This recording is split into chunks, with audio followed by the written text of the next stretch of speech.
Chapter 272. Cui Ming hurried out of the secretariat. He walked straight out of the palace and headed to the South Court. The South Court and the North Court were located on both sides of the palace. The North Court was mostly occupied by officials, while the South Court was occupied by nobles. The royal family, dukes, marquises, and viscounts all lived in the South Court. The prince consort's residence and the princess' residence were also in the South Court. Cui Ming did not go home, nor did he go to the princess' residence. Instead, he went to another high gate. This was an extremely luxurious residence. 2 stone lions were lying in front of the gate. They were huge and lifelike. When Cui Ming approached, the 2 stone lions turned their heads at the same time. Their eyes shone brightly. Cui Ming snorted. The 2 stone lions trembled and turned their heads away, not daring to meet his gaze. At this moment, the gate of the residence opened. A man who looked like a servant walked out. Before he arrived, his voice was heard. "Who dares to be so presumptuous in front of Prince Shou's residence?" Cui Ming looked at him coldly. When the man saw him, his expression changed instantly. "Prince Consort, is there anything I can help you with?" Not many people in Fairy's capital did not know the prince consort of Princess Yunyang. Not only did he have a high cultivation, but he also held a high position as the assistant minister of the secretariat. He was one of the pillars of the old party. Although he was the butler of Prince Shou's residence, he did not dare to slight him. Cui Ming asked, "Is His Highness in the residence?" The servant said, "His Highness is here." "Prince Consort, please. I'll bring you to him." With Cui Ming's status, he naturally could not let him wait here. He had already sent a message to the servants in the residence. Then, he brought Cui Ming into the residence. In the back garden of Prince Shou's residence, a fat man dressed in luxurious clothes was sitting on a chair, shaking his head. He was not light, and his status in the imperial court was also very high. This man was Prince Shou, a member of the great Zhou's royal family. He was the half-brother of the late emperor and also the minister of Imperial Ancestral Temple. In the garden, there was a stage set up. The performers of the prince's mansion were singing, deceiving the emperor, defying the emperor, breaking off marriage, a man is sent to bed, killing his wife and son, losing his conscience, forcing Han Qi to die in the court. It was the most popular play in Luoyang recently, Qin Shimi. While Prince Shou was listening to the performer's performance, the maid who was pouring tea couldn't help but be engrossed in the performance. She accidentally spilled the tea on the table. A housekeeper saw this and said angrily, "How can you pour the tea like that?" The maid came back to her senses and bowed her head. When she saw the tea stains on the table, her little face turned white. She immediately kneeled on the ground and said in a panic, "Wang Ye, I'm sorry." King Shou waved his hand and said, "Stand to the side if you want to listen, don't disturb me." The maid heaved a sigh of relief. After wiping the tea stains off the table with her sleeve, she quickly retreated to the side. When another housekeeper came in with Cui Ming, Prince Shou rubbed his round belly and said, "Why is Lord Cui free to come to my mansion today? Men, bring a chair for Lord Cui, let's watch the show together. I have something important to discuss with Wang Ye." Cui Ming walked to the stage and looked at the performers and said, "You all can leave now." The performers paused and looked at Prince Shou. I'm just in the mood. That ungrateful Qin Shimi who abandoned his wife and son is about to be struck to death." Prince Shou's face showed that he wanted to continue, but he still waved his hand helplessly and said, "You all can leave now." The performers in the garden hurriedly left. Cui Ming looked at the guards behind Prince Shou and said, "You all can leave as well." The guards were hesitant. Prince Shou waved his hand again and said, "You all can leave now. Lord Cui is one of us." The leader of the guards said, "I'm worried that there might be other changes." Prince Shou said, "What changes can there be? With Lord Cui's cultivation, he can protect me. You all can leave now." Only then did the guards leave. After they left, Cui Ming formed a seal with his hands and threw out a few spiritual jades to set up a soundproof array formation. Prince Shou was surprised. What is it that made Lord Cui so cautious? After setting up the soundproof array formation, Cui Ming looked at Prince Shou and said, "I'm in a bit of trouble and I need your help." Prince Shou looked around and said, "Since Lord Cui is so cautious, I'm afraid the trouble you're in isn't small, right?" Cui Ming said, "Whether the trouble is big or small, it depends on the attitude of the Imperial Clan Temple." "Do you know that there's a new deputy in the Imperial Clan Temple?" Prince Shou was surprised. "There's such a thing?" Cui Ming knew that with Prince Shou's status, it was impossible for him to go to the Imperial Clan Temple often. He explained, "The Imperial Court has restructured the Imperial Clan Temple. Since then, there are 2 vice ministers and 2 deputy ministers in the Imperial Clan Temple. The new deputy minister has brought me some trouble." Prince Shou asked, "What trouble can a mere deputy minister bring to Lord Cui?" Cui Ming said, 20 years ago, when I was the county magistrate of Yangqiu County, I once punished a family that colluded with the heretical cultivation. In the end, the deputy minister of the Imperial Clan Temple came back and accused me of killing my wife and exterminating the family." Wait. Prince Shou was puzzled. "You punished a family that colluded with the heretical cultivation? Why did you accuse them of killing their wife and exterminating the family?" Cui Ming's expression froze, then he said, "In that family, there was a woman who was once my fiancée. However, they colluded with the heretical cultivation, which was not allowed by the law of the country. Thus, I decided to kill them for the sake of justice. However, I didn't expect to be framed. Why does this story sound so familiar?" Prince Shou scratched his head as if he remembered something, then he said, "I remember now. When the Zhejiang prefectural governor colluded with the demon sect, it was also Lord Cui who decided to kill his wife for the sake of justice. That's strange. Why does Lord Cui's father-in-law's family always do such things? If I didn't know that Lord Cui is a just and impartial person who doesn't even show mercy to his wife, I would have thought that the story of Qin Shimi was based on you." Cui Ming's expression was unnatural. "How is that possible?" Prince Shou smiled, "I'm just saying. However, Qin Shimi's story is quite interesting.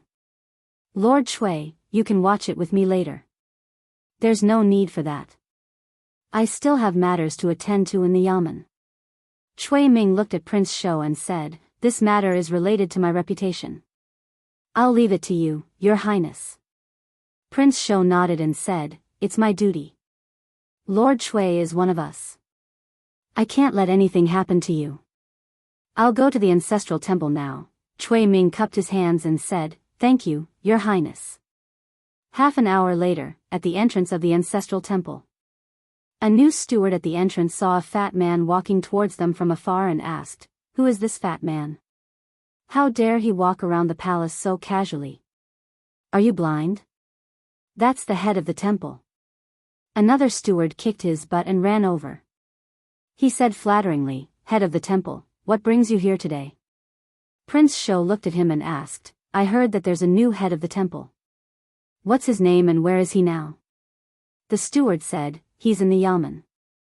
Prince Shou entered the ancestral temple and was led into a Yamen by the steward. He looked at the person sitting in the Yamen and asked, "You're Zhang Chun?" Zhang Chun raised his head and asked, "Who are you?" The steward quickly explained, "Lord Zhang, this is the head of the temple. He's also Prince Shou. Why aren't you greeting him?" Zhang Chun stood up and cupped his hands. "Greetings, head of the temple." Prince Shou went straight to the point, "You're the one who wants to sue Assistant Minister Cui. What is it? Do you have evidence?" Zhang Chun said, "It's been more than 20 years. It's hard to get evidence. However, there's justice in this world. Cui Ming might be able to hide what he did from the world, but not from the heavens." Prince Shou frowned. Did Assistant Minister Cui really commit the crime of killing his wife and exterminating his family? Not just once. Zhang Chun said, "He was originally from Yangqiu County in the North region. Not long after he was engaged to a woman from Yangqiu County, he got to know a woman from the local wealthy family. Before the marriage, the daughter of Zhejiang County's prefectural governor came to the North region and he got to know the daughter of Zhejiang County's prefectural governor. For his own future, he killed the woman from the wealthy family and framed her. A few years later, Zhejiang County's prefectural governor colluded with the demon sect and it was Cui Ming who exposed it. Zhejiang County's prefectural governor was executed. I now suspect that Zhejiang County's prefectural governor was also framed by him. What Cui Ming is best at is killing his wife and framing others so that he could have a meteoric rise in his career. He's worse than a beast. He's worse than a beast. Prince Shou's face turned red and he couldn't help but curse. Isn't a beast like him worse than Chinshimi? He should be hacked into 1,000 pieces and die 1,000 times. After cursing, he was panting heavily and only then did he realize that the chief and Zhang Chun were looking at him in shock.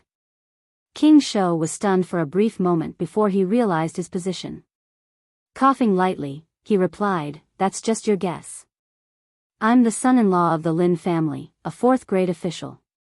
How can I allow myself to be framed by you?" Zhang Chun said, "It's easy to determine if it's a framing. As long as a level 7 expert interrogates him, the truth will be revealed." Prince Shou glanced at him and asked, "Do you think level 7 experts are as common as cabbages? There are only a few level 7 experts in Fairy's capital. Do you want to disturb the deans or trouble His Majesty to interrogate the prince consort and a rank 4 official for no reason? Where's the dignity of the imperial court? Where's the dignity of the imperial court?" Zhang Chun said, "Are you protecting Cui Ming?" Prince Shou said angrily, "How dare you doubt my fairness? You have no proof. If you want to accuse Assistant Minister Cui, then show me proof. Falsely accusing an official of the imperial court is a serious crime." Zhang Chun asked, "What if I have proof?" Prince Shou's gaze turned and he scoffed, "I'll tell you the truth. No matter what crime Master Cui committed, the imperial clan temple will protect him. You can give up." Zhang Chun gritted his teeth and said, "Officials protect each other. Darkness. Your imperial clan temple is King Dark." Prince Shou looked at him in disdain and said, "The imperial clan temple belongs to Shao, not Zhang. As long as you're here, you have to listen to me. Unless you have the guts to go to the imperial court and report to His Majesty and let the entire Fairy's capital know about this." Chapter 273. Prince Shou looked down on Zhang Chun for a while before he left. Walking out of the imperial clan temple, he coughed a few times and spat out a mouthful of thick phlegm. "Bah, scum. Beast. Inhumane. Worse than dogs and pigs." Prince Shou left the imperial clan temple while cursing.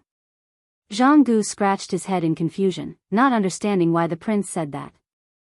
Although this new deputy was unable to see the situation clearly and did not know what was good for him, he could not be called a scum. Not to mention a beast, inhumane, and worse than dogs and pigs. If what Deputy Zhang said was true, then Assistant Minister Cui, the current emperor's son-in-law, was the one who was worthy of these words. Thinking about what Zhang Chun said just now, Zhang Gu could not help but feel a chill in his heart. Killing his wife and exterminating his family time and time again just for his own future. If such a person was described as a beast, even a beast, pig, or dog would feel offended. In the imperial clan temple, Deputy Feng walked into Zhang Chun's office and asked faintly, "Did Lord Zhang understand what the deputy minister said just now?" Just now, he was outside and heard Prince Shou's furious words. Assistant Minister Cui was going to be protected in the imperial clan temple, no one could do anything.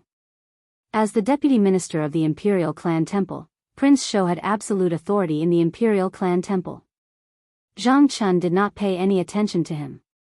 He stood there in a daze for a long time before he gradually came back to his senses. He walked to the door and asked a minor official, "Is Prince Shou's surname Shao?" The minor official looked at him strangely and said, "Of course, Prince Shou is the late emperor's younger brother and a member of the imperial family. How could his surname not be Shao?" Zhang Chun touched his chin and smiled. Wonderful. Not long after, in the secretariat, Cui Ming also learned about the scene that happened in the imperial clan temple from Deputy Feng. King Shou didn't let him down. He immediately intimidated Zhang Chun, which allowed him to heave a sigh of relief. However, it was only temporary. Li Mu had spent a lot of effort to reform the imperial examination and send Zhang Chun to the Zongjing temple. His target was obviously him. The drama, Chen Shimi, was most likely created by him. He had spent so much effort to get to this point, so he wouldn't give up so easily. Although he didn't know what Li Mu would do next, he had to take precautions. At this moment, Cui Ming was still puzzled about something. He knew that he had been very secretive about what had happened 20 years ago, and no one had suspected him during the past 20 years. So, how did Li Mu and Zhang Chun find out about it? Could it be that there was a fish that escaped the net in the Chu clan?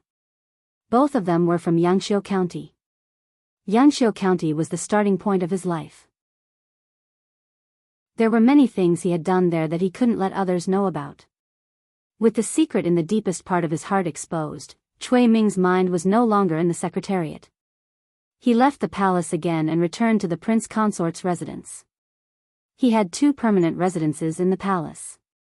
One was Princess Yunyang's residence, and the other was the prince consort's residence that the previous emperor had bestowed upon him. After entering the prince consort's residence, Cui Ming directly walked into the deepest courtyard. The entire prince consort's residence was covered by a large formation. This formation was extremely powerful and could withstand the attacks of Dongshuan's cultivators for a moment. The innermost courtyard was where Cui Ming usually cultivated. No one in the residence was allowed to enter. The courtyard was also covered by a formation. The divine capital was the safest place in the Great Zhou. Under the protection of 2 layers of formations, even a fly couldn't fly into the prince consort's residence. Cui Ming stepped into the courtyard. Standing in the middle of the courtyard, he said, "I need you to make a trip to Yangqiu County in the North County. Check if there are any fish that escaped the net in the Chu clan back then. If there aren't any, search for all the ghosts in Yangqiu County." Back then, I hadn't set foot on the path of cultivation, so I'm not sure if Chu Yun has become a Yin spirit. As soon as Cui Ming finished speaking, a human face suddenly appeared on an old tree in the courtyard. The face was old, and the patterns on the tree bark were like wrinkles on the face. The surface of the old tree rose and fell. An old man in brown walked out of the trunk. After nodding slightly at Cui Ming, he walked out of the prince consort's residence without a word. Cui Ming looked up at the sky and clenched his fists. He said in a low voice, "Li Mu, what grudge do I have with you? How can you go against me like this, the divine capital Yamen?" Li Mu learned about what had just happened in the Zongjing temple from Zhang Chun. Sure enough, even if they broke into the Zongjing temple, it was still impossible to deal with Cui Ming. Even if it was a simple summons, they would encounter heavy resistance. Cui Ming's status in the old party was extremely high. He was the prince consort and the assistant minister of the secretariat. He controlled the state's affairs. Other than Zhang Chun and the new vice minister Lu Biao, the rest of the people in the Zongjing temple were from the old party. Especially the minister of the Zongjing temple, who was the king of the Great Zhou. He had absolute control over the Zongjing temple. At present, they still had to make a big deal out of this. The script of Qin Shimi was given to the owner of the Miaoyin Lane by Li Mu. She asked her performers to turn it into an opera as quickly as possible. Under her deliberate promotion, she sold the script to other opera houses at a low price. Only then could such a phenomenal play be produced. Once Cui Ming's matter was exposed, with the popularity of Qin Shimi, it would probably set off a frenzy of public opinion in the divine capital. The imperial court could care less about anything except public opinion. This was closely related to the faith of the people.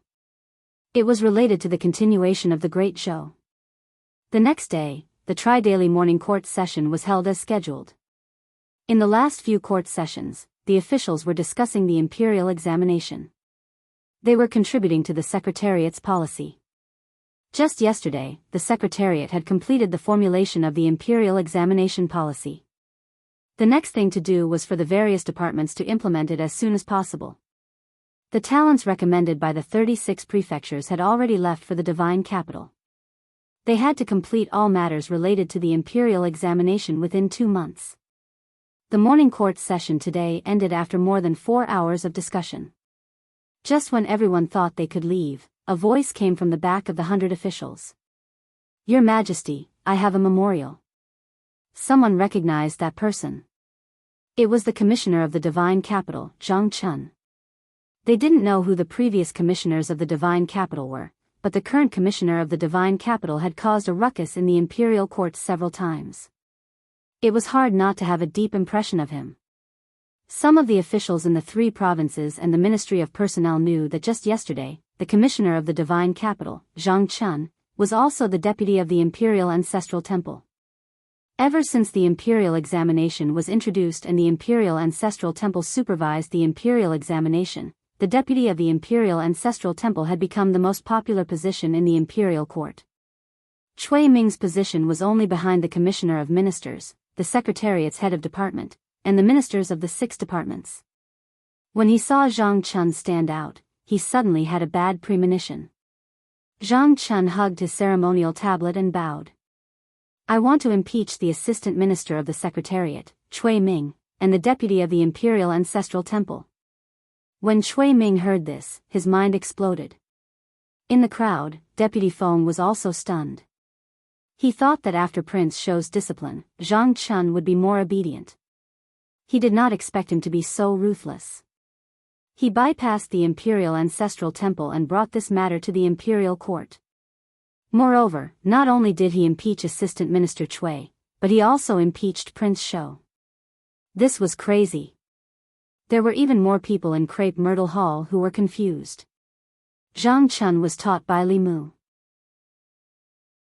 In the imperial court, he dared to oppose the former emperor's old system and dared to talk back to the academy's instructors.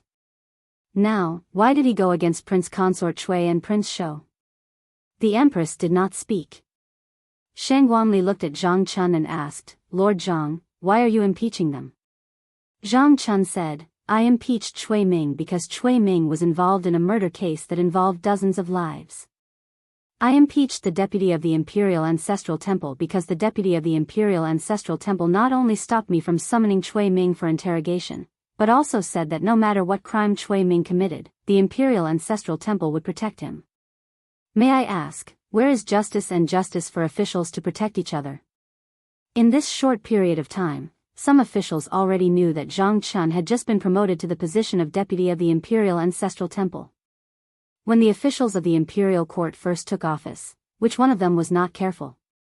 When they spoke to their colleagues and superiors, they had to put on a smiling face.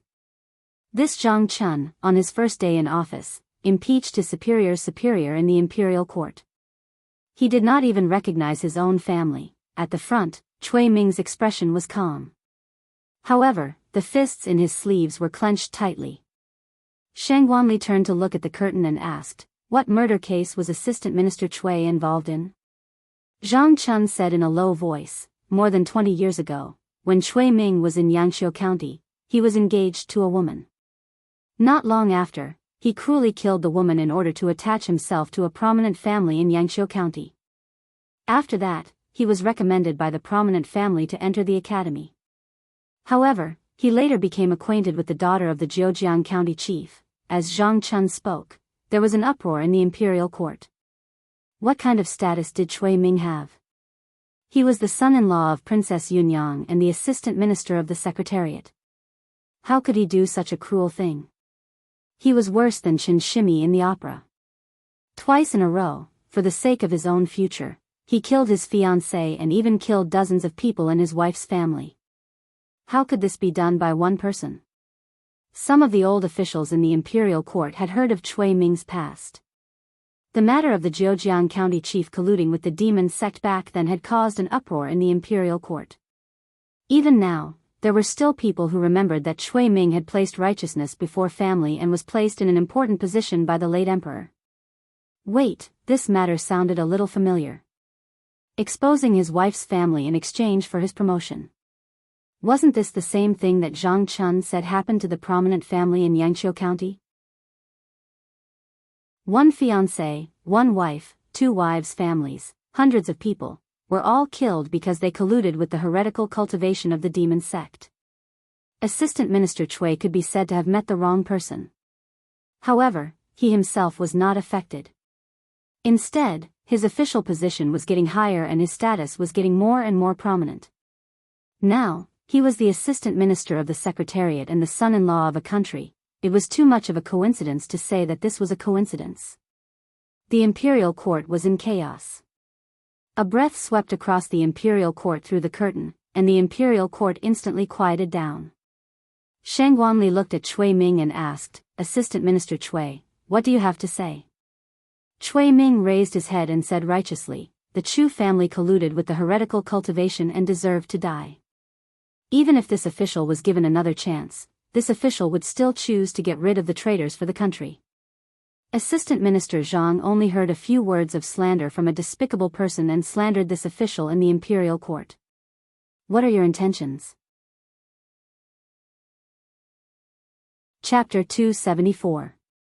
None of the officials in the court believed that Zhang Chun had any ulterior motives for impeaching Cui Ming. Although Zhang Chun and Li Mu both disowned each other and disliked each other, they had one thing in common, and that was that they had no selfish motives. The old party and the new party fought each other because the competition in the imperial court was related to their actual interests. No matter how fierce Li Mu and Zhang Chun were, there was no real benefit for them. He couldn't possibly frame Assistant Minister Cui just because he was jealous that he was more handsome than him. Zhang Chun snorted coldly, "Whether I'm framing you or not, we'll know once we check Cui Ming's soul." At the front of the court, someone stepped forward and said coldly, "Impudent. Lord Cui is the Emperor's son-in-law, a fourth-rank official. How can he be humiliated just because of your one-sided words?" The art of soul manipulation was a common method used by the government to investigate cases. For a suspect in a case, as long as they used the art of soul manipulation on him, they could easily break through his psychological defenses and make him spill all the secrets in his heart. Of course, the prerequisite was that the target was a mortal who had yet to condense his soul. After a cultivator condensed his soul force would be strong and it would be difficult to manipulate his soul. After 3 souls fused and condensed into a nascent spirit, it would be even more difficult to manipulate the soul. The person who manipulated the soul had to be several realms higher in cultivation than the person being manipulated. Under the art of soul manipulation, there were no secrets. However, all cultivators had secrets and opportunities. Some secrets couldn't be easily exposed in front of others. For cultivators, soul manipulation was a great taboo.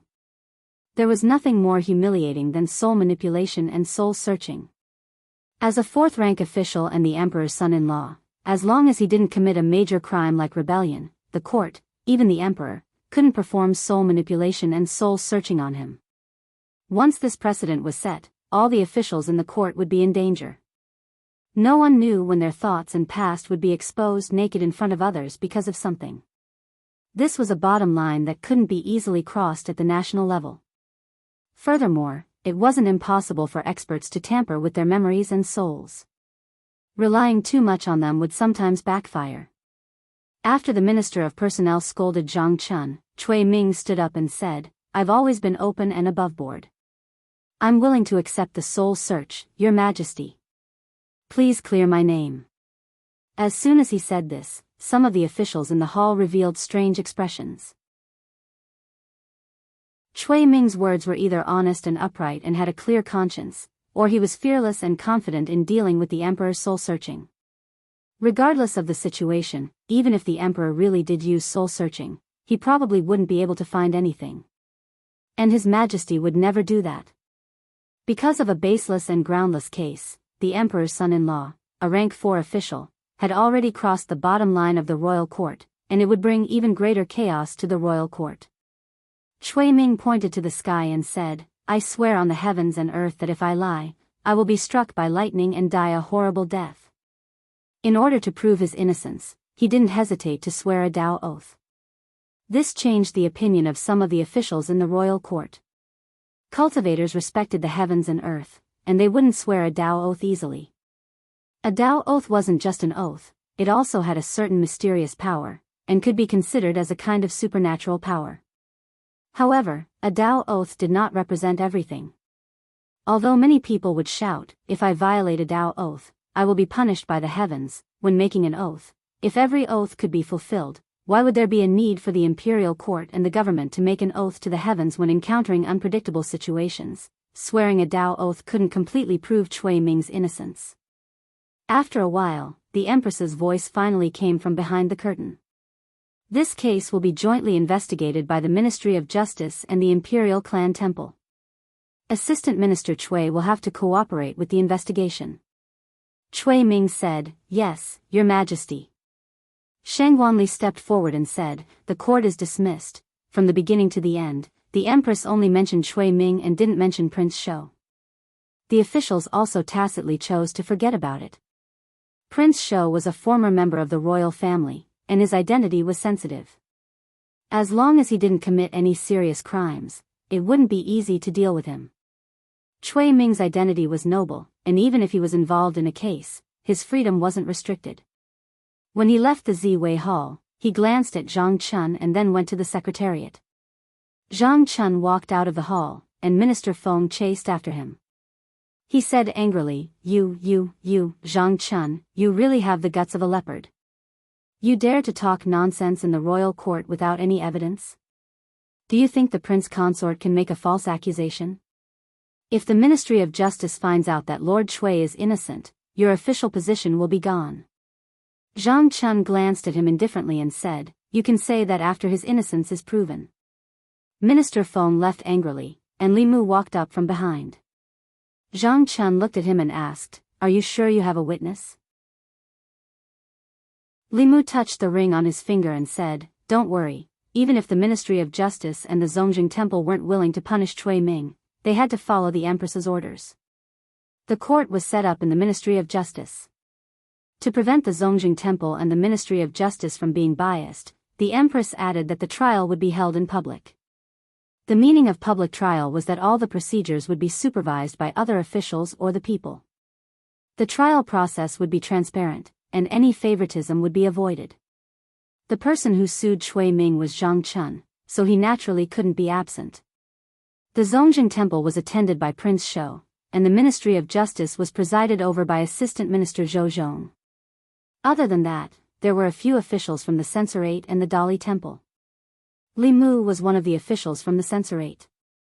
The people of Shindu also heard about it, and they all gathered outside the Ministry of Justice. Cui Ming was a relative of the emperor, and also an important official in the royal court. The country's scandal shouldn't be aired in public. Under normal circumstances, the Zongjing Temple's trial would be held in secret. This time, the Ministry of Justice didn't let the people in and closed the door.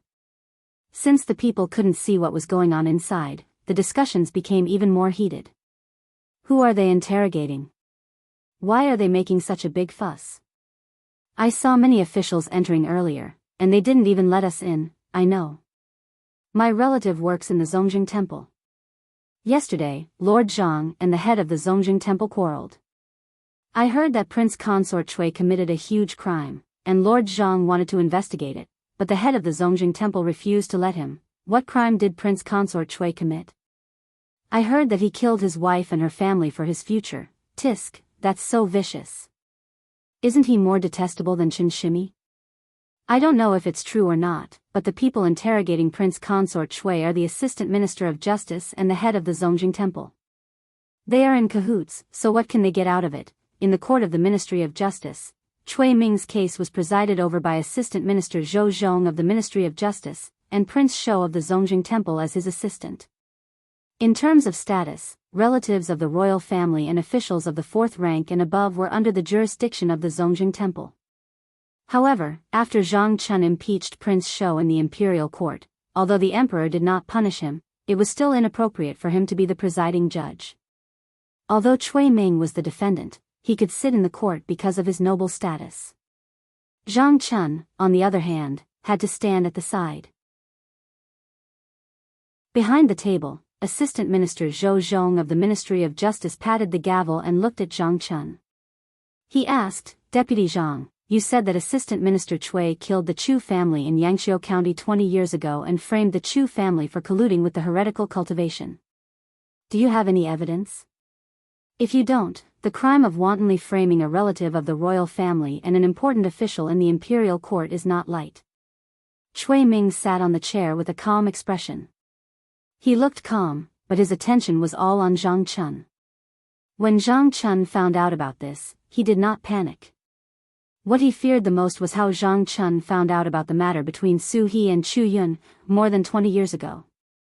If Zhang Chun accidentally found out about the matter between the Chu family and Su He when he was the county magistrate of Yangqiu County and used this to slander him and ruin his reputation in Fairy's capital, he would make Zhang Chun pay an even more painful price after this matter. He was worried that Zhang Chun really had some information that could be used against him. Zhang Chun raised his head and looked at Zhou Zhong. He smiled and said, "I've been the county magistrate for more than 10 years. Without evidence, how would I dare to slander the current emperor's son-in-law?" Cui Ming's eyelids twitched.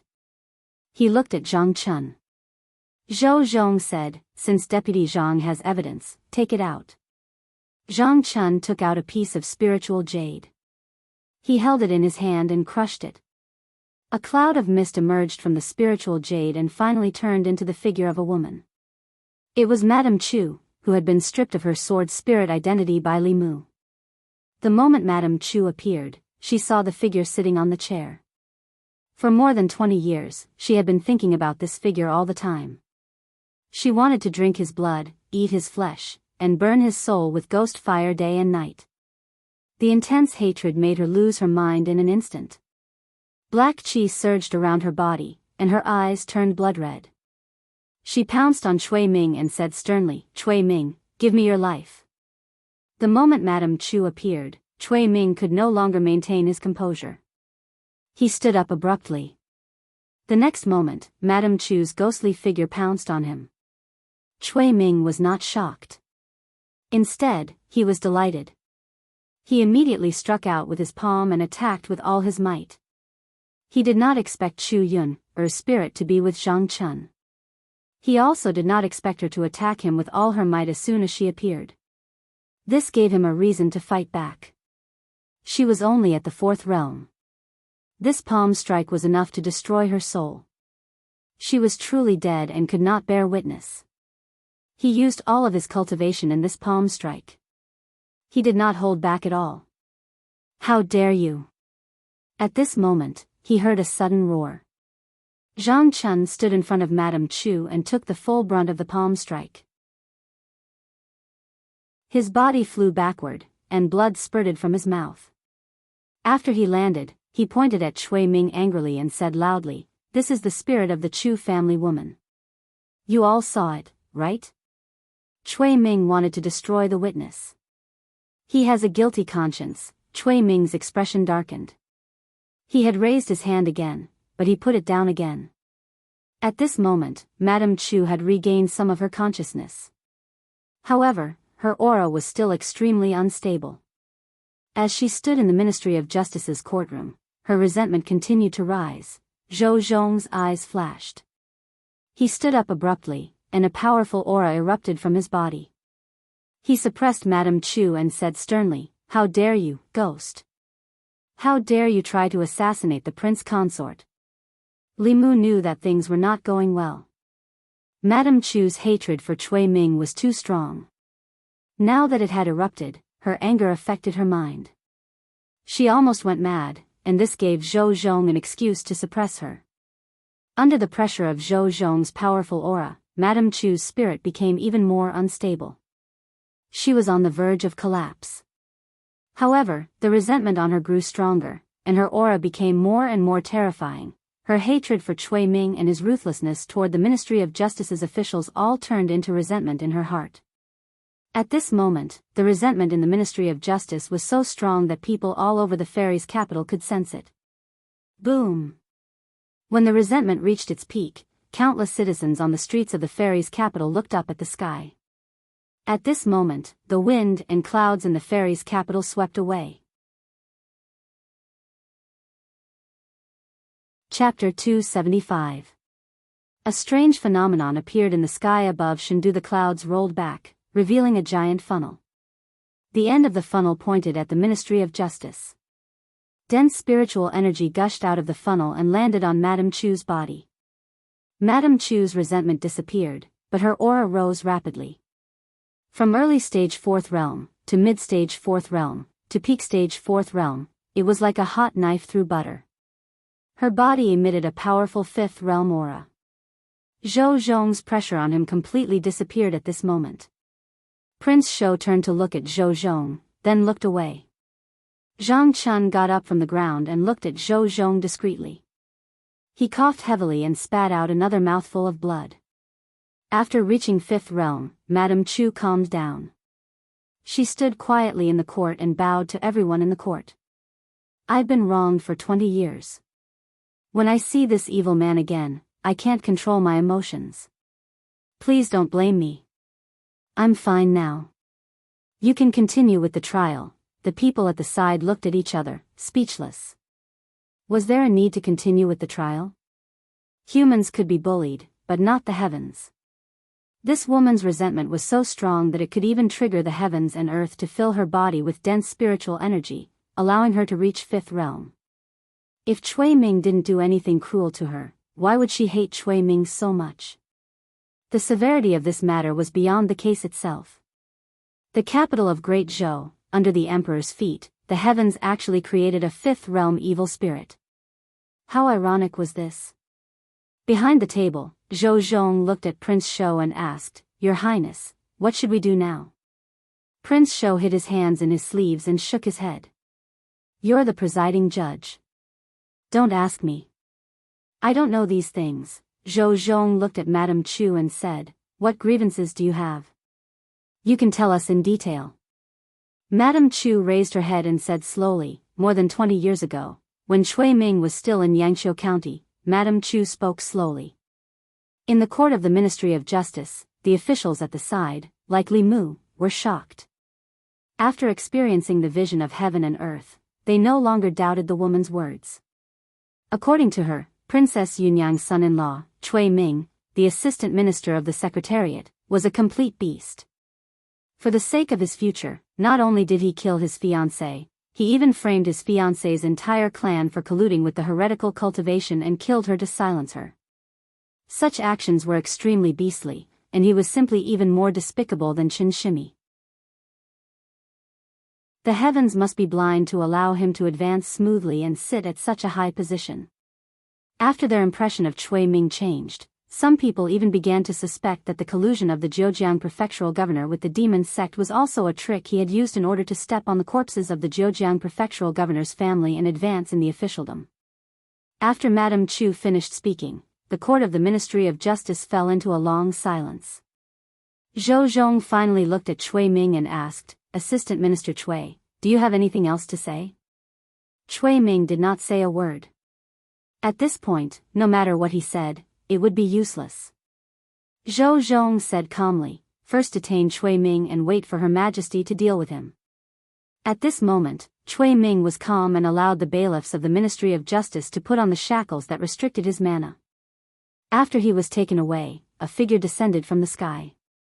Mr. Mei walked in and said, Her Majesty has decreed that Cui Ming is to be taken to the prison of the Imperial Clan Temple. Very few things that happened in the Luoyang could be hidden from the Empress of the Seventh Realm.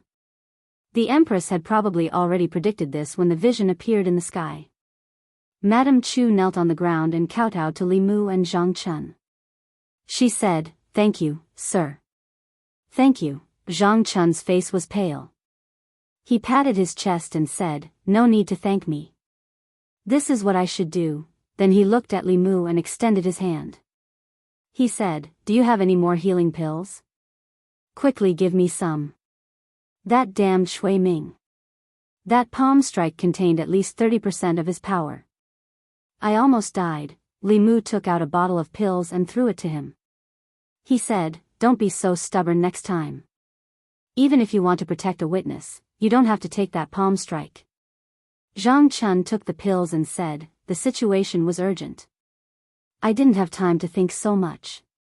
This time, I need to rest for a while. Cui Ming was the emperor's son-in-law. Even if he broke the law, he would not be paraded through the streets in front of the people of the Luoyang. The people of the Ministry of Justice secretly sent him to the Imperial Clan Temple in the palace. The doors of the Ministry of Justice opened. The people scrambled to look inside, but they saw nothing. Li Mu walked out of the Ministry of Justice. Someone impatiently asked, Constable Li, what's going on inside? Why did the sky change just now? Li Mu smiled and said, That villain has confessed and is in jail. The people were in an uproar. What? That thing is true? I thought that this kind of thing only happened in dramas. This Chui Ming is even more evil than Chen Shimi. This kind of person should be cut into pieces. Li Mu saw the anger of the people and felt that it was a pity. If only Su He was in the Luoyang right now and could see this scene with her own eyes. She didn't come to the Luoyang to find Li Mu. She was probably still in the array. After this, he would immediately return to the northern region and tell her about Chui Ming's fate. Then, he would go to Baiyun Mountain to reunite with Lu Hanyan. Constable Li, good job. Thanks to you, this villain can be punished. You really are the justice of the Luoyang. Please accept our respect. Sensing the strong psyche power from the people, Li Mu was stunned. Usually, he would redress the grievances for the people. Perhaps the people were used to it. However, he had been plotting behind the scenes this whole time. The person who contributed in front of the stage, spoke out in the Golden Palace, and was almost killed by Chui Ming in the court of the Ministry of Justice was someone else. Zhang Chun stood beside Li Mu. He clutched his chest and couldn't help but spit out another mouthful of blood. When he returned home gloomily, Madame Zhang saw his blood-stained official robe and ran up to him in shock. She asked in a panic, "What happened? Where did the blood come from? Didn't you go to the imperial court? How did this happen? It's just a small injury. It's not a big deal." Zhang Chun popped a pill into his mouth and said confidently, "That Chui Ming is indeed a beast." Just now in the court of the Ministry of Justice, seeing that the matter was exposed, he actually wanted to destroy the witness. Fortunately, I stepped forward bravely and saved the witness. Madame Zhang took off his blood-stained robe and scolded, "You're the only one who knows how to show off. If something happened to you, what would Yi and I do?" Zhang Chun snorted and said, "I'm not showing off. This is what I should do as an official and a man. It's useless for a man to be handsome. He must be righteous. If Chui Ming wasn't handsome, he wouldn't have been able to deceive those women. Some women are just short-sighted. They only care about a man's appearance and don't understand the inner workings of a man." Madame Zhang's heart ached. Yes, yes, yes. You're right. Sit down first. Do you feel any discomfort? Where are you hurt? Does it hurt, Ministry of Justice? After Chui Ming was taken away, the Shao royal family and some officials from the old party came to inquire about the situation. The Minister of Personnel frowned and said, "How did this happen?" Zhou Zhong shook his head and said, "I also didn't think that the woman's resentment would be so deep. I originally wanted to force her into becoming a demon and kill her while I was at it, but I didn't think that it would stimulate her resentment and allow her to reach the fifth realm." "It's all my fault," the Minister of Personnel said. "You can't blame Lord Zhou.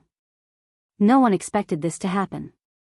I didn't expect Assistant Minister Chui to have such a terrible past.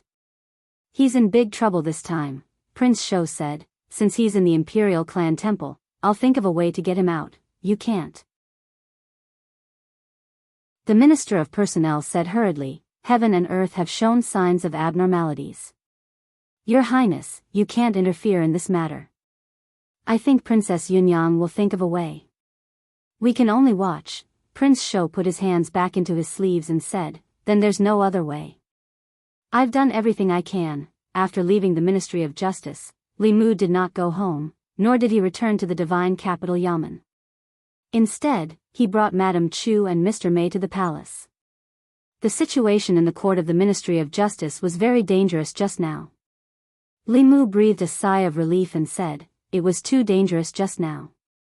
If you were completely possessed in the court, the Assistant Minister of the Ministry of Justice could kill you directly." Madame Chu was silent for a moment before she said, "Young master told me that I must be rational in court.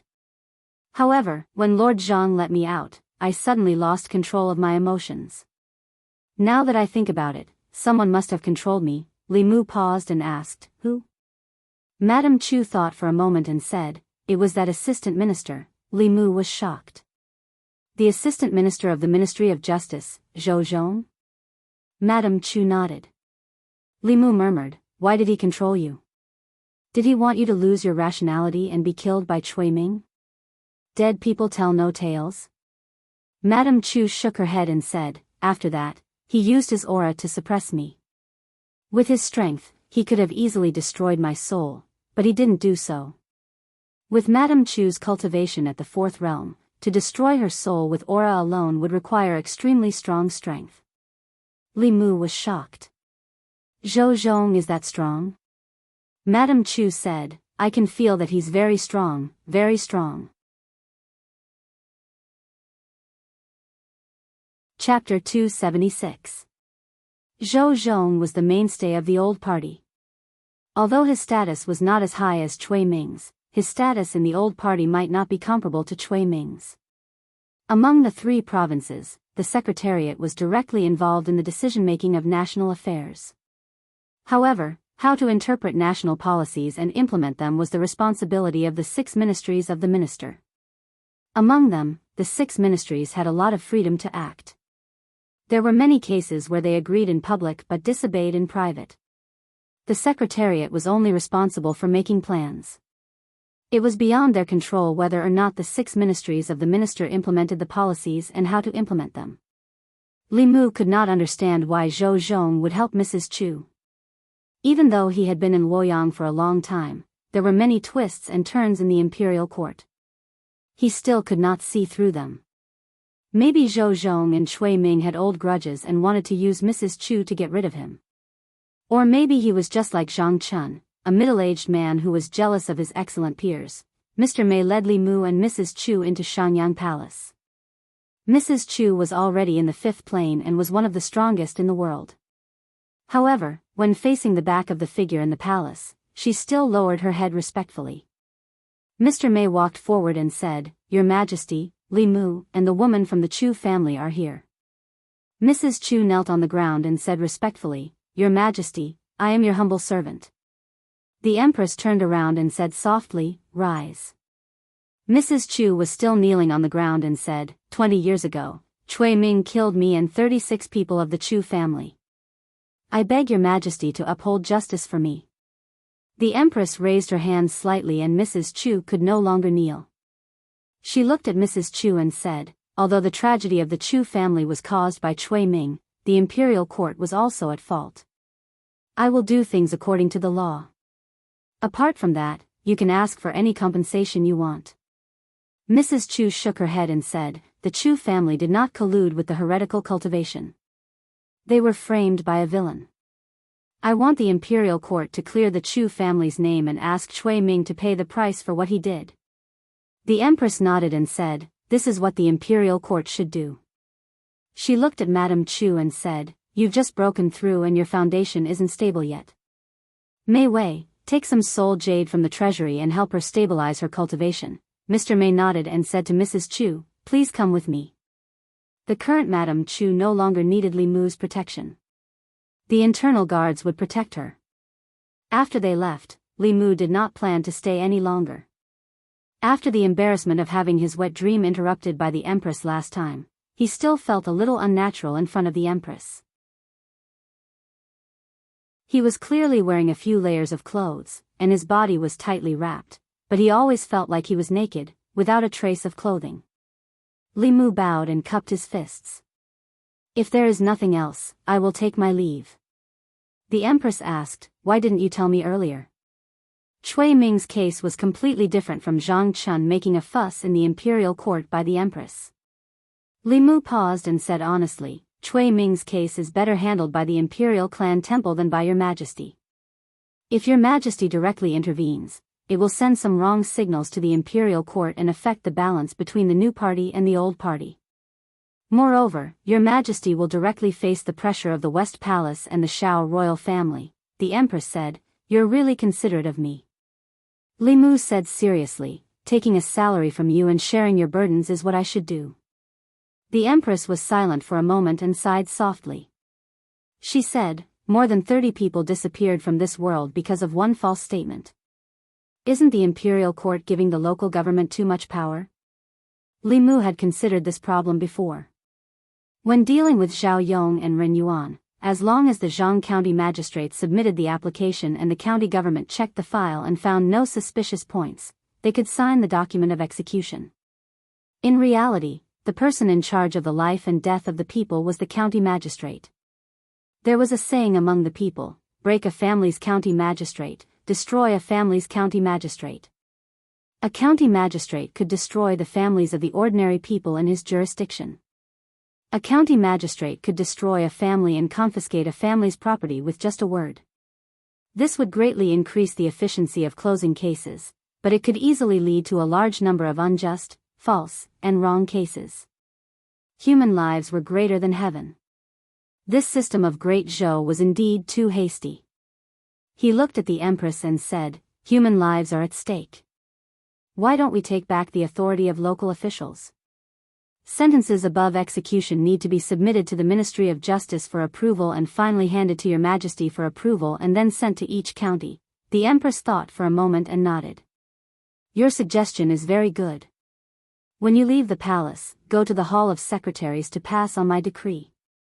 In the future, the sentences of serious homicide cases in each county of Great Zhou will be approved by the county government and then handed to the Ministry of Justice." Li Mu cupped his hands and said, "Your subject obeys." Unknowingly, the distance between him and the Empress was one step closer. Things like passing on decrees should have been done by Shengguanli. In the eyes of the officials, she was the spokesperson of the Empress. If this continued, the day when he replaced Shengguanli was not far away. Standing in front of the Empress, he felt as if he was naked. Li Mu opened his mouth again and said, "Your subject will go to the Hall of Secretaries to pass on the decree." The Empress nodded and said, "Go." He took 2 steps and the Empress's voice came from behind him. "Do you need me to reward you with a few maids?" Sure enough, the Empress still remembered that matter. Li Mu said awkwardly, "There's no need." "Thank you, Your Majesty." Your subject will take his leave. Although the Empress had good intentions, even if she rewarded Li Mu with a few beautiful maids, Li Mu would not dare to accept. Not using them was one thing. If Lu Hanyan returned home and saw a group of beautiful women in his house, he would be jealous on the first day. Up until now, Li Mu had always kept the promise he made to her before he left. After leaving Shanyang Palace, Li Mu went straight to the Hall of Secretaries. The Hall of Secretaries was a confidential place and outsiders were not allowed to enter. However, the constable at the entrance did not stop him. Some time ago, he came to the Hall of Secretaries more frequently than he came home. He could almost be considered half a person of the Hall of Secretaries. Li Mu walked through the entrance of the Hall of Secretaries and asked the constable, "Is Lord Lu here?" The constable swallowed his saliva and said, "Yes, the lords are all here." "I will go and call." In the Hall of Secretaries, anyone who mentioned Li Mu's name would tremble. The assistant minister of the Hall of Secretaries, the emperor's son-in-law, was a high official with a prominent status. However, he was sent to the prison of the Zongjing Temple in less than a month. The assistant minister was sent to the Zongjing Temple by him. This was not the most terrifying thing. The most terrifying thing was that he first placed the Zongjing Temple on the same level as the other officials from the imperial examinations. Then, he used sufficient reasons to persuade the lords to expand the number of officials in the Zongjing Temple. Then, he took the opportunity to send his own subordinates to the Zongjing Temple. Along the way, he fought steadily and surely, advancing step by step in order to pull the assistant minister of the Hall of Secretaries down from his high horse. Before this, he did not express any intention to target Assistant Minister Cui. Even when he met him, he would take the initiative to smile and greet him. What kind of scheming was this? If he wanted to scheme against someone, it was likely that the other party would not know why they died until they were at death's door. Soon, Louis hurriedly ran out from a yamen and asked, "Lord Li, is there a problem?" Li Mu said, "His Majesty asked me to pass on a verbal order. In the future, when serious murder cases occur in the various counties, after being investigated by the county yamen, they will be sent to the Ministry of Justice for approval. In the end, His Majesty will give the final approval. You all should discuss and quickly write out a written rule for the Ministry of Justice to implement." Louis nodded and said, "I understand. This official will discuss this with a few colleagues." Li Mu waved his hand and said, "Then I will be leaving. See you later." Lu Yi also raised his head and said, "See you later, Lord Li." When he returned to the yamen, he let out a long sigh of relief.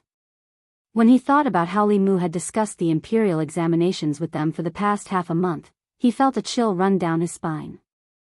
It seemed that he was planning for the Hall of Secretaries, but in reality, he was thinking about how to kill the assistant minister of the Hall of Secretaries. Li Mu had always given people the impression that he was very upright. He was not afraid of power and did not fear the heavens and earth. In the imperial court, he spoke bluntly, and in the imperial court, he was courageous. The 6 officials of the Hall of Secretaries, including Lu Yi, all believed that Li Mu was a straightforward person. He did things in a straightforward manner and did not know how to compromise. If he were to be compared to an animal, the most suitable animal would be a dog.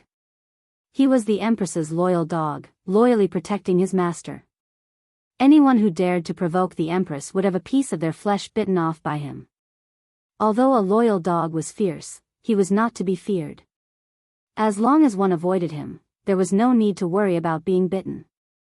However, no one would have thought that Li Mu was not a dog, but a fox. An extremely cunning fox. On the surface, he looked harmless, showing a kind smile to you every day. However, at the critical moment, he would reveal his sharp fangs and bite off your neck. A vicious dog was not frightening. What was frightening was a cunning fox. Chapter 277. When he walked out of the secretariat, Li Mu sighed softly. Half a month ago, Lu Yi was so warm to him, calling him brotherly. Just now, in the secretariat, Lu Yi's attitude towards him had changed dramatically. Warmth became politeness, politeness with alienation, and within the alienation with vigilance. Obviously, after the incident with Cui Ming, the straight man image he had painstakingly built had collapsed. Before today, the courtiers at most thought that he was a bootlicker of the Empress. After today, they would guard against him as a cunning fox. Although a bootlicker would bite, a dog's brain was not as scheming. Foxes were different. In the eyes of most people, foxes were cunning, sinister, and treacherous. This was actually a stereotype of this race. There were foxes who were stupid. Xiao Bai almost had the words stupid, white, and sweet written on his face. Once everyone's impression of him changed, no matter what he did, they would probably guess whether he had a deeper motive. When he walked out of the secretariat and passed by the palace gate, a sedan chair came from outside the palace. Out of the way, out of the way. The few sedan bearers who were carrying the palanquin berated Li Mu from afar to move aside. Li Mu looked left and right. The palace gate could allow at least 4 palanquins to pass through at the same time. He wondered who was inside the palanquin. When he walked out of the palace gate, he happened to hear a few guards talking. It's Princess Yunyang's sedan chair. The prince consort is in prison. The princess can't sit still anymore. The prince consort's character is so bad. The princess should just kick him away and let him fend for himself. Hearing Princess Yunyang's name, Li Mu looked back. The sedan chair had disappeared at the end of his line of sight. Judging from the direction, it should be going to the West Palace. The West Palace was occupied by the previous emperor's concubines. Although the great Zhou emperor had changed his surname, after the empress ascended the throne, she did not purge the Shao royal family. She also did not make things difficult for the concubines left behind by the previous emperor.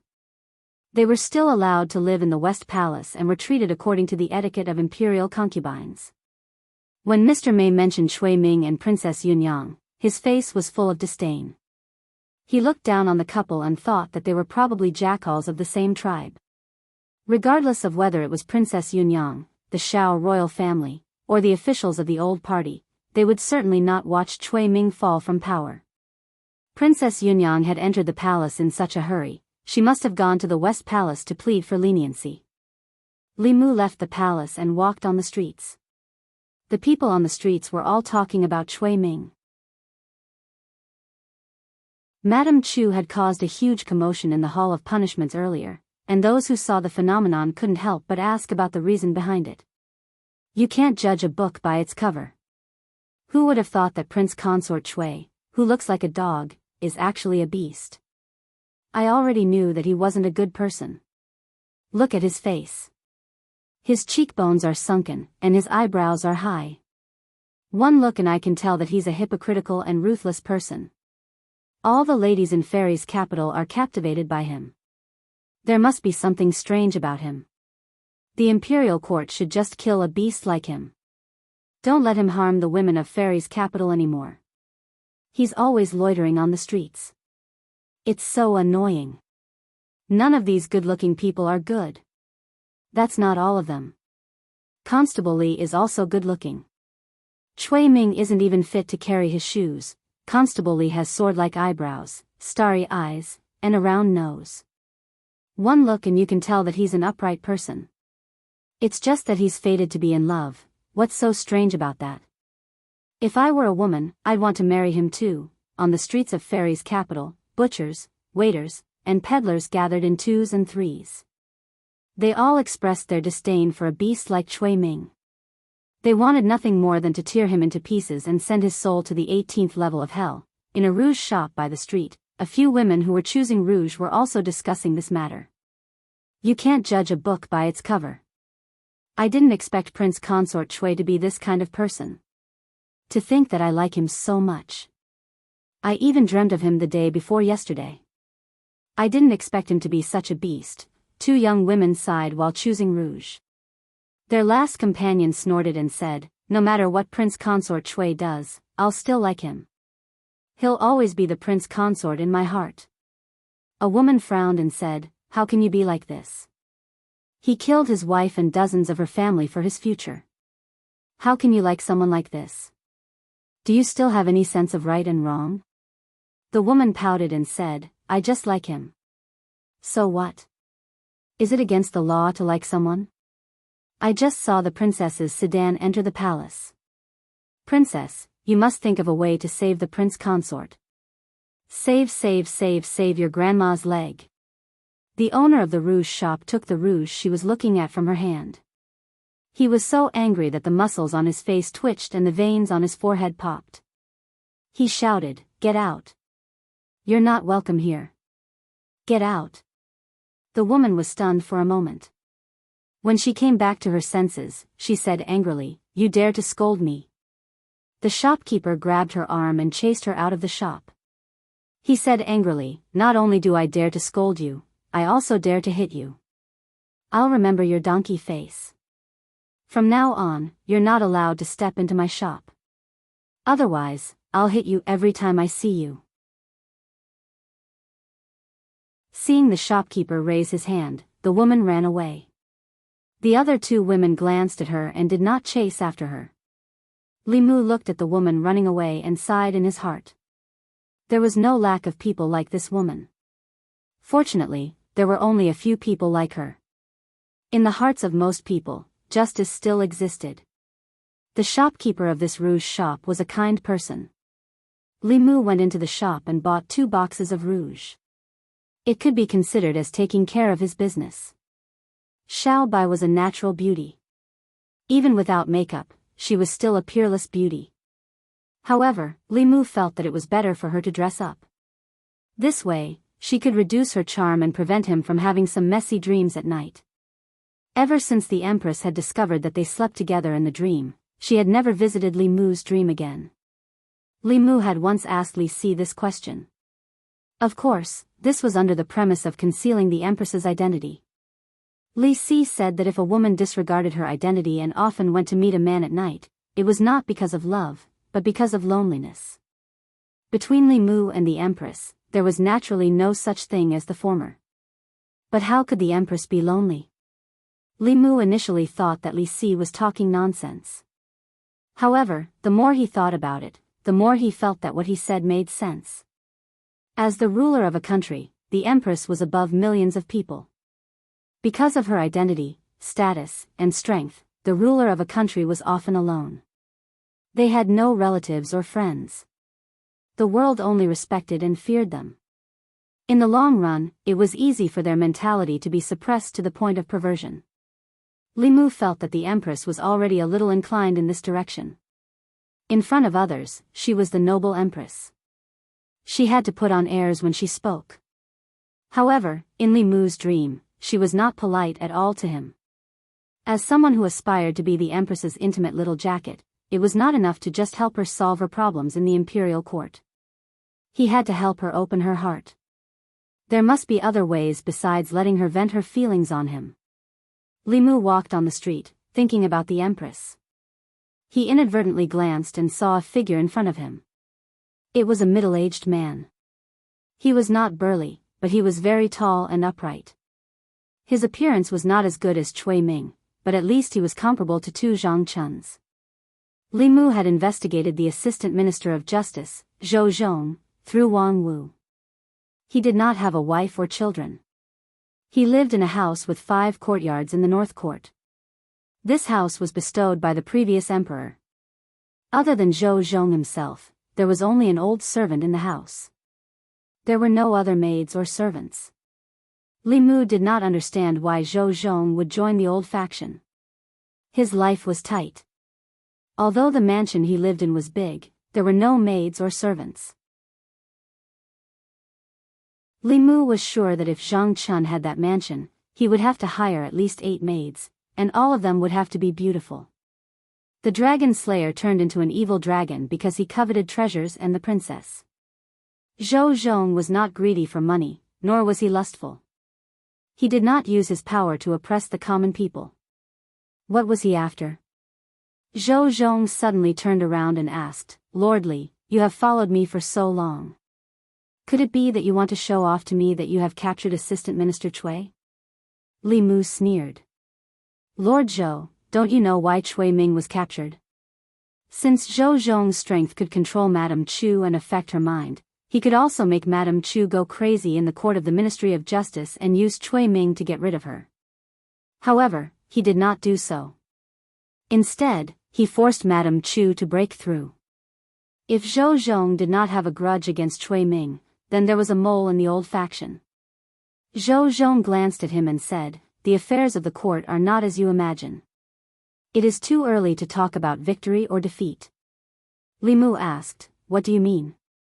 Zhou Zhong said, "You will know by tomorrow at the latest." After saying this, he turned to leave. After taking 2 steps, he paused and turned back to say, "The Chu family's matter can be considered a wake-up call for the court. If you really want to serve the people wholeheartedly, you should propose to His Majesty to take back the right to kill the people in each county." Li Mu said, "Lord Zhou, you don't have to worry about this. I have just reported this matter to His Majesty. In the future, after the counties review the cases, the case files will be submitted to the Ministry of Justice for review. His Majesty will approve it and distribute it to the counties." Zhou Zhong nodded and said, "That is good." Li Mu thought of something. He looked at Zhou Zhong and asked, "If I remember correctly, Lord Zhou pushed for this law reform more than 10 years ago. Why was it abolished later?" Zhou Zhong said indifferently, "Because His Majesty found it troublesome." Li Mu cursed inwardly. Many of the decrees and laws of His Majesty's time were left to this day. The good great Zhou was ruined by His Majesty.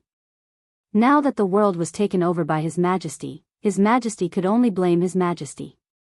Thinking of His Majesty, Li Mu could not help but think of the Empress. He sighed and said, "Her Majesty is still the most brilliant." Zhou Zhong nodded in agreement and said, "Although loyal dogs are hard to come by, they must meet a wise ruler." Li Mu rejoiced and said, "Fortunately, I met Her Majesty." Then he realized something. He raised his head and said angrily, "Who are you calling a dog?"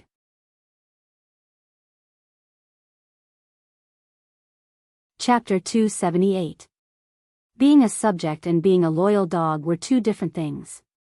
Unfortunately, many people in this world didn't understand the difference between the 2. Heaven, earth, ruler, family, and teacher, in people's hearts, these 5 were people that they had to respect and obey. This concept had been deeply rooted in people's hearts since ancient times. People had to maintain respect for heaven and earth, be loyal to their ruler, love their country, be filial to their parents, and respect their teachers. These were all virtues, but being loyal to the ruler was for the sake of love. Love didn't necessarily mean being loyal to the ruler. When faced with an incapable ruler like the previous emperor, being loyal to the ruler was no different from bringing disaster to the country. For the sake of cultivation and to realize the value of justice in his heart, Li Mu was willing to do things for the Great Zhou court and the people of Great Zhou. However, this didn't mean that he would crawl at the feet of the empress and be a loyal dog. The empress might be high and mighty in the eyes of others, but in Li Mu's heart, she couldn't be majestic. When he thought of how she had ravaged him in his dreams, the majestic image he had painstakingly built for her collapsed in an instant. Li Mu couldn't see through Zhou Zhong, but he knew that over the years, as the assistant minister of the Ministry of Justice, he had shielded many people from the old party. However, he had also made incomparable contributions to perfecting the laws of Great Zhou. If one carefully read commentary on the laws of Zhou, they would discover that Zhou Zhong would amend or add a new section of the law every once in a while.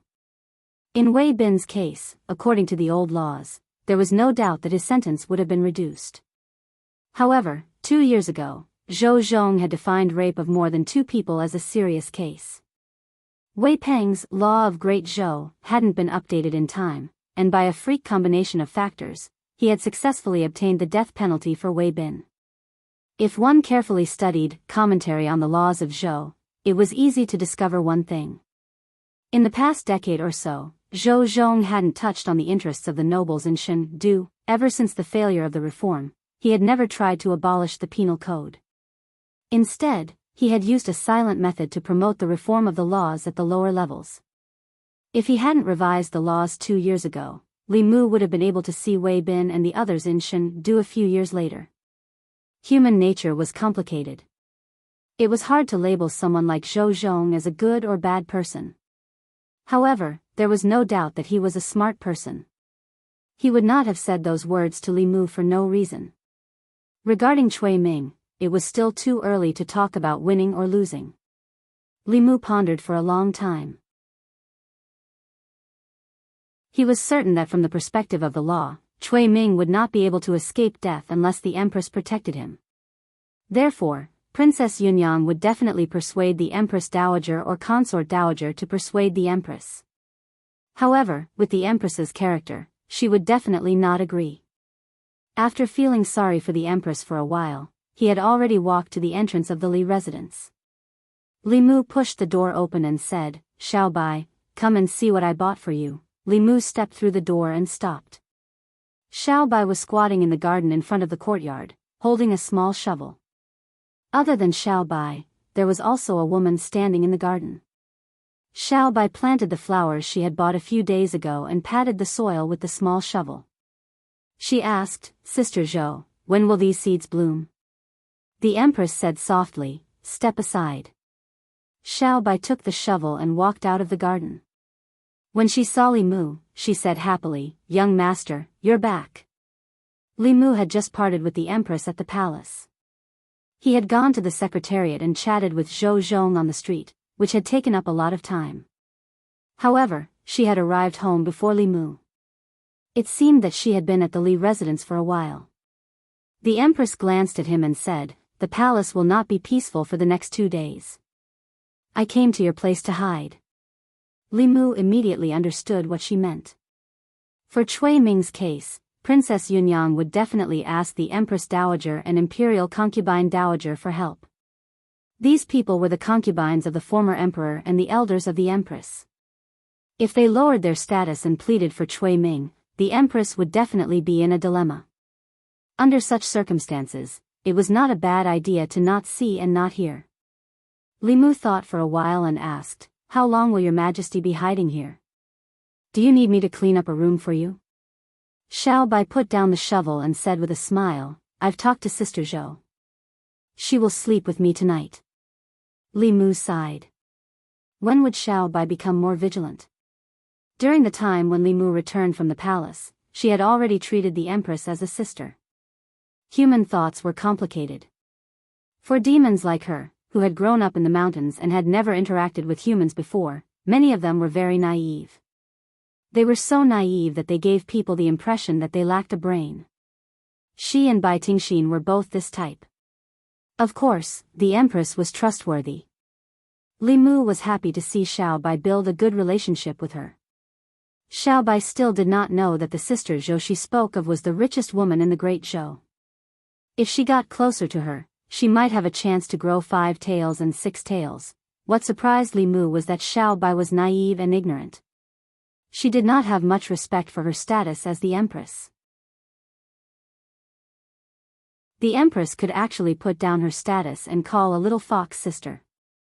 She really did not behave like an empress at all. However, he soon realized that Li Si was probably right.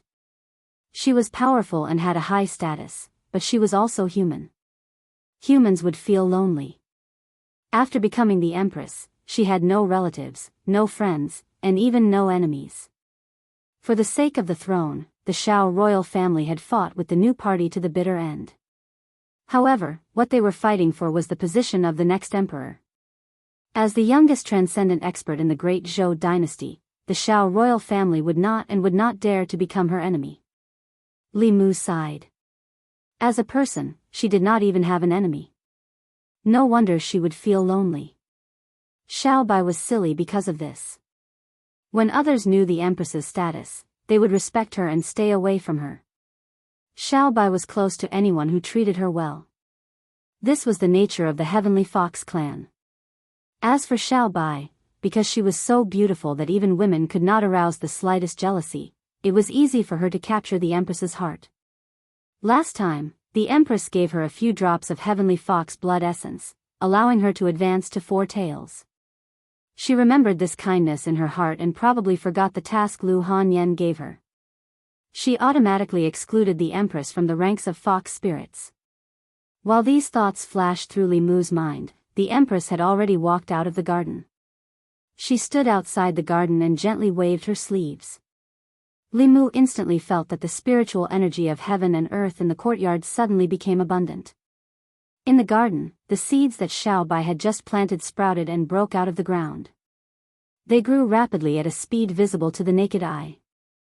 First, green leaves were born, and then buds were formed.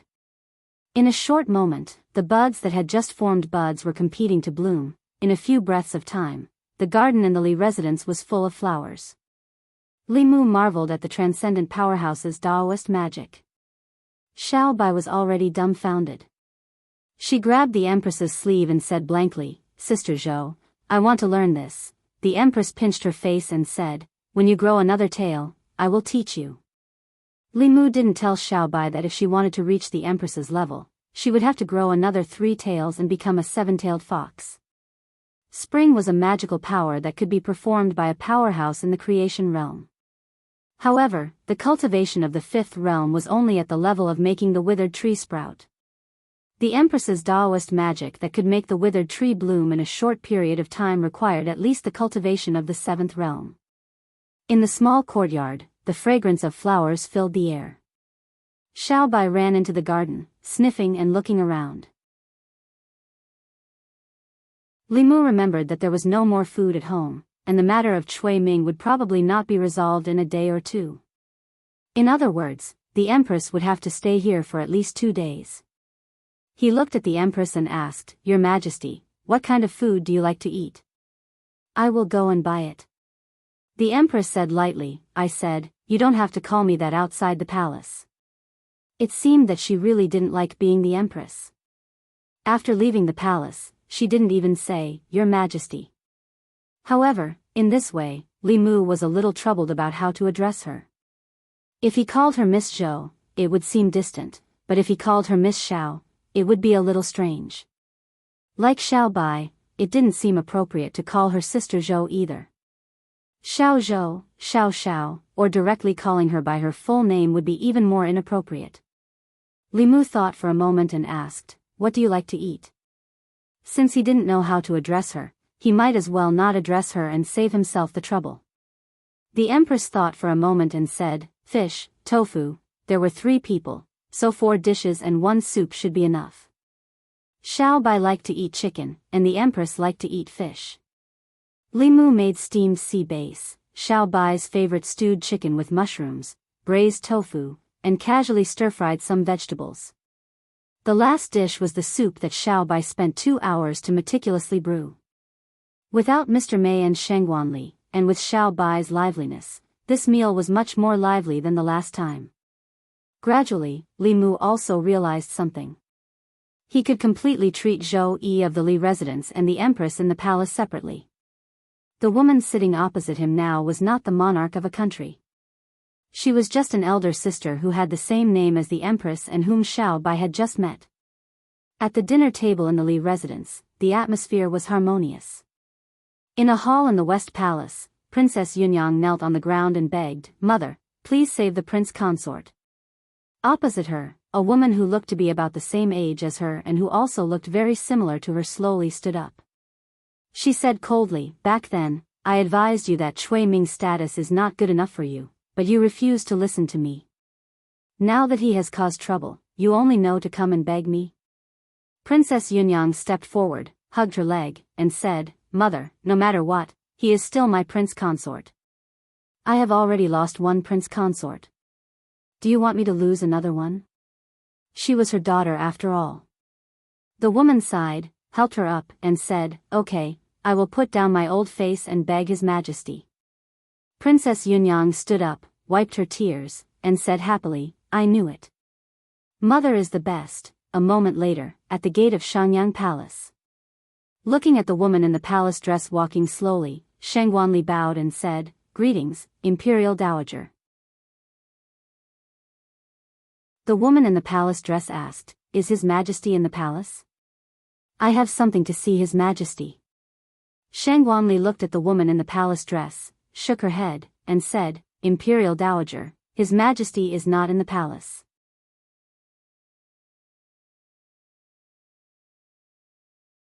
Chapter 279. West Palace, Yongshou Palace. The imperial concubine returned less than a minute after leaving the palace. Princess Yunyang hurried out and asked, "Mother, what did she say?" The imperial concubine said calmly, "She's not in the palace." Princess Yunyang's expression changed. She said flatly, "That's impossible. She's no longer a member of the Zhou family. If she's not in the palace, where else could she be?" The imperial concubine said calmly, "It's true that she's not in the palace. She probably predicted that you would ask me to beg her. Tomorrow, the imperial concubine temple will judge the prince consort according to the law. She doesn't want to see us." Princess Yunyang said anxiously, "Mother, what should we do now?" "You have to help me think of a way." The imperial concubine thought for a while. She looked at her and asked, "Do you really have to save him?" Princess Yunyang nodded and said, "No matter what, I have to save him." The imperial concubine thought for a long time and finally sighed. She walked into her bedroom and took out a wooden box from under her pillow. She opened the wooden box and handed a golden token to Princess Yunyang. She said, "This token was given by the late emperor. I only have one. Take it to the Imperial Concubine Temple tomorrow and give it to Prince Shou. He'll know what to do." Princess Yunyang asked suspiciously, "This token can save the prince consort?" The Imperial Concubine said, "You just have to do as I say." Li residence. Li Mu put the tofu that the Empress asked for into the boiling pot and sighed. Who would have thought that the Empress of the Great Zhou, a seventh realm transcendent powerhouse, would not be in the palace but sit here and eat hot pot with them? Most of the food in the palace was exquisite. The special feature was that the quantity was small and the presentation was very particular. Of course, the taste was not bad. Needless to say, the culinary skills of the imperial chefs were top-notch. Those who could cook in the palace were all at the top of the industry. The palace cuisine used the best ingredients and had the most meticulous processing. Li Mu was fortunate enough to eat it twice, and it was really a pleasure. In comparison, hot pot was much simpler. Some simple vegetables were put in the pot and boiled. In terms of taste, it was naturally incomparable to the delicacies in the palace. However, when a few people gathered together, their faces flushed red from the heat, and they fought over a piece of cooked tofu, this kind of different atmosphere was something that could never be experienced in the palace. When she was eating in the palace, no one dared, and no one had the right to sit with her. Li Mu stole a glance at the Empress. He couldn't help but wonder if the Empress had a twin sister who looked just like her. The one in the palace was the Empress, and the one outside was her sister. Li Mu scooped up a piece of meat for himself and said, "Today, the Zongjing Temple's final trial of Cui Ming should be over soon." The Empress put down her chopsticks and looked in the direction of the Imperial Clan Temple. She counted with her fingers, and her beautiful eyebrows suddenly furrowed.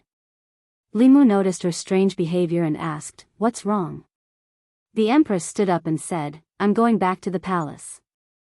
As soon as she finished speaking, her figure disappeared in front of Li Mu and Xiao Bai. Xiao Bai's mouth was stuffed with food, and she swallowed it with great difficulty. She exclaimed, "Sister Zhou is so awesome." Li Mu patted her head and said, "You eat first. I'll go to the palace."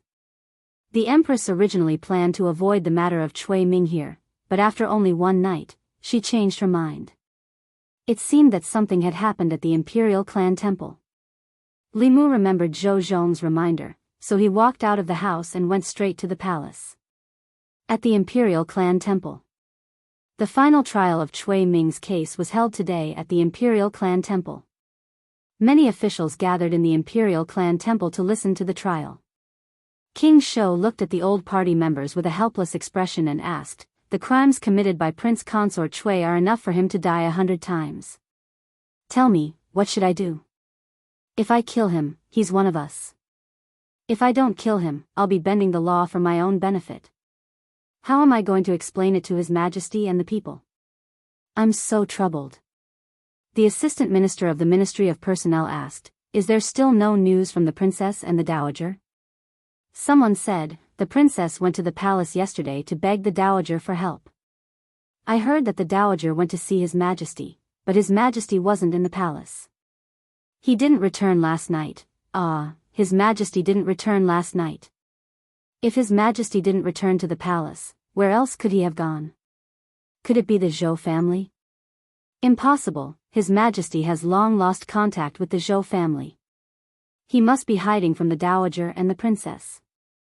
It's obvious that His Majesty doesn't want to get involved in this matter.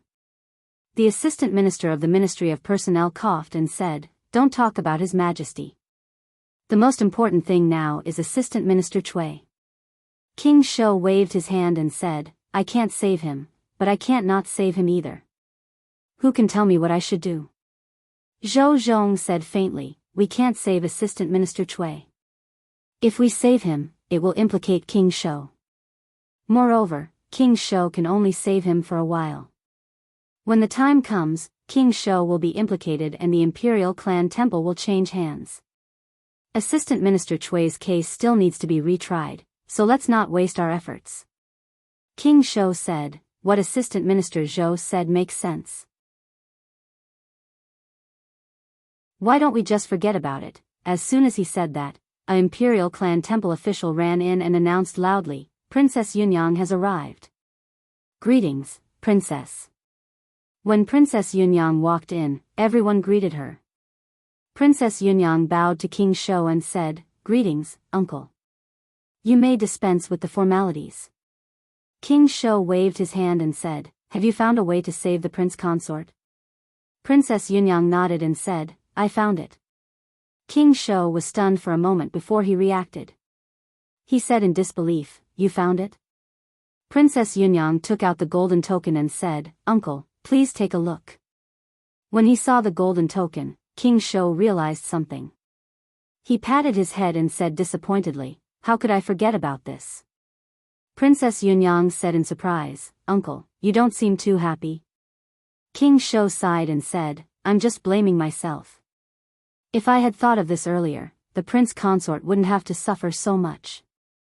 The imperial noble consort didn't tell her the use of the token. Princess Yunyang quickly asked, "Uncle, can this token really save the prince consort?" King Shou took the token and weighed it in his hand. He nodded and said, "This is a token that the late emperor ordered the Ministry of Works to make with meteoric iron in order to reward the important officials of the imperial court. The token is also plated with a layer of fine gold. The holder of this token will be exempted from the death penalty unless they commit treason. There are a total of 13 death exemption tokens." The imperial noble consort was very favored by the late emperor. It seems that the late emperor also gave her one, someone asked, can the Imperial Noble Consort's token save Assistant Minister Chui? King Shou nodded and said, as long as the Imperial Noble Consort is willing, this token can save anyone. When the officials of the old party heard this, they were all delighted. The Assistant Minister of Personnel asked, can this token absolve Assistant Minister Chui of his crimes? King Shou said, it can, but it can't. Those who use the death exemption token will be stripped of their post and salary. This token can save his life, but he will no longer be the Assistant Minister of the Secretariat. He will only be the Prince Consort in name, but not in reality. The Imperial Court will have to take back his residence and no longer give him the salary of a Prince Consort. Chui Ming was the Assistant Minister of the Secretariat. This position allowed them to be the first to know about the state's affairs. They could control the Imperial Court through the decisions of the Secretariat. After the incident in Yang County, the Assistant Minister of Personnel used Chui Ming to order the Imperial Court to reward the evil spirit. Once he lost this position, the old party would lose a large part of their control over the Imperial Court. In other words, even if he could keep his life, he would be useless to the old party. The Assistant Minister of Personnel sighed and said, this is already the best ending. Moments later, in the Imperial Clan estate, at the entrance of the prison, Zhang Chun blocked King Shou's path and shouted angrily, what? You want to release Chui Ming? Chui Ming committed such a grave crime and you want to release him? Do you have no respect for the law? King Shou held up the token and said, this is the death exemption token granted by the late emperor. Those who hold this token will be exempted from the death penalty except for those who have committed treason. This is the law. Zhang Chun said loudly, you are using the death exemption token from the late emperor. What are you doing to His Majesty?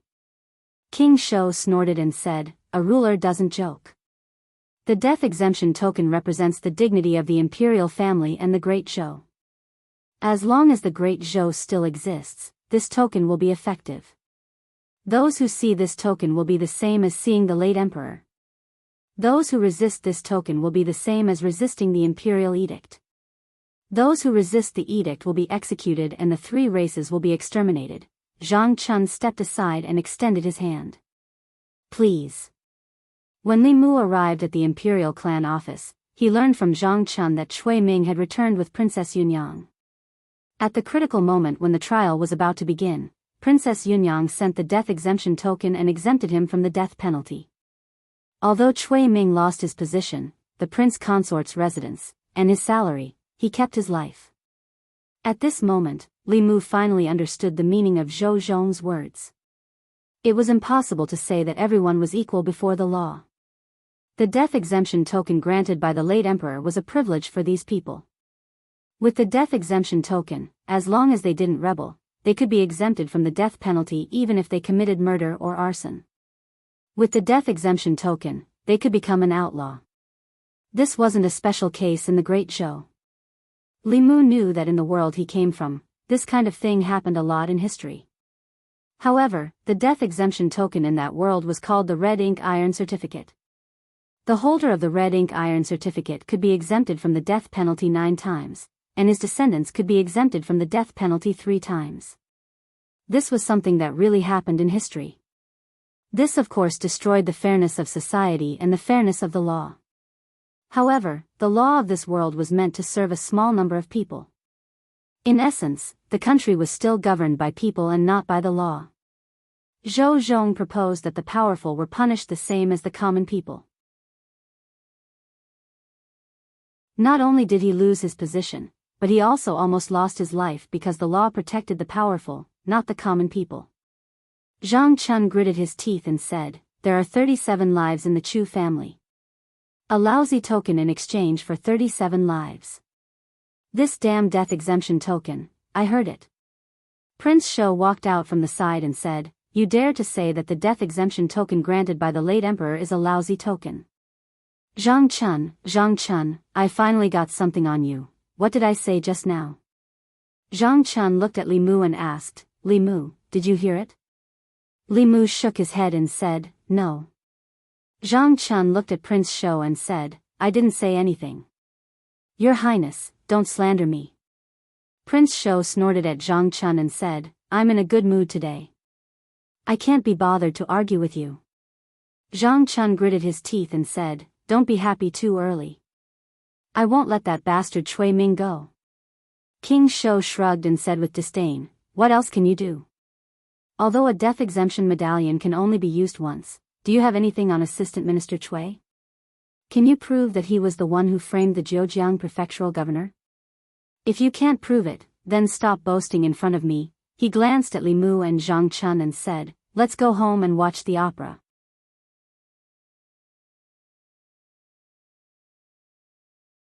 Chapter 280. The death exemption medallion can only be used once? Everyone can only be spared once?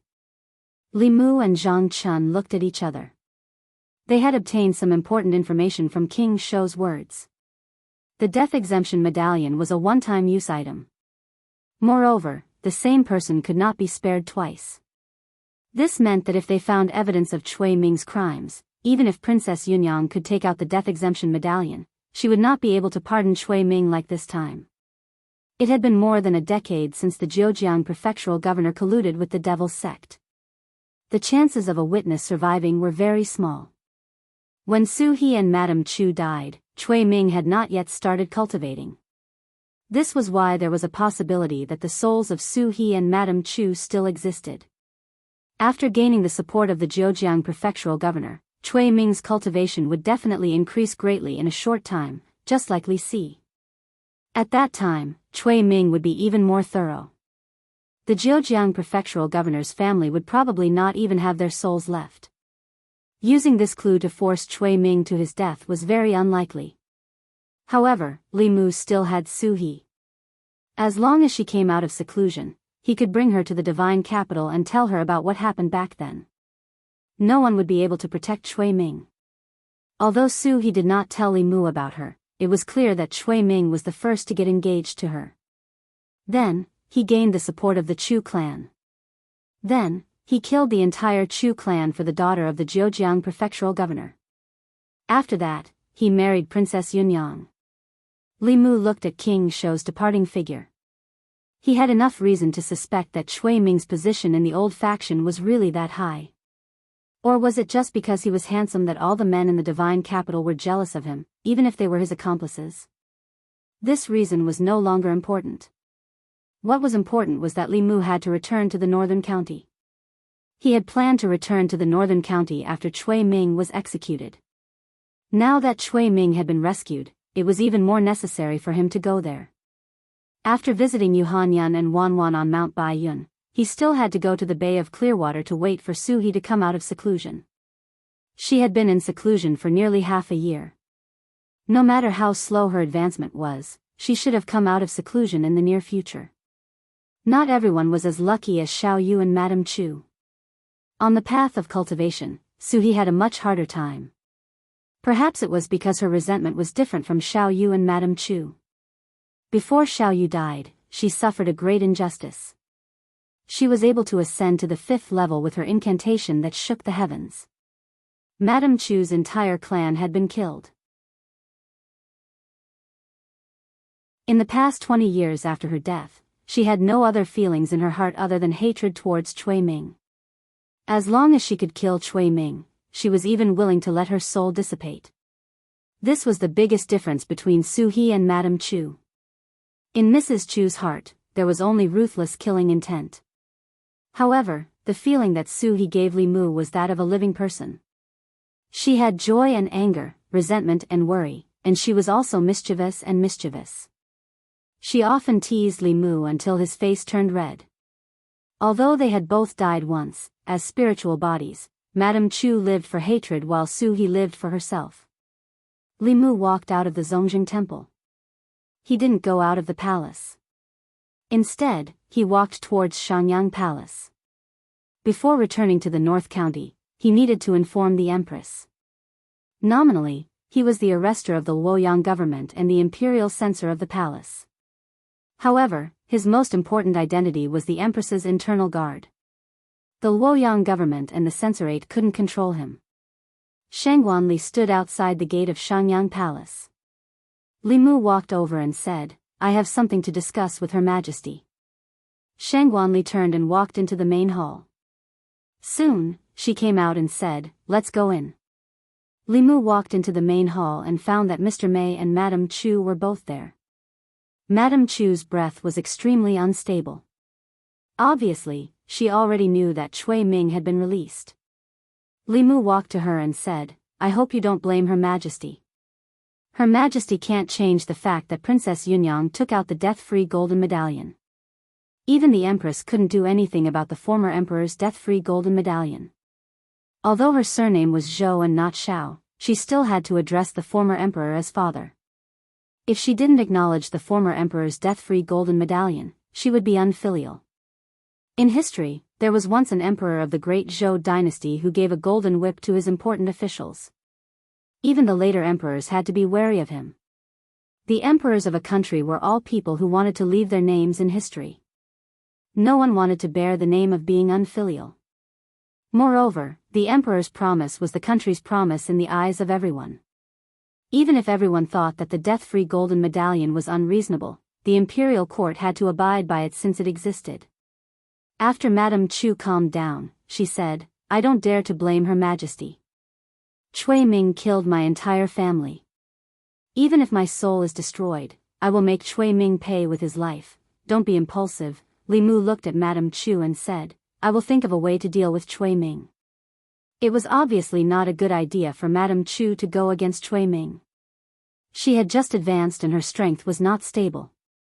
Cui Ming had been in the creation realm for many years and was not weak. He probably had many trump cards.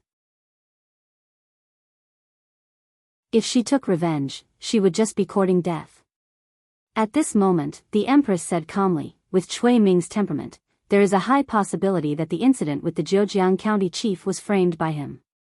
Unfortunately, too much time has passed and it is impossible to deduce. We can only search Cui Ming's soul." Li Mu hurriedly said, "Your Majesty, we can't make an exception." Everyone, including Li Mu, had their own privacy and secrets. If the imperial court made an exception, Pandora's box would be opened. This would have a worse impact than the death-free golden medallion and the silver law of guilt. There were no secrets between people. Everyone was selfless and didn't hide anything. They didn't commit any crimes. This sounded wonderful, but it was terrifying when one thought about it. Even when the government searched the souls of people, it had to be based on a large amount of evidence. If they could pry into people's minds based on guesses, the order of the world would be messed up. Li Mu hoped that Cui Ming would die, but he could not cross the line. He looked at the Empress and said, "Your Majesty, I want to go back to the North County. When Cui Ming was in Yangqiu County, the first woman he killed has turned into a ghost cultivator. We are friends. If we invite her, we can sentence Cui Ming to death. At that time, no one will be able to protect him." Madame Chu looked at Li Mu and finally understood why Li Mu wanted Cui Ming to die. She asked, "You know that girl?" Li Mu nodded and said, "She is my friend." Madame Chu sighed and said, "I have wronged her." Li Mu shook his head and said, "The person who killed her is Cui Ming. It has nothing to do with you." The Empress thought for a while and said, "You have offended many people in the Immortals' capital. I will let Mei Wei go with you." Li Mu shook his head and said, "No need. Even if there is an accident, I can protect myself." He had also reached the level of supernatural power. The power he could use was stronger than the mana of Madame Chu and Su He. With the help of various spells, he could close the gap between normal cultivators in the Destiny realm. If he counted in the talisman's treasure, he could fight with the cultivators in Dongxian for a while. Li Mu refused to be escorted, and the Empress did not insist. She said, "Remember to come back before the imperial examinations. I hope you can participate in the examinations this time." There were still 2 months before the examinations. No matter what, it was enough. The way to become an official in the Zhou dynasty had changed. The imperial examinations had become the stepping stone. If Li Mu wanted to play a bigger role in the court, he had to participate. As long as he could pass the examinations, no matter what the Empress arranged for him in the future, no one could object. After asking for leave from the Empress, Li Mu returned home. He packed his things with Little White and planned to leave as soon as possible. The news of Princess Yunyang using the death exemption medallion to save the prince consort had spread throughout the divine capital. When the people of the divine capital heard this, they fell into a long silence. In the play, Qin Shimi abandoned his wife and son, and in the end, he was punished by the heavens. The audience was delighted. However, in reality, Prince Consort Chui killed his wife and exterminated his family. He bore the burden of dozens of lives, but he was still able to get away with it. As the prince consort, he enjoyed endless glory and wealth. A play was ultimately just a play. The Ministry of Justice. The director of the Ministry of Justice sat in the guardroom and sighed. I didn't expect Princess Yunyang to have such a move. The death exemption medallion bestowed by the late emperor is probably something that even His Majesty can't object to. Whoever has the medallion has an extra life and can do whatever they want in the Zhou dynasty. As the director of the Ministry of Justice, although he would sometimes cover for people from the old faction, it was within the scope of the law. Assistant Minister Zhou once said that if the law was not fair to everyone, then the law would be meaningless. According to Assistant Minister Zhou, the death exemption medallion should not exist in the first place. The Assistant Minister's office. Zhou Zhong sat behind the desk and flipped open a book on the table. The book was blank. There was only a page in the middle that was densely filled with words. Upon closer inspection, one would realize that it was a list of names. There were 13 neatly written names on the paper. 3 of the names had been crossed out. Zhou Zhong picked up a pen and gently crossed out the words Imperial Noble Consort.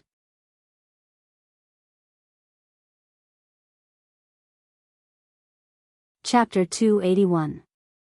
Li Mu packed up his things and waited for Xiao Bai in the courtyard. When he thought of Chui Ming's ending, he still felt some regret. In fact, he originally wanted to deal with Chui Ming himself without Su He doing anything. At that time, Su He would not have to come to Shen Du and would not have to see Chui Ming. The incident from 20 years ago would also not cause her any harm. He did not expect that the great Zhou actually had something like a death exemption medallion. In order to punish Chui Ming, he had planned for half a month. He had written a script to create public opinion, and he had also coaxed and pestered the 6 officials of the Imperial Secretariat. After much difficulty, he finally sent Zhang Chun to the Imperial Clan Temple and successfully took down Chui Ming. In the end, he lost to a broken medallion. There were too many misdeeds left behind by the previous emperor. After one was dealt with, another one would appear. It was impossible to guard against it. If he lived for a few more decades, the great Zhou would be destroyed by his hands sooner or later. A piece of scrap metal could destroy the justice of the law. It was the biggest stain on the great Zhou's law and could not be tolerated. When he returned from the northern county, he would sooner or later turn those medallions into real scrap metal. Xiao Bai walked out of the room with a small bag on her back. She happily said, "Benefactor, I'm done packing.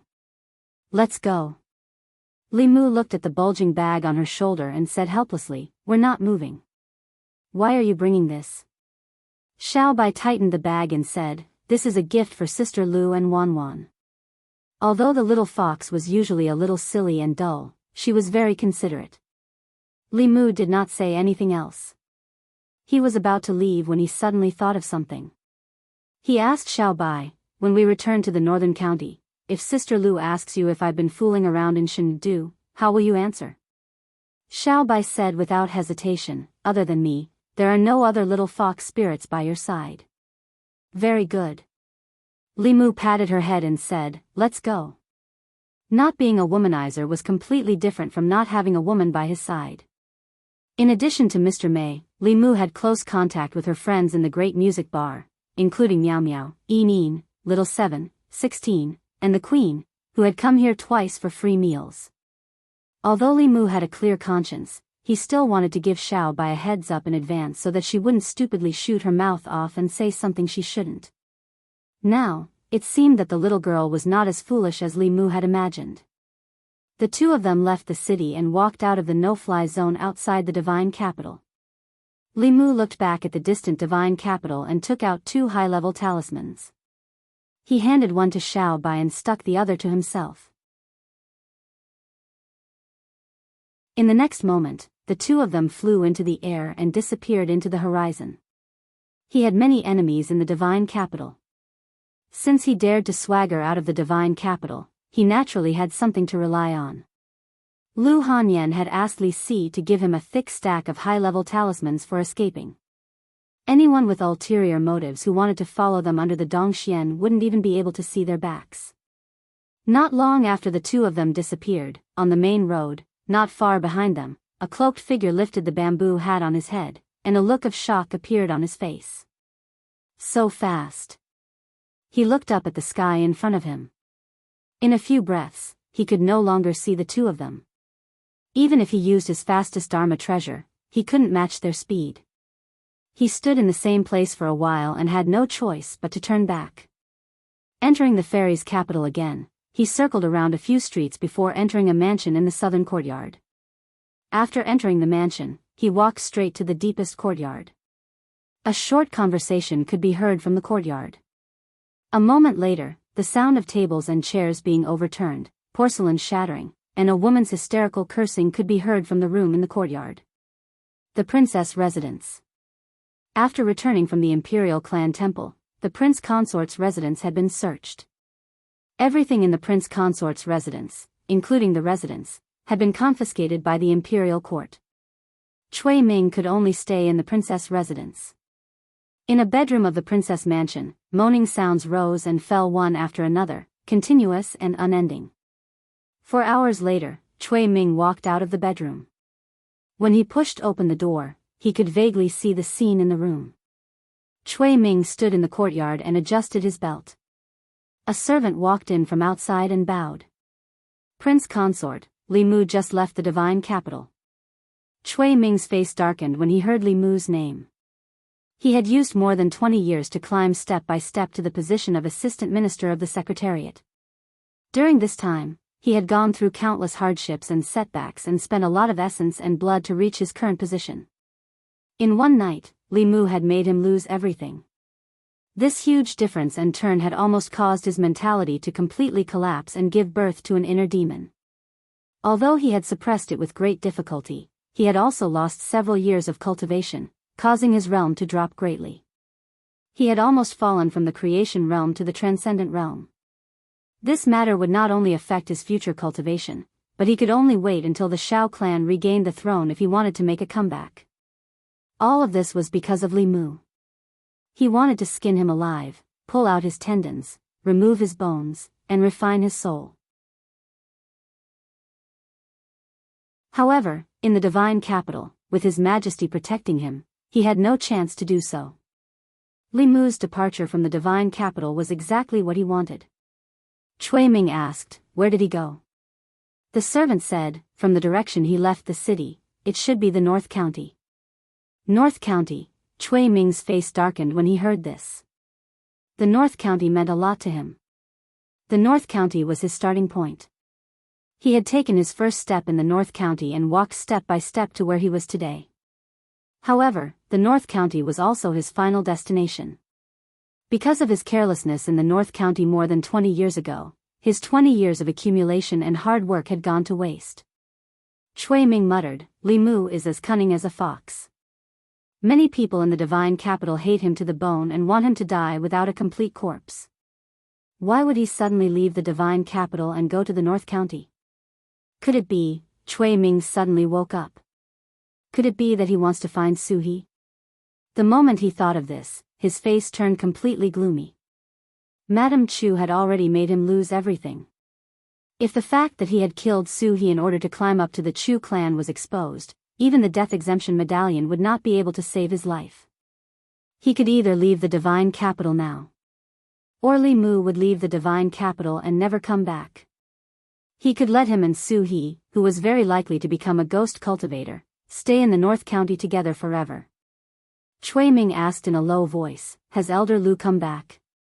The servant shook his head and said, "No." Cui Ming was puzzled. He had sent Elder Lu to the North County to investigate Chu Yun, and Suhi. It had been more than half a month and there was no news from him. As a fifth realm cultivator, as long as he left the divine capital and did not offend the 4 sects and 6 schools of Buddhism and Taoism, he could do whatever he wanted in any county. It was unlikely that anything had happened to him. However, if nothing had happened, why had there been no news at all for so many days? Cui Ming paced in the courtyard. After Elder Lu left, there was no one around him that he could use. However, Li Mu and Su He were bound to die. If they did not die, Cui Ming would be the one to die. Cui Ming's expression changed for a while. Finally, he gritted his teeth and flipped his hand. A palm-sized bronze mirror appeared in his hand. He walked to the study and bit his fingertip. Using blood as ink, he wrote a few lines on the bronze mirror. Then, he put down the bronze mirror and crossed his hands. After forming a few seals, he sent his spirit energy into the bronze mirror. A white light flashed on the bronze mirror, and the blood-red words on it slowly disappeared, as if they were being swallowed by something. Imperial Palace. In the Imperial Garden. The garden was full of flowers. The Empress walked slowly among the flowers. Mr. May walked in from outside and said, "Your Majesty, Li Mu has left the divine capital." In the short time that he left, there were many movements in the southern and northern courtyards. Do we really not need to send people to protect him? The Empress smiled and said, "He's not as weak as you think. Even 1,000 illusion Shangren died in his hands. What can those people do to him? You've seen him bully others, but when have you seen others bully him?" Mr. May thought about it carefully and realized that it was true. Although Li Mu had offended many people, those who dared to bully him did not end up well. Being beaten with a cane was a light punishment. Those who were more serious would not be able to keep their heads. Those who were more serious would be chopped into ashes on the street. The prince consort of Princess Lianyang lost his official position and had his property confiscated. Many people in the court called him Her Majesty's little fox after betraying him. Mr. May recalled the process of meeting Li Mu. He spoke softly, was good-looking, liked to laugh, did things in a straightforward manner, was righteous, and did not want to compromise. Who would have thought that he was also full of tricks when he was up to no good? Thinking of this, she inadvertently glanced at the Empress. She saw a faint smile on the Empress's face. At that moment, the beauty of the Empress even overshadowed the flowers in the garden. Mr. May was dazed for a moment. Ever since she married the Crown Prince, she rarely saw such a smile on the Empress's face.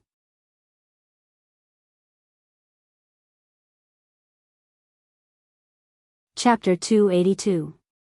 Chengdu. 20 years ago, the prince consort, Cui Ming, killed his wife and exiled her family. After Princess Yunyang took out the death exemption medallion bestowed by the late emperor, Cui Ming was released from the ancestral temple.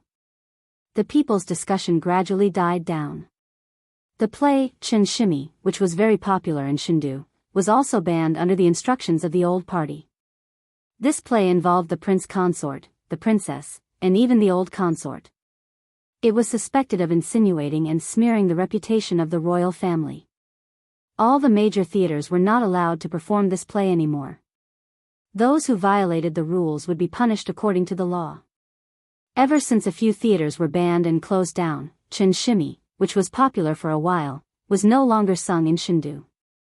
Although the people did not dare to say it out loud, they could not help but laugh in their hearts. What insinuating and smearing! It was all nonsense. Reality was worse than the play. In the play, Chen Shimi abandoned his wife and children and ended up dying a horrible death. Prince Consort Cui, who was a traitor, did all kinds of evil things. He was 1,000 times more hateful than Chen Shimi. In the end, he still got away with it and continued to be a relative of the royal family. Cui Ming's case came to an end. More major events were happening in Chengdu every day. After the reform of the imperial court selection system, the first imperial examination became the most important thing. The talents recommended by the 36 counties gradually gathered in Chengdu. What happened a few days ago would soon be forgotten. North County. Baiyun Mountain. When Li Mu followed Yuzhen back to the mountain last time, the disciples of the ancestral court of Fulu's school had already seen him. After Li Mu explained his intentions, 2 disciples personally brought him and Xiao Bai to Baiyin Mountain. The 4 of them landed on the square in front of the palace on Baiyin Mountain. Someone in the palace sensed them and 2 people walked out. One was an old man and the other was an old woman. The old woman on the right was called Hua Yangzi. She was the one who brought Li Mu and Lu Hanyan to tour the entire Baiyin Mountain. After greeting each other, the old woman looked at Li Mu with a surprised gaze. The last time he saw him, he had only just condensed his spirit. It had only been 2 months, but the aura on his body had already become extremely obscure. It was obvious that he had already stepped into the divine ability realm. For those with average aptitude, it would take 10 to 20 years or even longer to advance from astral focus to divine ability, but he only took 2 months. This kind of cultivation speed was simply terrifying. It was comparable to the top geniuses of the ancestral court. Although the speed of those geniuses entering the middle realm was fast, but that was because they had more than 10 years of accumulation. The last time she saw Li Mu, he was just an ordinary divine condensation cultivator. Without a doubt, he must have encountered a great opportunity in these 2 months. Everyone had their own fortuitous encounters. The old woman stopped thinking about it and said with a smile, "I'll take you to junior sister Lu's residence." On top of White Cloud Peak, there was a mountain with an abundance of heaven and earth spiritual energy. Most of the disciples on the mountain lived together. Only the elders and core disciples above the transcendent realm had the right to establish their own residence on the mountain. As the disciple of the first seat, Lu Hanyan's status was equal to that of the elders. The place where she lived was full of spiritual energy and beautiful scenery. It was a place that countless disciples and even many elders envied. At this moment, she was sitting at a stone table in the courtyard with one hand supporting her chin. She watched the flowing clouds leisurely float by in front of her eyes. White cranes flew among the clouds and cried out clearly. However, she was not in the mood to enjoy the scenery or cultivate. She was in a daze out of habit. The clouds floating by the distant mountain gradually transformed into the appearance of a person in her eyes. When she was young, she was sold to the music hall by her parents. She did not have enough to eat every day. She practiced the zither until she could not lift her arms. She gritted her teeth and endured it. Now, she could not bear to miss a person. In these 2 months, she wanted to go to the divine capital with Wanwan to find Li Mu more than once, but she also resisted this idea more than once. For the first time in more than 10 years, she had found someone she could rely on, but she didn't want to completely rely on him. In order to have the ability to face some things with him, she had finally hardened her heart and made this decision. She absolutely couldn't give up halfway. That night, she watched him face a life and death crisis alone while she could only hide in a safe place. She did not want to experience it again. Wanwan rested her chin on her hands and sat across from her. She muttered, "I wonder how young master is doing in the immortals' capital. Is he eating well? Is he wearing good clothes? Is he living well? Is he being bullied? Those bad people in the immortals' capital love to bully people." Hearing Wanwan's words, Lu Hanyan could not help but worry. She had been in the divine capital for more than 10 years. She knew better than anyone what the divine capital was like. The imperial court there was dark, the officials were muddle-headed, the people were numb, and the children of the rich and powerful were lawless. If they committed crimes, they only needed to pay for it with silver. They did not need to be punished by the law. The students of the academy bullied women. Many women from good families were tainted by them. If she did not refuse to play the solo in the pavilion, she would not have been able to keep her innocence until today. With Li Mu's personality, he would definitely be at a disadvantage in a place like the divine capital. Thinking of this, Lu Hanyan could not help but worry even more. Wanwan shook her head and said, "I wonder where the young master is. Does he know any pretty girls?" Luckily, Xiaobai is by his side. Lu Hanyan was worried but also a little angry. She said, "When did he lack pretty girls by his side? It's been so long and there's no news at all." Maybe he has already forgotten about us. Ouch. Before she could finish her words, she suddenly let out an ouch. She felt something hit her head. Lu Hanyan turned around, but there was no one behind her. Wan looked behind Lu Hanyan. A strange light flashed in her limpid eyes. In the next moment, a look of surprise appeared on her little face. There was no one behind her, but Lu Hanyan was indeed attacked. Her expression changed slightly. She made a gesture with one hand and hit the empty space in front of her. He wanted to secretly appear beside her and give her a surprise, but he happened to hear her bad-mouthing him behind his back. He had kept his chastity for her for the past 2 months. Li Mu could not take it anymore. He lightly knocked on her head as a punishment. Facing Lu Hanyan's palm, he removed his concealment state and took the opportunity to hold her hand. He used all his mana to dissolve her attack. Li Mu interlocked his fingers with hers and said, "You're so ruthless. Are you trying to kill your husband?" "Young master." Wan had already jumped up from the stool and ran happily to Li Mu's side. Lu Hanyan allowed Li Mu to hold her hand. Her clear eyes flashed with a blazing surprise. Then she snorted and said, "It's been so long. You didn't even write a letter. Do you have other little foxes in Luoyang?" Li Mu looked behind him and said, "Xiao Bai, testify for me." Xiao Bai also removed her concealment state.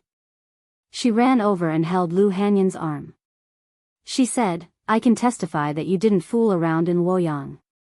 Other than me, there are no other little foxes." Lu Hanyan pinched her face and said, "You listened to him more than Wan. Did he teach you before he came?" Xiao Bai shook her head and said, "I swear in the name of the divine fox. Young master really didn't fool around outside. The divine fox was Xiao Bai's religion." Lu Hanyan obviously believed in Xiao Bai's promise. She raised her eyebrows slightly and held Li Mu's hand tightly. She said, "Come in. I have something to say to you." Li Mu said, "I also have something to say to you." They walked into the room. The moment the door closed, the two bodies hugged tightly. Li Mu's longing that he had endured for 2 months suddenly exploded at this moment. This longing came not only from his heart, but also from his body. The body of pure yin and pure yang had a natural attraction. After tasting the sweetness of dual cultivation, he could no longer give up. The two kissed for a long time before their lips slowly parted. A faint blush appeared on Lu Hanyan's pretty face. She said, "Let's go out. Wan and Xiao Bai are still outside." Li Mu was a little reluctant to part with her. He hugged her soft body tighter and said, "What are you afraid of? They are not outsiders." After being separated for so long, Lu Hanyan was even more reluctant to let go. She said softly, "Then let's hug for a while more." The two hugged each other tightly and quietly listened to each other's heartbeat. They didn't say a word, but it was better than 1,000 words. Lu Hanyan was still a little shy. After a few minutes, she pulled Li Mu out. Xiao Bai was taking out the gifts she brought from Chengdu from a small bag and placing them on the table. "This is a hairpin for Sister Wan. This is rouge for Sister Hanyan. This is the flower seed that benefactor and I bought in Chengdu. It will be beautiful after it blossoms." After distributing the gifts, she couldn't wait to plant the flowers in the flower bed outside with Wan. Wan watered the flower bed and asked, "When will these seeds bloom?" Xiao Bai was stunned for a moment. Then, she shook her head and said, "I don't know. When we were in Chengdu, Sister Zhou just waved her sleeves and they suddenly grew." Li Mu keenly sensed that his grip on his hand tightened. Lu Hanyan stood in front of the flower bed and looked at Xiao Bai. She smiled and asked, "Which Sister Zhou?"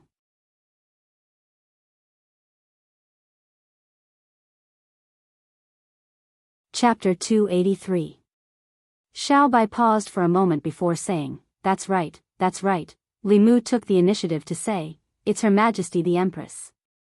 This time, it was Lu Hanyan's turn to be stunned. She couldn't believe her ears and even forgot to be jealous. She asked, "What did you say?"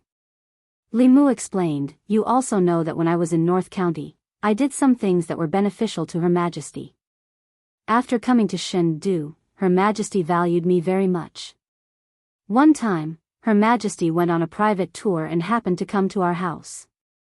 Xiao Bai met her at that time. At this moment, what he said to Lu Hanyan was the truth. However, he tactfully chose to hide the fact that he was ravaged by the Empress in his dream and was caught by her in his wet dream. Without waiting for her to ask in detail, Li Mu asked in return, "Don't tell me you suspect that I have some kind of ambiguous relationship with Her Majesty?" Lu Hanyan pinched his waist and said angrily, "Don't offend Her Majesty." Li Mu said, "It's okay. This is North County. She can't hear." Lu Hanyan stomped her feet. "That's still not okay." Li Mu said, "Okay, okay, okay. I won't say any more. I'll listen to you." The men of Great Zhou might not be convinced that a woman was the Empress, but Li Mu knew that many women in Great Zhou respected and worshipped the Empress. In addition to Sheng Wanli, Lord Zhang's daughter also seemed to regard the Empress as her idol. He didn't expect that even Lu Hanyan would be so protective of her. If they knew that the Empress was not only dignified but also had an S-side, the image in their hearts would probably immediately collapse. Hearing that Her Majesty took good care of Li Mu, Lu Hanyan was finally relieved. As for whether the two of them had any other relationship, she didn't have a trace of doubt at all. The Empress was the symbol of nobility, majesty, and holiness. As long as she had such thoughts, she felt that it was an unforgivable sin. After putting on the identity of the Empress, there was no need for Li Mu to explain who Big Sister Zhou was. He sized up Lu Hanyan with a glance and said in disbelief, "You have mystical power so quickly?" A moment ago when Lu Hanyan attacked him, Li Mu discovered that her cultivation had already reached the middle realm. Li Mu himself had done countless good deeds in the divine capital. He had absorbed the willpower of countless commoners, spent countless spirit jades, and worked like a horse for the Empress. With her help, he had been able to upgrade his divine ability in 2 months. After arriving at Mount Baiyun, he realized that Lu Hanyan's improvement in the past 2 months was even greater than his. Lu Hanyan said with a little pride, "In the past 2 months, I have been cultivating well. Master has also helped me a lot in my cultivation." As she spoke, she looked at Li Mu and asked in confusion, "Why are you also upgrading so quickly?" After consuming a lot of the sect's resources and with the help of her master, she was able to advance a few days ago. She thought that when Li Mu came back and saw that her cultivation had surpassed his, he would be shocked. But what she didn't expect was that just like her, he had also advanced to the middle realm. Li Mu glanced at her and said, "Do you think you are the only one who has been cultivating well?" He actually said this with a little guilty conscience. In the past 2 months, he had only cared about fighting with the officials, the rich, and the old parties. Where would he find the time to cultivate hard? He had only used the time that others cultivated hard to take shortcuts. On the surface, he didn't seem to have guided chi cultivation, but the Empress was a 7th realm elite. Casually hugging her thigh for a while could save him years of hard cultivation. Lu Hanyan had hugged Yuzhen Zi's thigh, but the Empress's thigh was obviously longer and fairer than Yuzhen Zi's. Lu Hanyan said doubtfully, "That's impossible. Even if you didn't eat or drink for the past 2 months and absorbed the spiritual jades all the time, it's impossible for you to break through so quickly. You must be hiding something from me." After not seeing him for 3 days, she had a whole new level of respect for him. When it came to cultivation, Li Mu could easily fool Lu Hanyan in the past. After cultivating on Mount Baiyun for 2 months, the current Lu Hanyan was obviously not so gullible anymore. Li Mu said in amusement, "Actually, it's nothing much. I originally didn't want to break through so quickly. It was Her Majesty who helped me. Her Majesty is a 7th realm transcendent elite. She is as powerful as your sect master. This kind of thing is nothing to her." Lu Hanyan said in surprise, "Why is Her Majesty so good to you?" Li Mu said, "I exchanged all of this with my own hard work. You don't know, but in the past 2 months in Chengdu, I worked like a horse for Her Majesty. I gave my all and did so many things in exchange for such an opportunity." Lu Hanyan held his hand and said sympathetically, "It's been hard on you. It's not hard at all. Li Mu shook his head and said, only when I become stronger can I have the ability to protect you. Although it's hard to work for Her Majesty is also very generous. She let me be an internal guard. Not only did she give me cultivation resources, but she also rewarded us with a 5-sectioned house. In the future, when you and Wanwan come back, you will have a big house to stay in. Lu Hanyan said in surprise, a 5-sectioned house? Where is it? Li Mu said, the North Garden. Lu Hanyan was shocked. With her savings, she probably couldn't afford a 5-sectioned house in Chengdu, let alone the North Garden, where the high officials and nobles lived.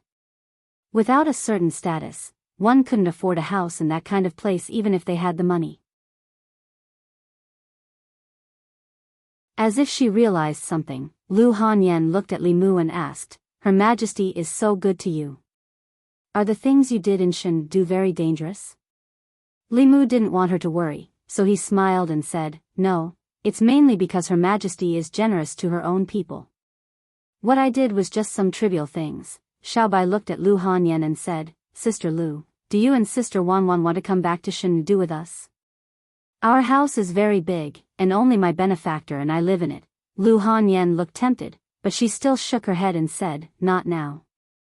Wait until my cultivation improves a bit more. Li Mu didn't say anything to Xiaobai this time. He had made too many enemies in Chengdu. With his current strength, he couldn't protect them very well, unless they were like Xiaobai and stayed at home all day.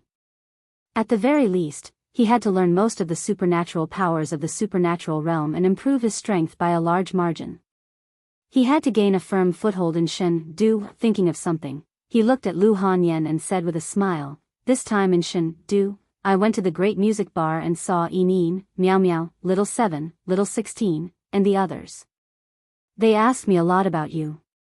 Hearing about her former good sisters, Lu Hanyan looked excited and asked, you saw them?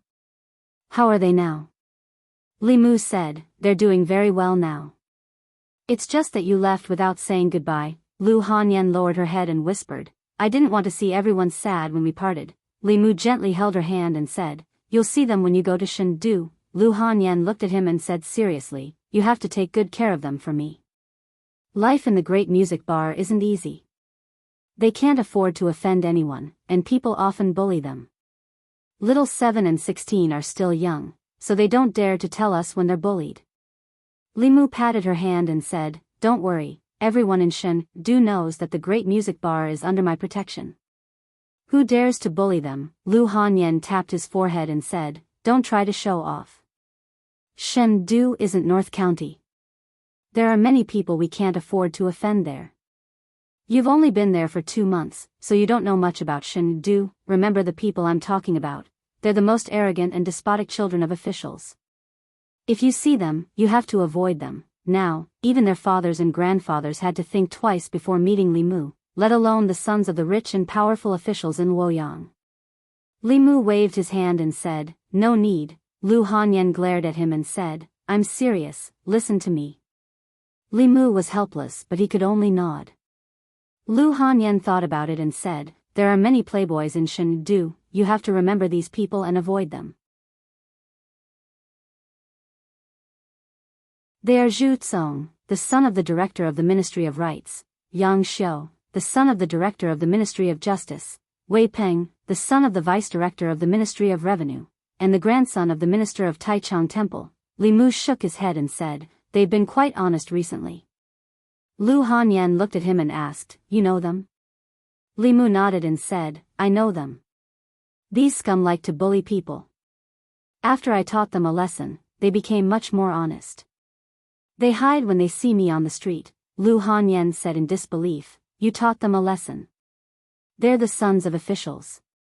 They don't need to be punished for breaking the law. They can pay for it with silver. Yang Xiu's father is the director of the Ministry of Justice. When they're in the Ministry of Justice, they can turn black into white. Li Mu explained, the Silver Act has been abolished. Back then, His Majesty wanted to abolish the Silver Act, but many officials objected. Later, I beat up their sons, grandsons, and so on and then compensated them with silver. It was reasonable and legal. The director of the Ministry of Justice didn't punish me, so those officials took the initiative to ask for the abolition of the Silver Act. Actually, the director of the Ministry of Justice isn't that bad.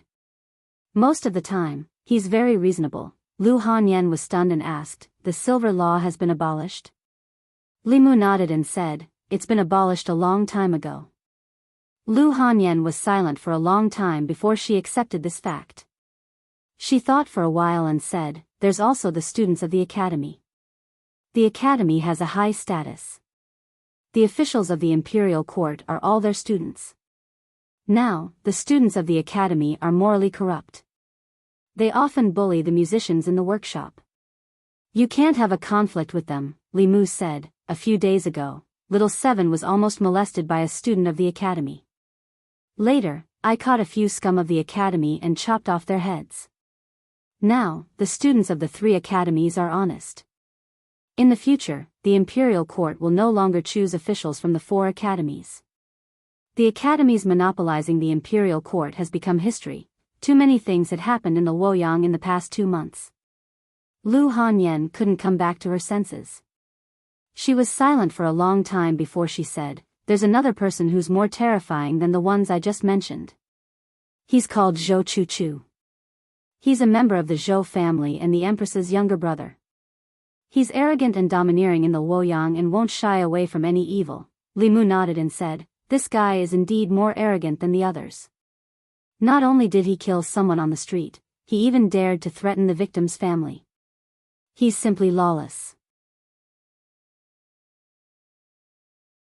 So, I simply struck him to death with a thunderbolt to prevent him from harming the people." Lu Hanyan stared blankly at Li Mu and asked, "Is this what you meant by a trivial matter?"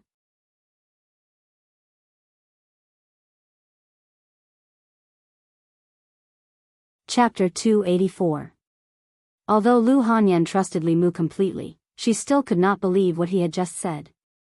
Those hedonistic sons of rich families were tyrannical and lawless in Fairy's capital. Lu Hanyan had grown up hearing about their misdeeds. What exactly did these people go through to change their personalities in just 2 months? As long as she could remember, there had been a law of paying for crimes. Many officials had proposed to abolish it, but in the end, there had been no result. How could it be abolished so suddenly? The academy no longer had a transcendent status, and the young ruffian of the Zhou family, Zhou Chu, was dead. Were these all the trivial things he had done in the past 2 months? Lu Hanyan looked at Xiao Bai and asked, "Is what he said true?" Xiao Bai nodded and said, "It's true. The people of Luoyang like you very much.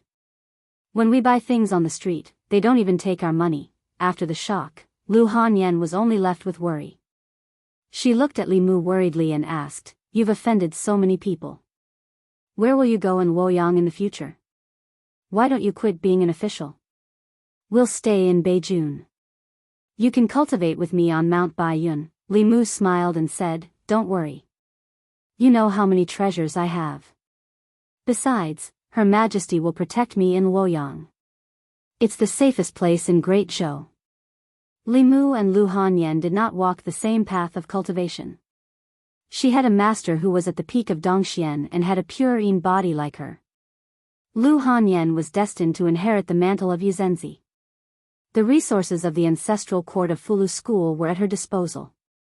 However, Li Mu's cultivation depended on himself. The faith of the people was the foundation of his cultivation. Since he stood on the side of the people, he naturally had to stand on the opposite side of the privileged class. It was inevitable that he would offend people. Fortunately, he had the Empress and his own trump cards were not weak.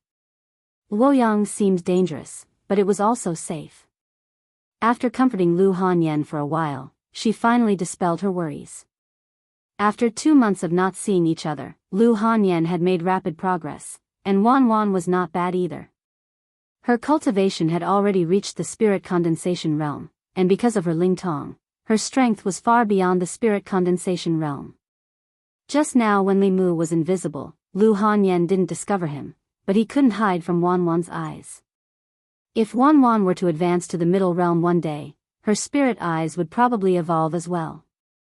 After not seeing each other for 2 months, Xiao Bai had endless things to talk to them about.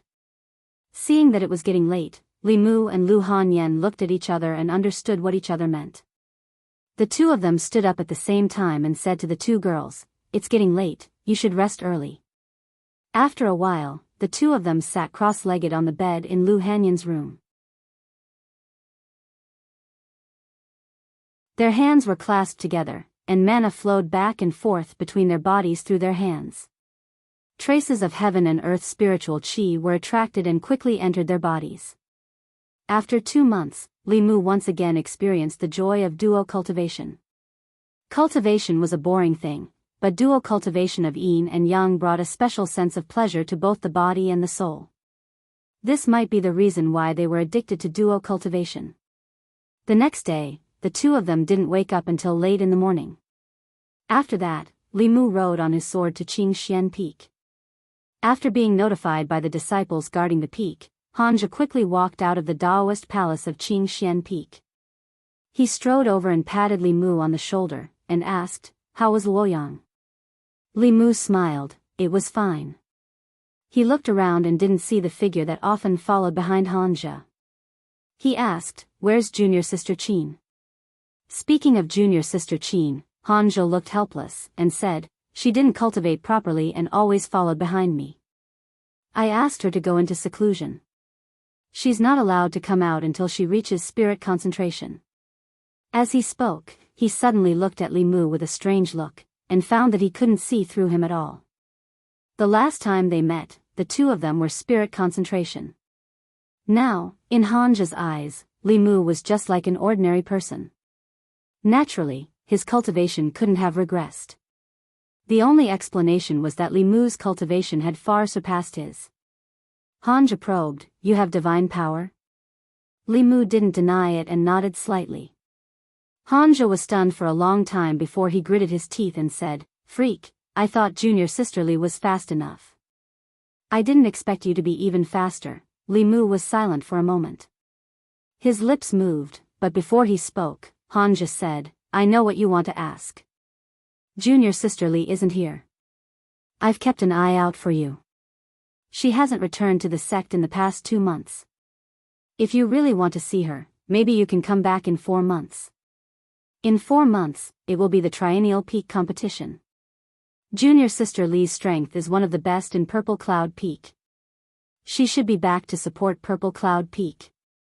After chatting with Hanja for a while, he went to supervise junior sister Qin's cultivation. Li Mu returned to White Cloud Peak again.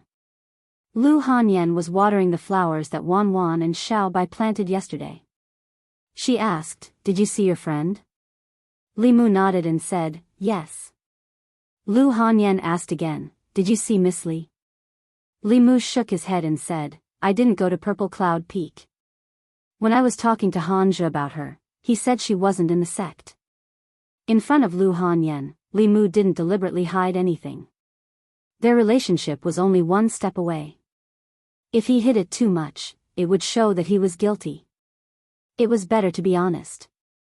Li Mu didn't continue this topic. He asked, "Hanja said that in 4 months, there will be a grand competition in the sect. Will you participate?"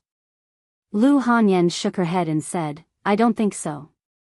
That's a competition for the younger generation. What would I do there?" Li Mu almost forgot that Lu Hanyan's status was equal to the elders of the various peaks. With her strength, it would be a bit of a bully for her to participate in such a competition. The grand competition's requirements were for young disciples under the age of 25. At this age, those who could reach the spirit convergence realm were already outstanding. Those who could reach the divine power realm were already top geniuses. They either had great talent or incomparable perseverance. There weren't many people like this in the ancestral court of Fu Lu school. Although talent was very important on the path of cultivation, it was very difficult to become strong with talent alone without hard work and the accumulation of years of cultivation. Although it was rare for young people to reach the spirit convergence realm, it wasn't that they didn't exist. However, the 5th realm cultivators Li Mu had seen were mostly middle-aged or old. Xiao Yu's situation was special. The youngest creation realm cultivator he had seen was Shengguan Li. However, she was 5 or 6 years older than Li Mu. If she hadn't been by the Empress side all year round, it would have been impossible for her to become a strong cultivator so early. The Empress wanted him to return to the divine capital before the imperial examinations. There were still 2 months before the examinations. Including the preparation time, there was plenty of time. Li Mu planned to stay in the North County for a few more days to accompany them. He stayed in Baiyin Mountain for 3 days and then went to the county city with Lu Hanyan. After leaving the North County city, Lu Hanyan handed the Yunyan Pavilion to Zhang Shan to manage. He didn't make a name for himself as a constable, but he was very talented in business. He didn't let down Lu Hanyan's trust. The Yunyan Pavilion's business was getting better day by day. Zhang Shan was so busy that he lost a lot of weight. However, he was more energetic and his eyes were shining. Li Mu didn't lack cultivation resources now. He spent some effort to guide him into the path of cultivation and gave him some Fulu and Dharma treasures to protect himself. Although he didn't have to do dangerous jobs anymore, he could still cultivate to protect himself. At the very least, he could strengthen his body and prolong his life. In the county city, Li Mu accompanied Lu Hanyan for 3 more days. He originally wanted to drink with the White Demon King and see his 2 nieces. However, he only saw the Green Bull Demon. From him, he learned that after Madame Bai came out of the ice coffin, the White Demon King and his family went out to play and hadn't returned yet. Li Mu was able to return to the county city. In the end, he returned to Yangqiu County with Lu Hanyan. This was the place where they knew each other. It was also the place where Li Mu had lived the longest when he first came to this world. In these few days, the 2 of them cherished this reunion very much. They were together for almost 24 hours every day. The progress of their relationship was only 1 step away. Li Mu wasn't in a hurry. For a woman, this matter was sacred and had a sense of ceremony. It had to be left until the night of the wedding. Their original plan was to leave this day for the day of their breakthrough. They would use each other's primordial yang and primordial yin to break through to the middle realm. However, no one expected that Lu Hanyan would enter the Fulu school and Li Mu would meet the Empress. The 2 of them had already broken through to the God Power realm. They definitely couldn't wait until the next breakthrough. On the 2nd day after returning to Yangqiu County, Li Mu left the city and went to Clearwater Bay. This time, other than returning to the northern region to see Lu Hanyan and Wan Wan, he also had an important mission. That was to bring Su He back to the divine capital and send Shui Ming on his way. After leaving the city, Li Mu flew on his sword and arrived at Clearwater Bay in an instant. Landing in front of the familiar hut, Li Mu was stunned as he looked at the surroundings. The illusion that Su He had set up was gone. The house by the shore had collapsed. The surrounding trees were crooked and some had even been uprooted. More importantly, the deep pool that originally existed here had dried up. The altar at the bottom of the pool was still there, but it was almost destroyed. The female corpse on the altar was also gone. Li Mu's face was gloomy as he searched the surroundings. Not only did he not find Su He's presence, but he also didn't find the 2 female ghosts. He only found the reason why the pool where the altar was located had dried up. For some unknown reason, the river that flowed through the Gulf of Clearwater suddenly changed its course 2 li before it passed through the Gulf of Clearwater, bypassing the Gulf of Clearwater. In this way, without the suppression of the water vein, the formation on the altar at the bottom of the sea would immediately lose its effect, unable to trap the female corpse underwater. Li Mu looked around and saw the mess by the shore of Clearwater Bay. Could this be caused by the battle between the female corpse and Su He after she escaped? Although they were of the same origin, one was a soul and the other was a physical body.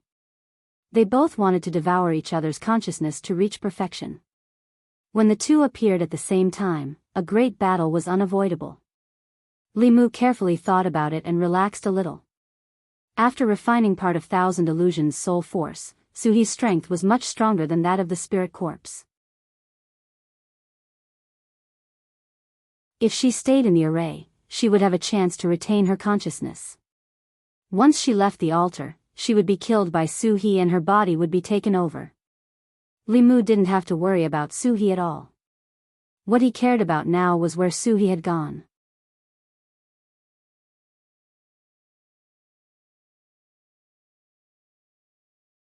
Chapter 285. At the shore of the Bay of Jade. Li Mu carefully examined the traces in the surroundings and confirmed that they were the result of a battle. The river that flowed through the Bay of Jade had also changed its course because the fierce battle had shattered the cliffs and blocked the original channel, causing the altar at the Bay of Jade to lose its water supply. Gradually, Li Mu discovered a few more problems. According to his initial deduction, the change in the river's course should have caused the altar's formation to weaken, allowing the spiritual corpse at the bottom to break out of the formation and engage in a great battle with Suhi. However, after careful examination, Li Mu felt that there should have been two experts above the 5th level fighting here. They had shattered the cliffs and forced the river to change its course, causing the female corpse at the bottom to break out of the formation. One of the 5th level experts had to be Suhi, so who could the other be? The possibility of it being a passing expert was not high. Many cultivators like to kill ghosts and demons indiscriminately. However, even cultivators who wanted to slay demons and protect the Tao would consider their own strength. They would definitely not fight with experts of the same level. If they fought with experts of similar strength, both sides would often be injured. Cultivation was not easy. No one wanted to be injured and cause their cultivation to drop, unless their target was Suhi. Who could have such a deep grudge against her? The answer was already obvious. Cui Ming. If Li Mu could think of Suhi, how could Cui Ming not think of it? After luckily escaping Madame Chu's calamity, he would definitely want to cut the weeds and eliminate all threats to him. Suddenly, Li Mu felt all the hairs on his body stand on end as a great sense of danger arose. He abruptly turned around and looked behind him. Behind him was a messy forest. A few trees had been overturned and those that were still standing on the ground were also swaying left and right. For some reason, this forest gave him an incomparably strange feeling. However, no matter whether he used his heaven's eye or opened his eyes, he could not see anything strange about this forest. Li Mu's eyes flashed slightly. He turned his back to the forest and slowly walked towards the dried-up pool. Whoosh! The sound of wind breaking came from behind him. A branch from a poplar tree closest to Li Mu suddenly shot out and stabbed at Li Mu's back. The speed of the branch was unbelievably fast. Li Mu subconsciously dodged and avoided it, but his arm was still stabbed. After the branch pierced Li Mu's arm, it directly collapsed. However, there was no wound on Li Mu's arm, nor was there any blood. Bang! On the other hand, a strange sound suddenly came from the trunk of the poplar tree. Wood chips flew everywhere, and a large hole appeared on the trunk. The wholeness formula was a substitution technique. After Li Mu advanced to a divine ability, he could already master it. This technique could divert a portion of fatal damage. For such an attack, it could divert all of it. After the first attack failed, more branches madly grew out of the poplar tree and attacked Li Mu at lightning speed. Li Mu unsheathed Bai and faced the attacking branches. There was a sound similar to metal clashing. Bai slashed at the branches, but only left a shallow mark. He did not expect the branches to be so tough. They were not inferior to magic items. Li Mu had never seen such a divine ability. A green light flashed in his hand and Bai disappeared. The Qingxian sword was in his hand. Li Mu raised his sword and slashed at the branches. This time, the branches attacking him were easily chopped off like tofu. Soon, only the bare trunk of the poplar tree was left. In the next moment, Li Mu suddenly felt his legs tighten.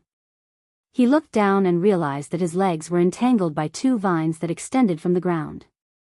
He waved the Qingxian sword and two green lights flashed.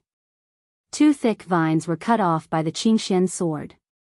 Li Mu held the Qingxian sword in his hand and looked around. He realized that in a short period of time, he was surrounded by the shadows of trees. The trees in the forest surrounded him in layers. They were constantly changing their positions, implying some kind of formation.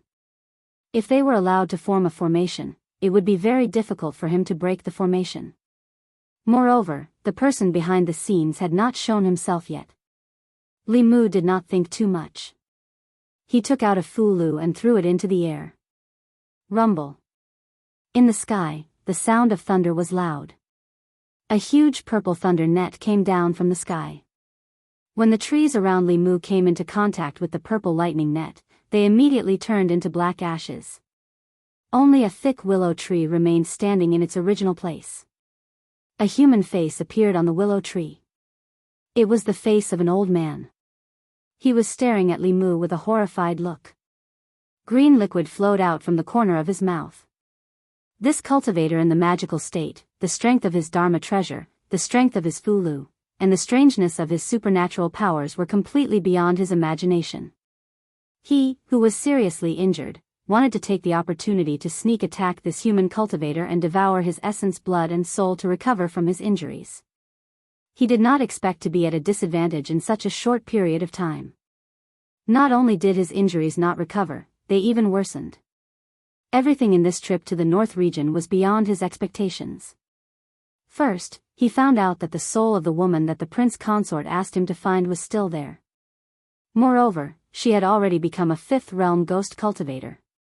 Even though she had just entered the fifth realm, he suffered a lot. In the end, just as he was about to use his powerful spiritual power to heavily injure the female ghost and kill her, something happened. Their battle destroyed a cliff, and the collapsed cliff caused the river to stop flowing. After that, a female corpse flew out of the pool. That female corpse looked exactly the same as the female ghost. Although she was only at the peak of the fourth realm, she was only one step away from the fifth realm. After the female corpse appeared, she first attacked the female ghost. He wanted to sit back and enjoy the fruits of her labor. He did not expect that the two would team up to deal with him. Although he was strong, he could not take on the combined forces of the corpse and ghost. After heavily injuring them, they escaped. He could not chase after them, so he could only stay here and recover. Today, he finally saw a human cultivator and wanted to devour him to recover. He did not expect this person's strength to be beyond his imagination. Instead, it brought him trouble. Fifth Realm Tree Demon. Li Mu's face was gloomy. He looked at the face on the willow tree and said, "Cui Ming sent you. Where is Su He?" This person pointed out Prince Consort Cui. The old man's expression changed and he immediately understood. Prince Consort Cui's guess was right. Someone wanted to use the female ghost to cause trouble. Since that was the case, he could not let him go so easily. The willow tree changed and turned into a skinny old man. His feet were rooted to the ground. Branches and vines quickly drilled out of the ground and surrounded the forest Li Mu was in. Countless branches and vines shot toward Li Mu from all directions. Although Li Mu had a treasured armor to protect him, it mainly defended against spells. Even the treasured armor could not completely protect him from physical attacks that had no blind spots. Li Mu formed a seal with one hand and silently chanted a spell.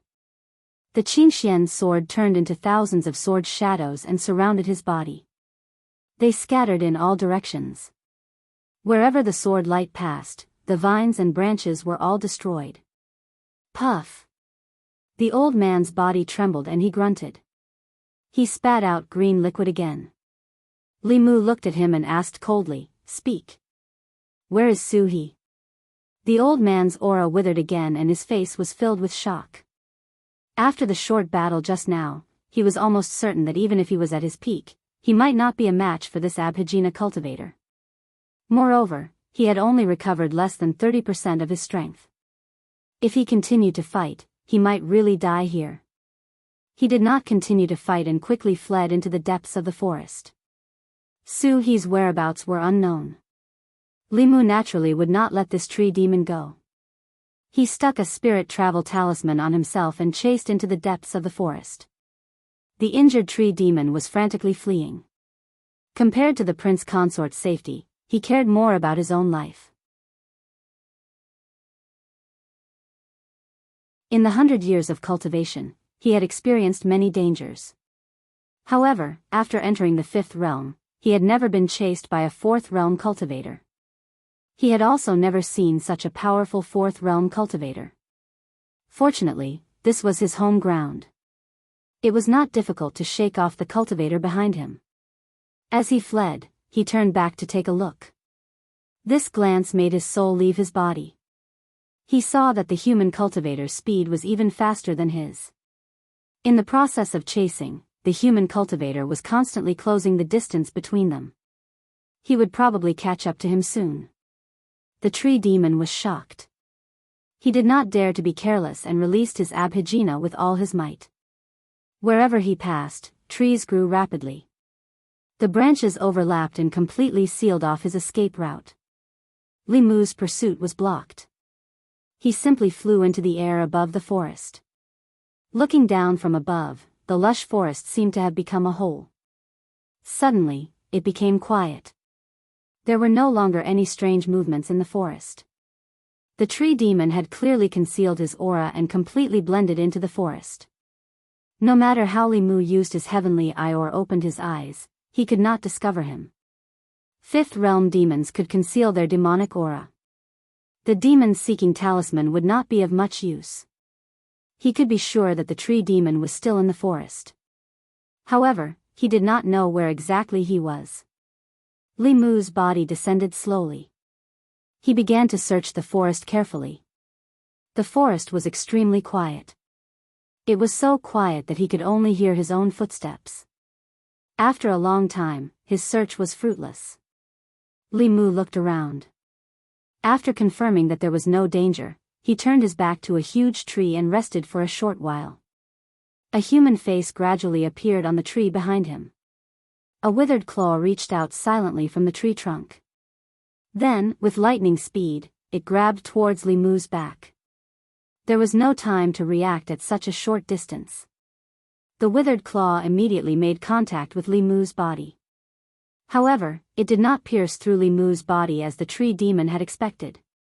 It grabbed his heart and crushed it viciously. The claw was extremely fast. The moment it made contact with Li Mu's body, it seemed to have collided with an iron wall. With a crack, it directly snapped. Li Mu quickly turned around. He grabbed the wrist of the withered claw and stuck a fulu on it. He said indifferently, "Freeze." The withered claw remained in its extended position. The human face on the huge tree also became stunned.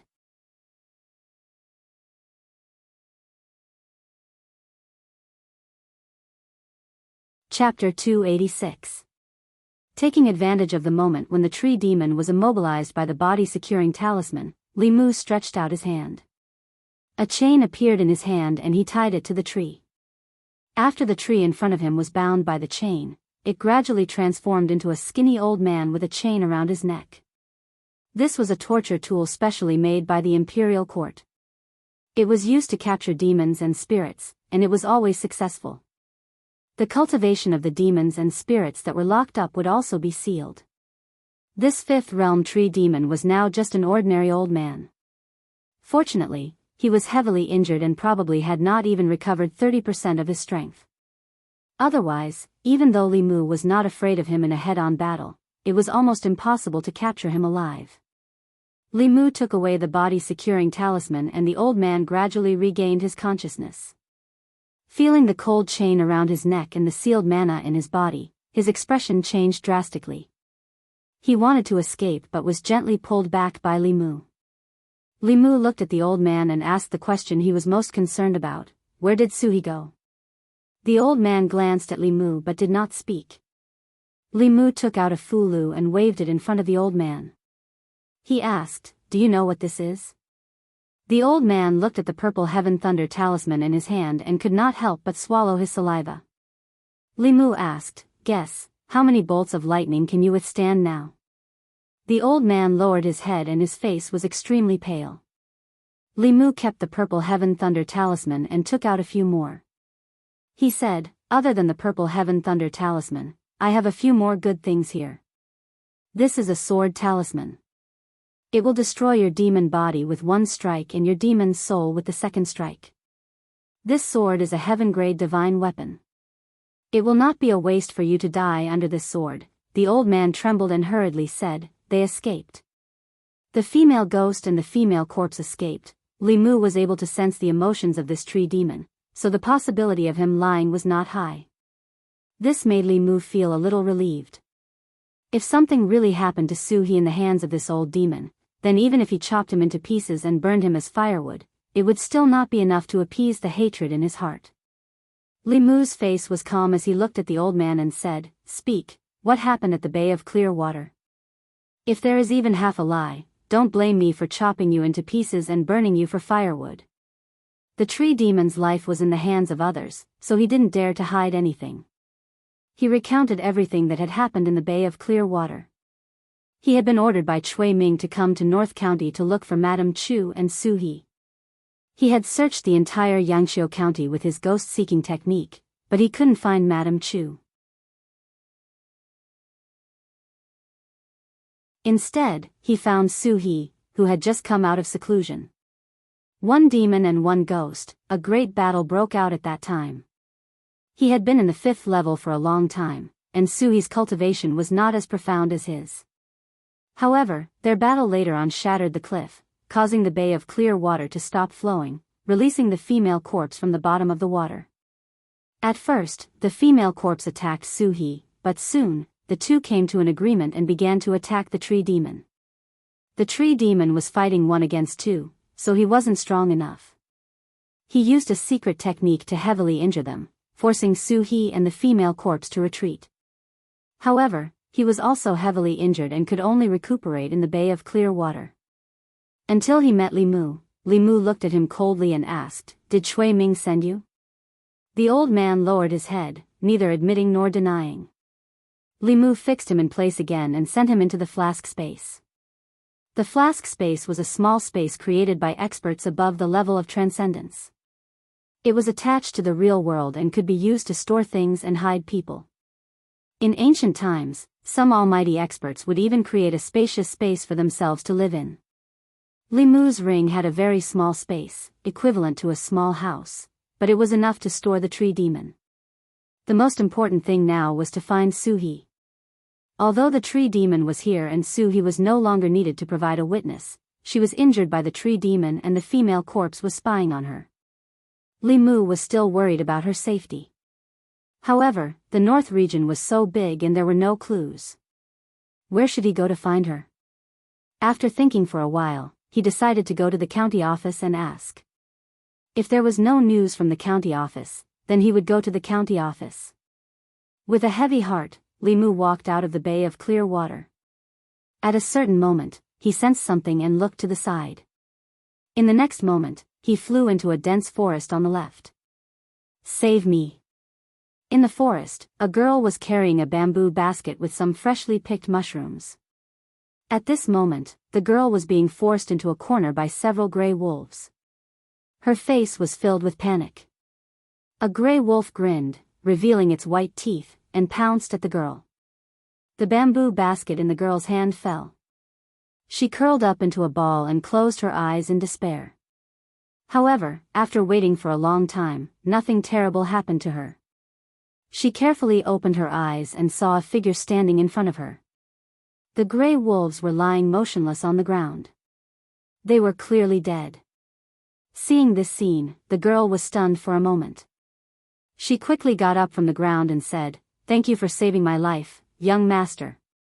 It was just a few wild wolves. Li Mu could kill them with a wave of his hand. He bent down and helped the girl pick up the mushrooms on the ground. He put them into the basket and handed it back to her. "Are you okay?" The girl shook her head and said, "I'm fine."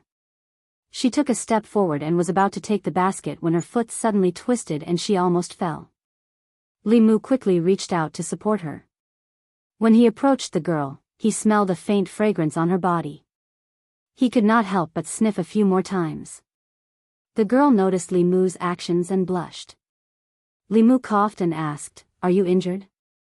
The girl looked down and a trace of pain appeared on her face. "I think I twisted my ankle." Li Mu thought for a moment and said, "I'm a cultivator. If you don't mind, I can treat you." The girl said, "My life was saved by young master." how would I dare to mind? I'll leave my injury to young master, I'm sorry for offending you. Li Mu bent down.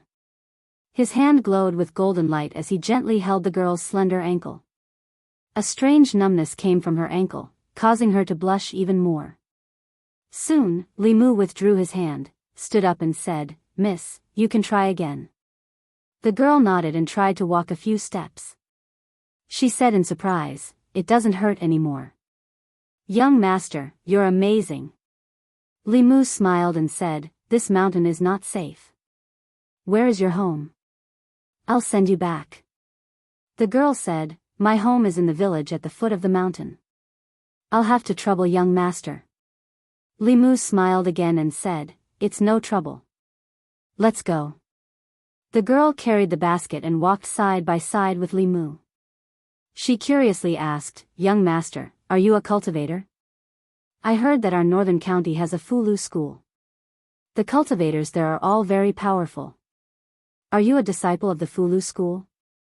Li Mu shook his head and said, "I'm only a mountain cultivator. I don't have the qualifications to be a disciple of the Fulu school." The girl smiled and said, "Young master, you're too humble. You're so skilled to be able to kill those hungry wolves so easily and heal my injuries. Young master, you must not be an ordinary cultivator." Li Mu waved his hand and said, "Just a few hungry wolves. If young master is willing, you can easily get rid of them." The girl was stunned and shook her head. "Young master, you're joking. I don't even have the strength to truss up a chicken. If I'm not as powerful as young master, how can I deal with those hungry wolves?" Li Mu looked at her and smiled. "What's so powerful about dealing with a few hungry wolves? I can't compare to young master who can steal the sky and fake the sun." The girl looked at Li Mu and was slightly stunned. She said in shock, "Young master, what are you talking about?" Li Mu said coldly, "You vixen, how long are you going to pretend for?" The woman stared straight at Li Mu. The panic on her face gradually calmed down, but she still asked with some surprise, "How did you see through it?" "With your cultivation, it's impossible for you to see through my true form," Li Mu said. "Do I need to see? I can smell your scent from far away." The girl's expression changed. She asked in embarrassment and anger, "What scent do I have?" Li Mu said, "Fragrance." The girl's fragrance was one that Li Mu had never smelled before. It was not the fragrance of flowers or herbs. It was a unique body fragrance. When he was in the divine capital, Li Mu smelled this body fragrance every night when he fell asleep. How could he not know that she was from the heavenly fox clan like Xiao Bai? Even though there was a huge difference in the fragrance coming from the two of them, Li Mu was certain that there was no mistaking it. The girl's expression softened. She looked around and said, "I don't believe that you can guess that there's something wrong with me just by the fragrance." Li Mu pointed at the colorful mushrooms in her bamboo basket and said, "If you want to pretend to be a little girl picking mushrooms, please be more professional. Who would go to the mountains to pick poisonous mushrooms?"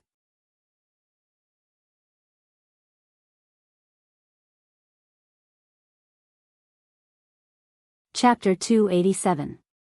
After being exposed by Li Mu, that woman simply did not continue acting anymore.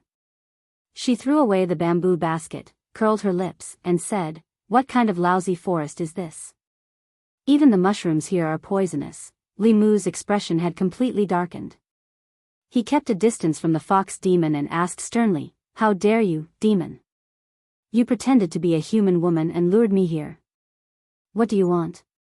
Li Mu could not see through the fox demon's cultivation. The demon aura emitted from her body was very strong. She was at least in the five-tailed realm. Seducing men and absorbing yang qi were common tricks used by the three-tailed fox spirit. The five-tailed fox spirit was already comparable to a human fifth-realm cultivator. The effects of human yang qi, blood, and soul on their cultivation were negligible. The woman smiled seductively and said, "Someone asked me to kill you. Look at your handsome face and soft skin. I can't bear to do it. How about this? If you join the Meizong sect, I won't kill you. I can also report back." Hearing the name Meizong sect, Li Mu's expression changed slightly. Like the corpse sect of the Thousand Illusions Venerable and the soul sect of the Nether Ghost Saint, the Maisong sect was also one of the 10 sects of the demonic path. It was said that the people of the Maisong sect were all handsome men and beautiful women. They were all good at seduction. It was an important organization used by the demonic path to collect and inquire about information. Li Mu's enemies were all in Fairy's capital. Who in Fairy's capital was colluding with the demonic path to be able to hire the assassins of the Maisong sect? Cui Ming, Zhou Ting, the assistant minister of the Ministry of Personnel, the minister of the Ministry of Revenue. Li Mu counted and found that he had offended too many people. There was no way to determine who was the mastermind unless he asked the fox in front of him. Then he looked at the woman in front of him and asked, "Who asked you to kill me?"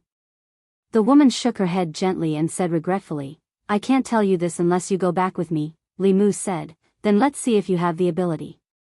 The woman smiled charmingly and said, "Then I'll let you see my abilities." As she smiled, Li Mu's mind wavered. However, he had been tested by Xiao Bai for a long time and quickly regained his composure. After silently reciting the clear heart mantra, the fox demon's seduction technique was completely useless against him. Her charm failed, and the woman said in surprise, "No wonder you're so bold. You do have some skills." 2 short swords appeared in her hands. She smiled and said, "Since you're not willing, then I'll beat you until you're willing." As soon as she finished speaking, her figure disappeared before Li Mu's eyes. He immediately used the fighting word incantation and his body instinctively lifted his sword to block. He fought with the fox demon who wielded a short sword. The 2 short swords in her hands were obviously not ordinary weapons. They were able to clash head-on with the Qingxian's sword without any damage. Not only that, but her close combat ability was also very outstanding. Her movements were nimble and extremely fast. If it wasn't for the battle character art, Li Mu would definitely not be her match in close combat. Li Mu was shocked, but the fox demon was even more shocked. Although her attacks were swift and fierce, Li Mu's defense was equally shocking. No matter which direction she attacked from, he could easily block it. It gave her a feeling that he was airtight and flawless. Not only that, he was only a transcendent realm cultivator, but the dermic power in his body seemed to be inexhaustible. After activating a heaven-class dermic artifact for such a long time, his dermic power did not seem to be depleted at all. It was very strange. Although Li Mu would not be at a disadvantage in close combat with the fox demon, it would be difficult for him to gain the upper hand. Therefore, he took the initiative to retreat and threw out a few fulu. The purple heaven thunder talisman and sword talisman came out together. The fox demon made a hand seal and a dermic power shield appeared around her body. Neither the purple heaven thunder talisman nor the sword talisman could break through her defense. Li Mu used the 1,000 sword shadows again, but she still managed to block it. Although he had entered the transcendent realm, Li Mu's dermic power was still not comparable to a 5th realm cultivator. Even if he used all his strength, he could only fight to a draw with a 5th realm cultivator. For a 4th realm cultivator, this was already an unbelievable battle power. But no matter what, he still could not defeat the fox demon in front of him. Li Mu, on the other hand, had a winning move. He still had a heaven-grade talisman that could summon a golden armored soldier that could easily suppress this demon. However, that talisman could only be used once. Using it on her was tantamount to using a cannon to kill a mosquito, or using a sledgehammer to kill a chicken. He had wasted a life-saving trump card in vain. The fox demon stood in the distance and looked at Li Mu as if she was looking at a treasure. She said, "I admit that I have underestimated you. If you join the Maisong sect, I will tell you who wants to kill you." Li Mu ignored her. His mind moved again and the Qingxian sword flew out from his hand. It turned into a ray of light and shot towards the fox demon. The fox demon threw out 2 short swords and fought with the Qingxian sword in the air. She smiled at Li Mu and said, "It's no use. You are no match for me." Whoosh! Just as she finished speaking, a ray of golden light shot out from Li Mu's hand and flew in front of her in an instant. The golden light turned into a golden rope, and before the fox demon had time to react, it tied her up tightly. The moment she was tied up by the rope, the fox demon could no longer use her dermic power. Clang! Without the control of their master, the two short swords fell from the air and landed on the ground with a crisp sound. The fox demon's expression changed. She struggled a few times but found that the rope was getting tighter and tighter. She felt pain and stopped struggling immediately. Li Mu kept the Qingxian's sword and clapped his hands. He walked over from afar and said, "Stop struggling. This is the immortal binding rope. You are a five-tailed fox demon. You will not be able to break free. The more you struggle, the tighter it will be." The fox demon glared at Li Mu and said, "How can you be a hero when you ambush me in the dark?" Li Mu shook his head and said, "I did not say that I am a hero."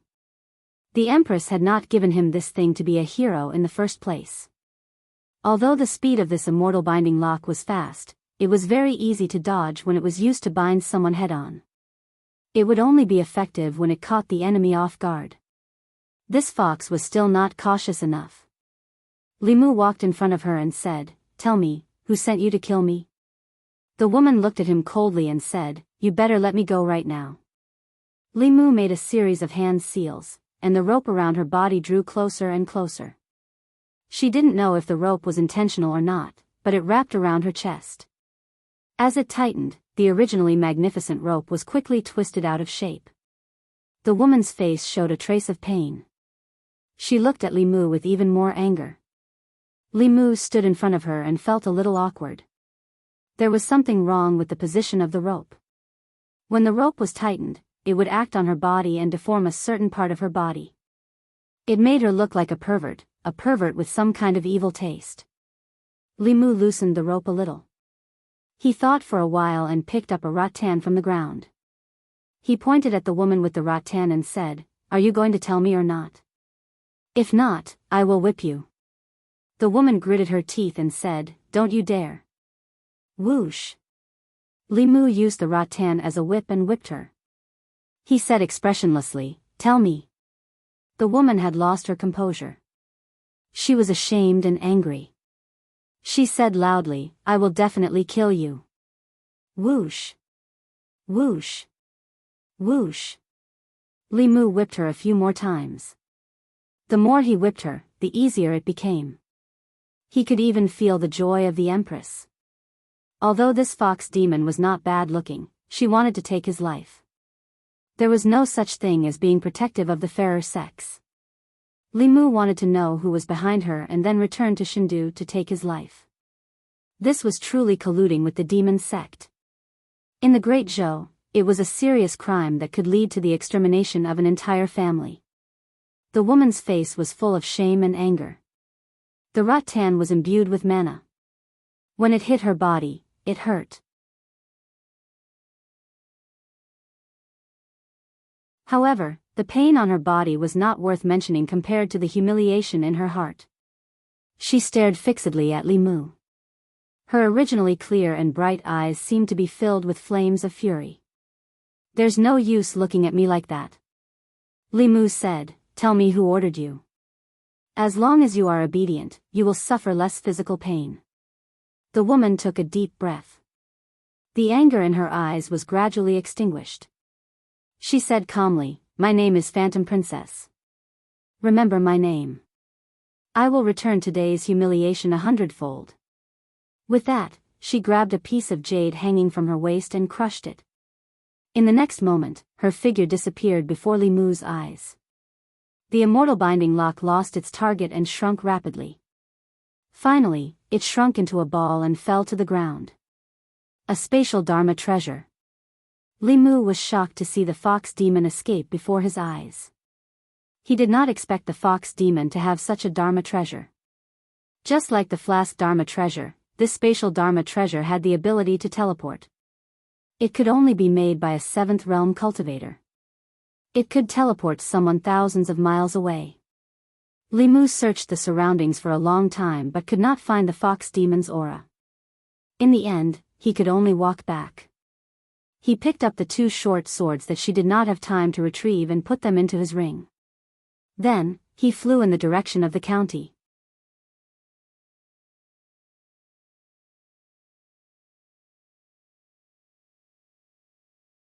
Chapter 288. Zhejiang County. 100,000 Mountains. In a hidden palace in the mountain, after a spatial ripple, Phantom Princess's figure appeared out of thin air.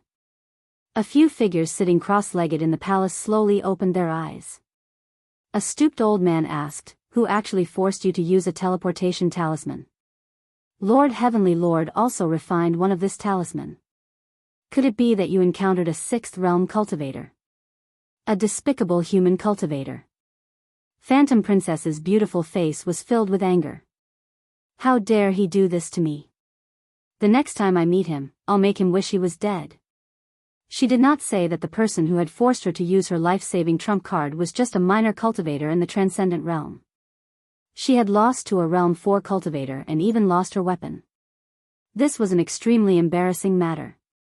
Even now, she still didn't understand how a fourth realm cultivator with magical powers could have so many strange magical powers, magical weapons that were impossible to defend against, and high-level talismans that he didn't feel the slightest bit of heartache when he threw them away. She walked out of the palace and the people outside bowed. "Greetings, Lord Phantom Princess." Phantom Princess's face darkened. "Tell Chui Ming that the mission failed. Tell him to pray for himself, North County." When Li Mu walked into Yangqiu County, he still could not figure out who had asked the Devil's Doctrine to hunt him down from afar. Chui Ming and Zhou Ting were the most likely culprits. After all, he killed Zhou Ting's son and caused Chui Ming to lose his position. He also caused him to be searched. The purpose of returning to North County was to send him on his way as soon as possible. Unfortunately, the fox demon got away. If it wasn't her chest that was tied up but her hand, this wouldn't have happened. It was this indecent talisman that was to blame. But then again, that fox demon's teleportation talisman was really heaven-defying. As long as he crushed it when he was in danger, he could immediately escape. It was more effective than any offensive or defensive talisman. When he returned to the fairy's capital this time, he had to ask His Majesty indirectly if he could get one for himself. What made him helpless was that he already had a lot of enemies. Now, there was another level 5 fox demon. The heavenly fox race was very stubborn about revenge. For a gentleman, 10 years wasn't too late. For a fox, 100 years wasn't too long. Not only were they vengeful, but they were also very patient. In order to take revenge, they could suffer hardships that ordinary people could not. They could endure pain that ordinary people could not endure. Often, fox demons would go undercover by their enemy's side in order to take revenge. They would follow them for decades just to find an opportunity to take revenge. One could only be a thief for 1,000 days, but not a thief for 1,000 days. If he had the chance to see her again, he was afraid that he would ruthlessly destroy her and eliminate her completely. After returning home, Lu Hanyan stood in the courtyard and asked, "Where did you go?" Lu Hanyan already knew of Su He's existence. Li Mu didn't hide it and said, "I went to find Miss Su. This time, I'm going back to the northern county to bring her back to the divine capital to testify and let the imperial court punish Prince Chui Ming." Lu Hanyan glanced at him and said, "So you didn't come to see me and Wan Wan?" Li Mu looked at Xiao Bai and said, "Xiao Bai, help me testify. Did we go to White Cloud Mountain to find them as soon as we arrived in the northern county?" Xiao Bai ran over and nodded seriously. She said, "As soon as we came back, we went to find Sister Lu and Wan Wan." After she finished speaking, she seemed to have noticed something and sniffed. Then she glanced at Li Mu and silently lowered her head. Lu Hanyan explained, but Li Mu found that ever since he came back, Xiao Bai had been acting very strange. She seemed a bit disappointed and would occasionally glance at him. When Li Mu noticed this, she quickly lowered her head. After dinner, Li Mu came to her room and asked, "What happened?" Xiao Bai lowered her head and said, "Benefactor, you have another little vixen by your side. Don't you like me anymore?" Li Mu was stunned for a while before he understood what she meant. He didn't expect Xiao Bai's perception to be so sharp. She even knew that Li Mu had come into contact with another vixen. Just now, besides fighting, Li Mu had helped her up when she fell. In order to test her, he had deliberately touched her fox feet. Li Mu didn't mention this matter. Lu Hanyan and Wan Wan didn't know, but Xiao Bai sensed it. He smiled and explained, there's no other vixen. When I came back, I fought with a vixen who wanted to kill me. It wasn't easy to catch her, but she ran away. He patted Xiao Bai's head and said, don't worry, I can only have you by my side. After hearing this, Xiao Bai's face lit up with joy again. Then she was a little worried and asked, is that vixen powerful? Are you hurt? Li Mu nodded and said, she's very powerful. She's a five-tailed vixen. She should also be a descendant of the celestial fox. I don't know if she will come to me for revenge in the future, Xiao Bai said firmly. I will work hard to cultivate and become powerful as soon as possible. If she comes to you for revenge, I will protect you. Li Mu reached out and pinched her face, saying, stay at home and don't think too much. I still have something to do and have to go out. By the way, don't tell Sister Lu about this. Don't make her worry. Xiao Bai said obediently, go ahead, benefactor. I will keep the secret. After comforting Xiao Bai, Li Mu left home and went to the county government. In the Yangqiu county government, Constable Zhou saw Li Mu and said in surprise, Li Mu, why are you back? I heard from Zhang Shan that you went to Chengdu. Li Mu smiled and said, I have some business to attend to, so I need to go back to the North County. Constable Zhou sighed and said, although the salary in Chengdu is high, it's not easy to survive. How are you doing there? Not bad.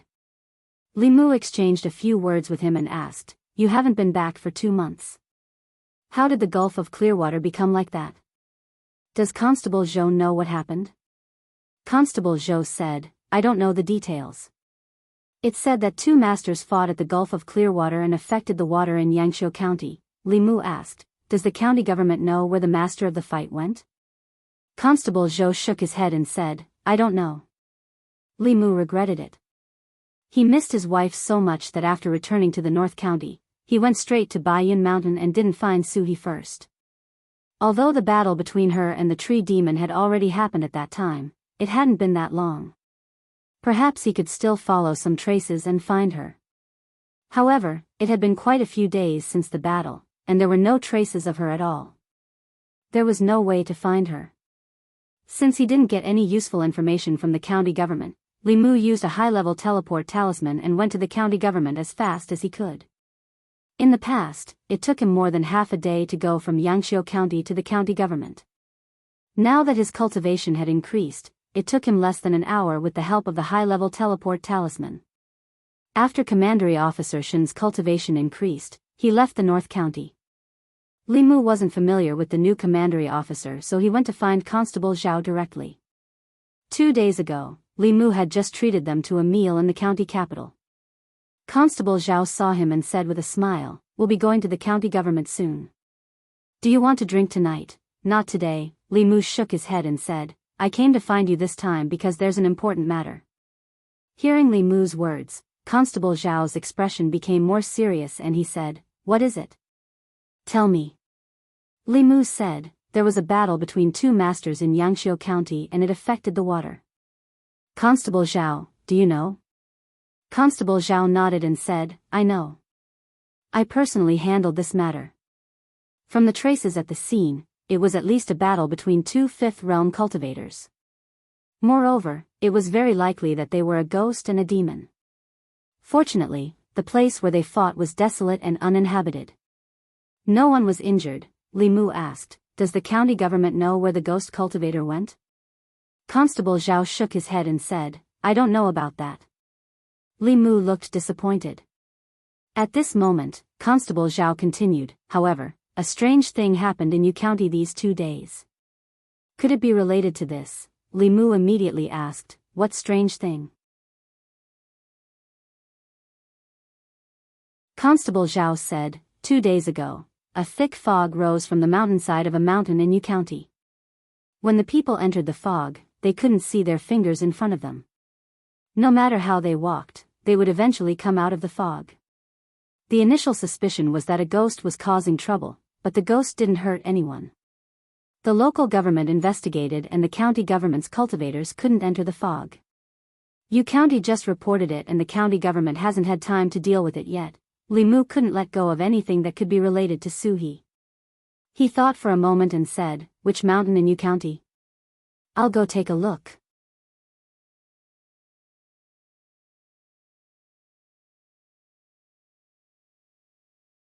Chapter 289. North Region. You County. A nameless mountain. This mountain had no name since ancient times. The people in the villages at the foot of the mountain made a living by gathering firewood and hunting. 3 days ago, in one night, a thick fog suddenly appeared on the mountainside. The fog was a vast expanse of white. After walking into the fog, it was difficult to see anything. It was so dark that one couldn't even see their fingers if they stretched out their hand.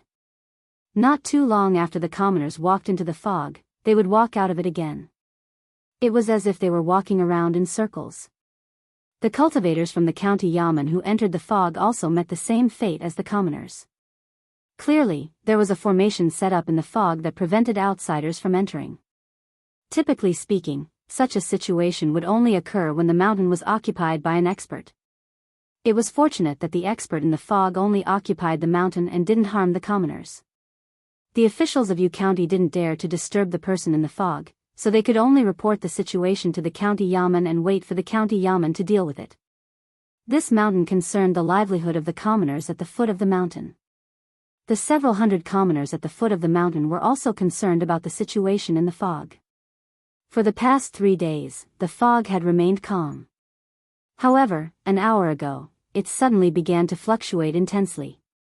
It was unknown what terrifying thing had happened inside, but it left the commoners feeling uneasy. Halfway up the mountain, within the fog, more than 10 black silhouettes were using all kinds of demonic arts and artifacts to attack a formation. There were 2 women in the formation. Even though they were dressed differently, their appearances and figures were identical, as if they were twin sisters. No matter how one looked at them, one wouldn't be able to tell the difference between them. The only difference between the 2 was their temperament. One of them had a pale face, but there was gentleness in her eyes. On the other hand, the other had a frosty expression on her face, and there wasn't the slightest hint of life in her. The gentle-looking woman seemed to be severely injured. Her body seemed to be in a state between illusory and corporeal, as if she would dissipate at any moment. The other white-robed woman had a frosty expression on her face, and her aura was weak as well. It was clear that she was severely injured. The dozen or so black figures were clearly ghosts, and they were using all kinds of methods to attack the formation. Under their attacks, the formation was on the verge of collapse, and it was not far from being broken. I didn't think that we would have such a harvest this time around. Even though we didn't manage to find out the cause of Prince Chu Jiang of Gojoseon's death, we managed to find a severely injured spirit. This isn't a loss at all. If we can absorb her soul energy, we'll be able to take a step closer to the Spectre realm. There's also a flying stiff. If we capture it and sell it to the corpse sect, we'll definitely be able to exchange it for a lot of good stuff. When the time comes, we'll split it equally. The dozen or so ghosts communicated with each other, and the speed of their attacks increased.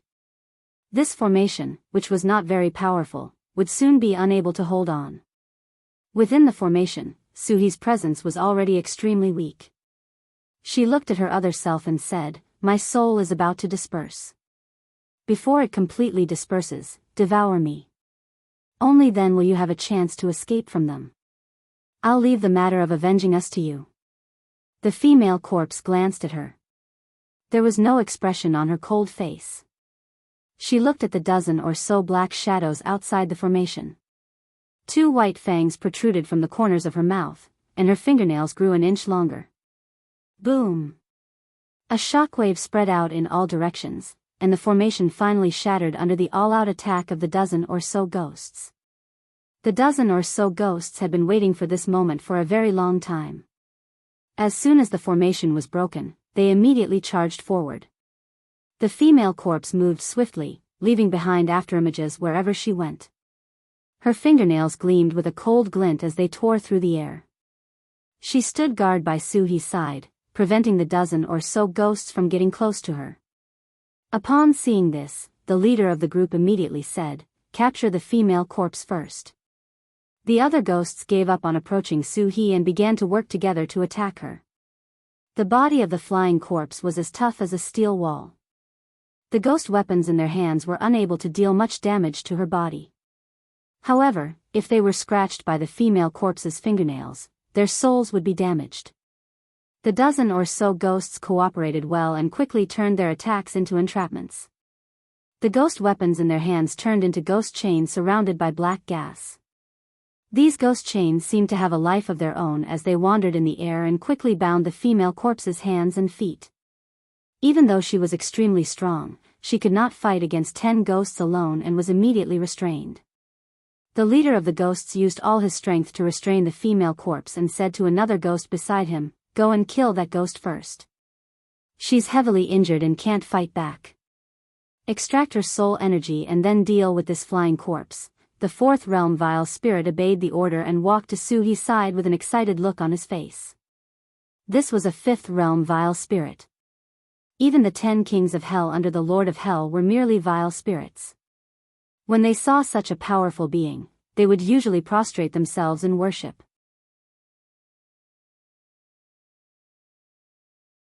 How would they dare to attack them, let alone kill one with their own hands? He let out a sinister laugh and raised the ghost fork in his hand, stabbing it viciously at Su-hee.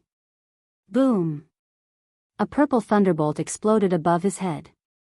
Wherever the thunderbolt passed, the white fog disappeared. When the thunderbolt landed on his head, he could not resist at all. His body dissipated and turned into pure soul energy. When the other ghosts saw this, they were horrified. However, before they could recover from their shock, purple thunderbolts also appeared above their heads. Most of these ghosts were third realm vile spirits. Only a few fourth realm vile spirits could resist the purple heavenly thunder, which could only be used by a fifth realm powerful being. They were directly wiped out without even having the slightest thought of resisting. Only the leader of the ghosts had something flickering in his body and withstood the thunderbolt. However, his aura was slightly weakened. When the lightning snakes danced wildly in the fog, he was already scared out of his wits. The purple heavenly thunder was a unique technique of the Tao sex creation realm powerful beings. They were as powerful as their masters, the 10 kings of hell. He gave up on the female corpse and wanted to escape without hesitation.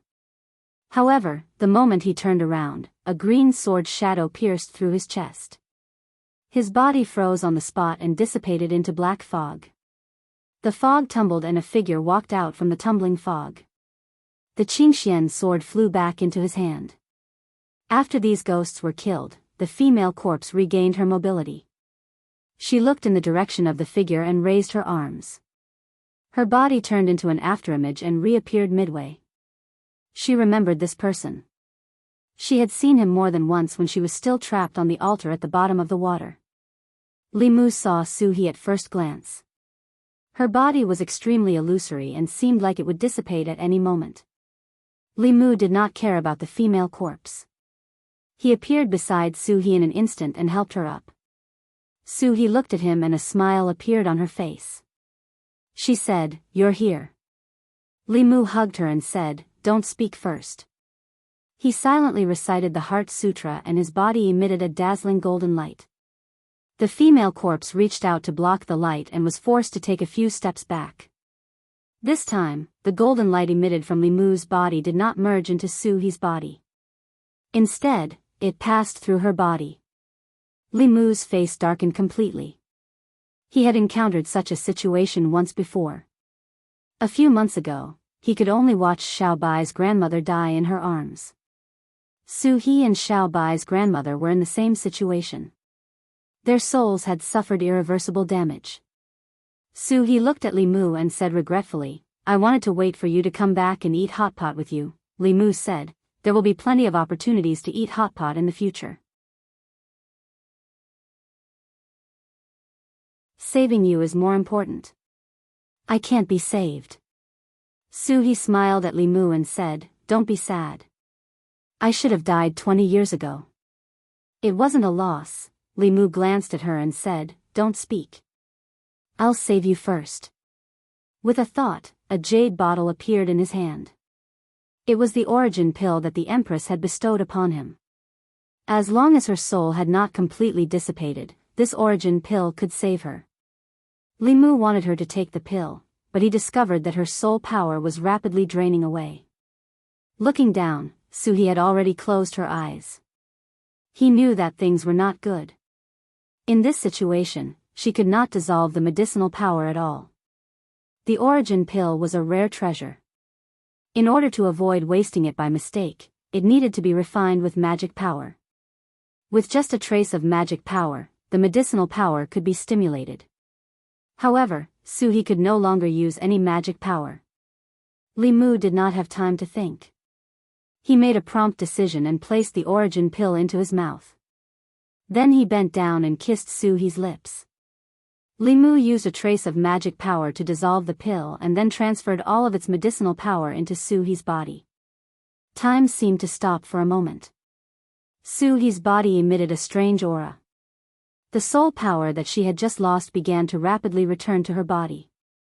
Not only that, but the remaining soul power of the ghosts that Li Mu had killed was also absorbed into her body. Suhi still did not wake up. This was because her injuries were too severe.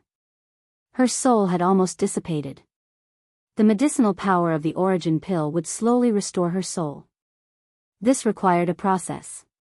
In Li Mu's arms, Suhi's soul had already solidified.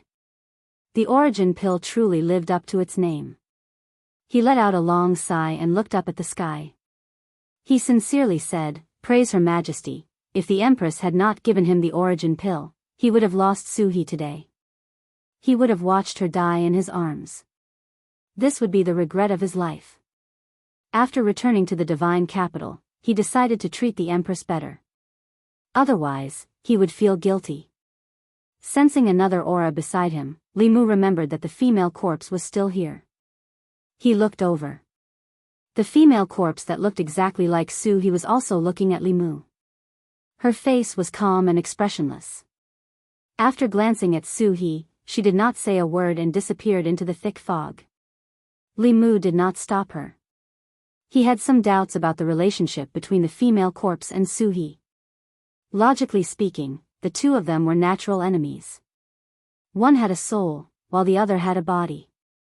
They would definitely want to devour each other to complete themselves. However, it was clear that if it had not been for the female corpse's protection, Suhi would have died in the hands of those ghosts. Could it be that the corpse's self-born intelligence also knew the principle of born from the same root? There is no need to kill each other so quickly? Perhaps she thought that they were of the same root and did not want to kill each other. No matter the reason, she protected Suhi and changed Li Mu's attitude towards her. If not for this, Li Mu would have eliminated her completely and erased her intelligence so that she would not threaten Suhi in the future. Li Mu looked in the direction that the female corpse disappeared and said, "I will let you go today. I hope that you will cultivate the right path in the future and not harm the world. Otherwise, I will kill you personally." Low-level zombies relied on their instincts to cultivate by sucking people's blood. Flying zombies already had intelligence and could absorb moonlight, yin qi, spiritual qi, and other forces to cultivate. They did not need to suck human blood. She was born from spiritual qi and did not have the filthy corpse qi on her. She was different from the zombies that were born from filthy qi. Using human blood to cultivate was not good for her. She knew this better than Li Mu. After the female corpse left, she used the skill of calling the wind to disperse the white fog on the mountain. Then she carried Suhi, hid herself, and left with the wind. At the foot of the mountain, the people looked up and saw that the fog that had lingered for several days had dispersed.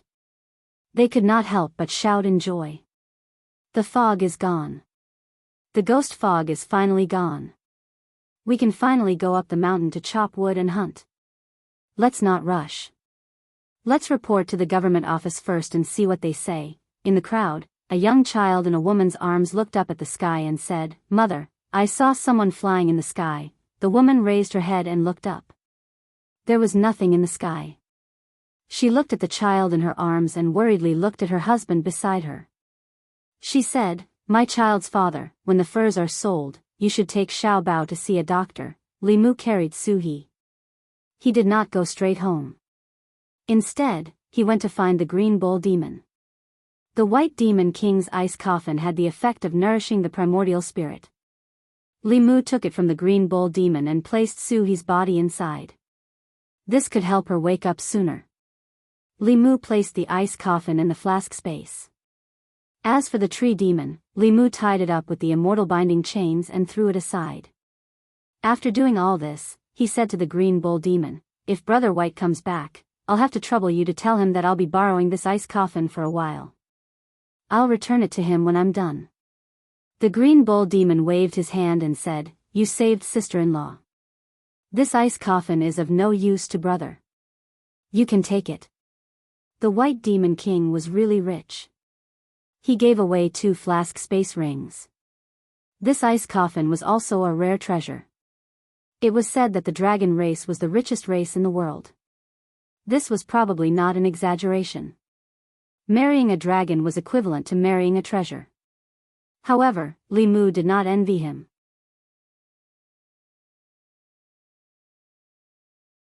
After all, he also had the Empress as a treasure. It was just a dragon. No matter how rich it was, could it be richer than the Empress of a country? Su-hee was already fine. Li Mu was finally relieved. What he needed to do next was to quickly return to the Immortal's capital and hand the tree demon to the Empress so that she could deal with Cui Ming. This matter could not be delayed at all. The Phantom Princess had escaped. She was very likely sent by Cui Ming. If she tipped off Cui Ming in advance and let Cui Ming escape, all his efforts these days would have been wasted. However, the inner guards had been watching Cui Ming. It was not likely that they would let him escape. Li Mu returned to the county. He planned to send Lu Hanyan back to Mount Baiyun and then immediately return to the Immortal's capital. Walking on the streets, he heard the commoners discussing something.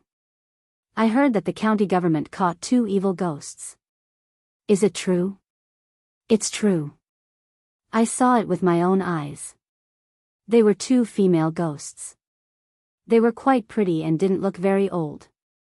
I don't know what they did to harm people. Our Yangqiu County is becoming more and more chaotic. In the past 6 months, who knows how many people have been harmed by demons, ghosts, and zombies." Li Mu had already walked past the county government. However, when he heard that the county government had caught 2 young female ghosts, he turned around and walked back. After the Gulf of Clearwater was destroyed, the 2 female ghosts that he had sent to Su-hee to accompany her had also disappeared. It couldn't be that coincidental, right? He arrived at the county government and found Constable Zhou. He asked, "I heard that the county government caught 2 female ghosts. Did they harm people?" Constable Zhou shook his head and said, "That's not the case. However, those 2 wraiths have been wandering around the vicinity of Clearwater Bay. The county magistrate suspects that they have a motive for harming people and is planning to interrogate them." When he heard that there were 2 female ghosts wandering around the Gulf of Clearwater, Li Mu knew that it should be that female ghost. He looked at Constable Zhou and said, "Can you let me see those 2 female ghosts?" Constable Zhou hesitated for a moment and said, "Come with me." It was reasonable to say that Li Mu was no longer a constable of the county government and had no right to enter the county government prison. However, the friendship between the 2 was still there. Constable Zhou made an exception for him this time. The county government prison. The 2 female ghosts, one big and one small, were chained up by 2 chains. Their powers were restricted. The small ghost shrank into a corner and shivered. "Big sister, will we be killed?" The big ghost was also not sure. However, she still comforted her. "Don't worry. We didn't do anything bad. They have no reason to kill us." The jailer outside sneered and said, "What reason does the county magistrate need to kill you 2 little ghosts? The county magistrate has just arrived and hasn't made any achievements. Killing you 2 evil ghosts is just the right thing to do." The small ghost defended herself. "We didn't harm anyone." The jailer curled his lips. "Who cares?" The small ghost panicked. It's over. We're really going to die again." "Sister Sue, come and save us." The big ghost looked worried. "I don't know how Sister Sue is. That tree demon is too powerful. I hope she'll be fine." The county government prison's door was opened. Constable Zhou and Li Mu came out. Li Mu saw the two female ghosts, one big and one small, locked up in the prison. He shook his head and helplessly said to Constable Zhou, "I know them. Although they are ghosts, they have never done anything harmful. Can you let them go?" "This." Constable Zhou looked embarrassed. Finally, he nodded and said, "I'll ask the county magistrate." Li Mu smiled and said, "I'll have to trouble Constable Zhou." Constable Zhou nodded and turned to leave. Li Mu walked toward the two female ghosts. When they saw Li Mu, they were stunned for a moment. Then, they looked surprised. The small ghost grabbed the prison's bars and said excitedly, "Young master, are you here to save us?" The big ghost said worriedly, "Young master, Sister Sue is in danger. There's a tree demon." Li Mu smiled and said, "Don't worry. I've already seen her. She'll be fine." In the prison, the two female ghosts were finally relieved. In the county government's courtyard, Constable Zhou was in a dilemma. After Magistrate Zhang left, the new county magistrate of Yangqiu arrived a few days ago. This magistrate came from Luoyang. When he came to the county government, he brought a few confidants with him. As an old arrestor, he was left out. Recently, there was a tendency for him to be replaced. He really couldn't say anything in front of this county magistrate. However, Li Mu was his friend, so he couldn't refuse Li Mu. He hesitated for a while, but still walked to the back of the court. He knocked on the door of the back hall and stood outside. He said, "Sir, I have something important to report." After a long time, a faint voice came from the hall. "Come in." Constable Zhou walked in. An official sitting on a chair asked, "What's the important thing?" Constable Zhou immediately said, "Sir, the two female ghosts caught by the county government today didn't harm anyone. Is it better to let them go?" The official looked up at him and asked, "Constable Zhou, are you instructing me?" Constable Zhou immediately said, "I don't dare." The official snorted coldly and said, "Those two female ghosts didn't harm anyone today. Can you guarantee that they didn't harm anyone in the past and won't harm anyone in the future?" As the county magistrate of Yangqiu, for the safety of the people, I have to guard against any possible dangers. As a constable, you actually pleaded for mercy on behalf of two evil ghosts. I feel that you should be replaced as a constable. Constable Zhou braced himself and said, "Sir, I used to have a colleague. His name is Li Mu. A few months ago, he also worked in the county government. He has an old relationship with those two female ghosts. I can guarantee that they didn't harm anyone in the past." The county magistrate of Yangqiu's face gradually turned cold. He didn't care whether those two female ghosts harmed anyone or not. He had just arrived at Yangqiu County. If he didn't kill a few demonic ghosts as a sacrifice to the heavens, how could he establish his authority as an official? He had long disliked this Zhou guy. He wanted to arrange his confidant in that position, but he didn't have a suitable opportunity. This time, he had an excuse to replace him. He snorted and said, "So what if he's an arrestor of the county government? If the arrestor of the county government says he can, he can." As he spoke, he suddenly realized something and asked, "What's the arrestor's name?" Constable Zhou said, "Li Mu." The county magistrate of Yangqiu County gulped and asked, "Where is he working now?" Constable Zhou said, "In Fairy's capital. I think he's an arrestor of some government office." After confirming that this Li Mu was the Li Mu he knew, the county magistrate of Yangqiu County trembled and said in a panic, "Quick, take me to see him." The county government prison. The county magistrate of Yangqiu County saw a familiar figure. He quickly walked over and said with a smile, "Sir Li, what brings you here?" "If you had told me before you came, I would have gone out to welcome you personally." Constable Zhou followed behind him. He looked at this scene in a daze and couldn't come back to his senses. Li Mu looked at the stranger in front of him and asked, "Do we know each other?" The county magistrate of Yangqiu County hurriedly said, "You don't know me, but I know you. I used to be in charge of the Ministry of Justice. I just came to Yangqiu County a few days ago. I met Surly at the Ministry of Justice a few days ago. Li Mu had been to the Ministry of Justice a few days ago, but he didn't remember that there was such a person in charge there. After Yangqiu County Magistrate finished speaking, he pointed at the door of the prison cell and said angrily, "Hurry up and release these two girls. How can the constables of the county yamen do things? How can they catch ghosts without distinguishing between right and wrong? What have I taught you all? No matter if it's to catch people, ghosts, or demons, you must have evidence.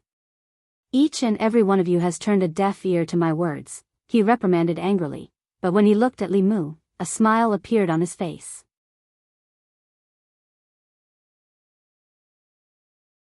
He said guiltily, "Surly, it's all my fault for not being strict enough and arresting your friends. Please, Surly, don't blame me."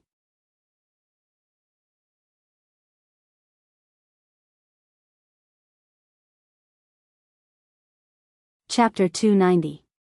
Li Mu looked at the county magistrate, who was extremely nervous, and comforted him.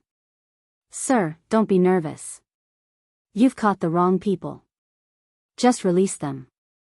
Relax, it'll be fine, yes, yes, yes." The county magistrate repeatedly agreed. He bowed to the two female ghosts who had been released and said, "The county government didn't investigate properly and caught the wrong two. I apologize to the two ladies here." The two female ghosts, one adult and one child, had never seen such a scene. They were so nervous that they couldn't even speak. Li Mu saluted the county magistrate and said, "Since it's a misunderstanding, can I take my two friends and leave?" The county magistrate immediately extended his hand. "Surly, please." When he walked out of the prison, he probed again, "Surly, you don't blame me, do you?" Li Mu smiled and asked, "Do I look like such a petty person?" The county magistrate's expression changed and he immediately said, "That's not what I meant. Please forgive me, Surly, I'm just kidding." Li Mu smiled and said, "Yangqiu County is my hometown. I'll come back to visit often. You're the parent official here. You must govern Yangqiu County well," the county magistrate promised. "Don't worry, Surly. I'll do my best." Li Mu looked at Constable Zhou and said, "I'll have to trouble Constable Zhou." Constable Zhou immediately said, I wouldn't dare. Li Mu smiled at him and said, "I came back this time because I have something important to do. I have to report back to Fairy's capital immediately. The next time I return to Yangqiu County, I'll find you for a drink." Constable Zhou's expression changed. With his experience, how could he not understand that Li Mu's words in front of the county magistrate had a deeper meaning? Although he still didn't know why the county magistrate was so afraid of Li Mu, with Li Mu's words, although he couldn't do whatever he wanted in the county government, at least the county magistrate wouldn't dare to touch him easily. Li Mu and the two female ghosts bid farewell to Constable Zhou and left the county government. County Magistrate Yang Qiu wiped the sweat off his forehead and realized that his back was drenched in cold sweat. Constable Zhou looked at him and asked, "Sir, Li Mu, Yangqiu County Magistrate swallowed his saliva and said, "He's actually from Yangqiu County." He had only been in Yangqiu County for a few days. Before that, he had been working in the Ministry of Justice. He knew everything Li Mu had done in Chengdu. He had pointed at the doctor's nose and scolded him in the Ministry of Justice. He had chased and beaten up the children of influential families on the street. After that, he had swaggered out of the Ministry of Justice. He had seen all these with his own eyes. He had scolded hundreds of officials in the imperial court and fought with the deputy director of Dongxian County. In addition, he had caused Zhou Chu to be punished by heaven.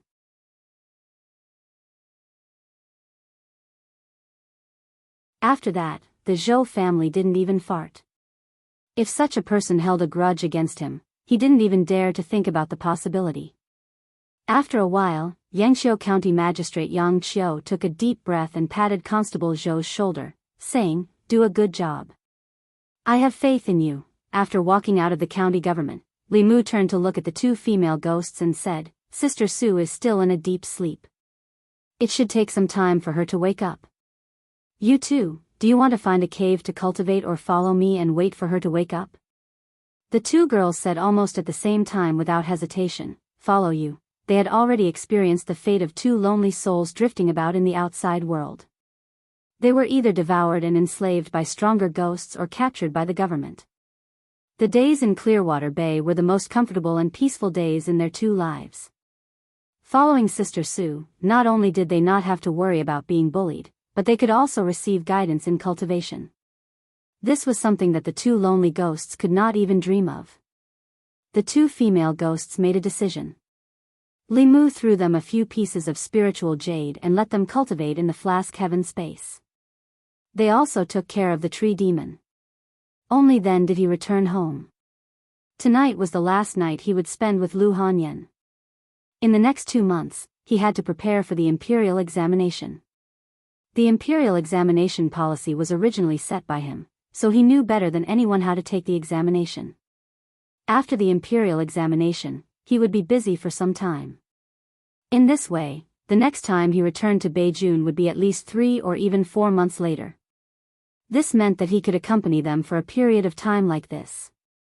If it was just meeting and dual cultivating for a night, he could come back at any time as long as he asked for leave from the Empress. However, Lu Hanyan also had to go into seclusion for a period of time when she returned to Mount Baiyun this time. She had to master some of the divine powers and spells that she had just learned. The possibility of the two of them meeting often was not high. The next morning, after sending her and Wanwan back to the mountain, Li Mu and Xiao Bai did not delay. They used high-level divine travel talismans to rush back to the fairy's capital at the fastest speed. They did not rest along the way and finally made it back in the early morning of the third day. Ziwei Palace. The morning assembly had just begun. After Li Mu was summoned into the palace, he cupped his fists and said, Your Majesty, I was ordered by Your Majesty to go to Beijing to investigate the incident 20 years ago. When Princess Yunyang's son-in-law, Cui Ming, killed a woman from Yangqiu County, he was ambushed by a fifth realm demon.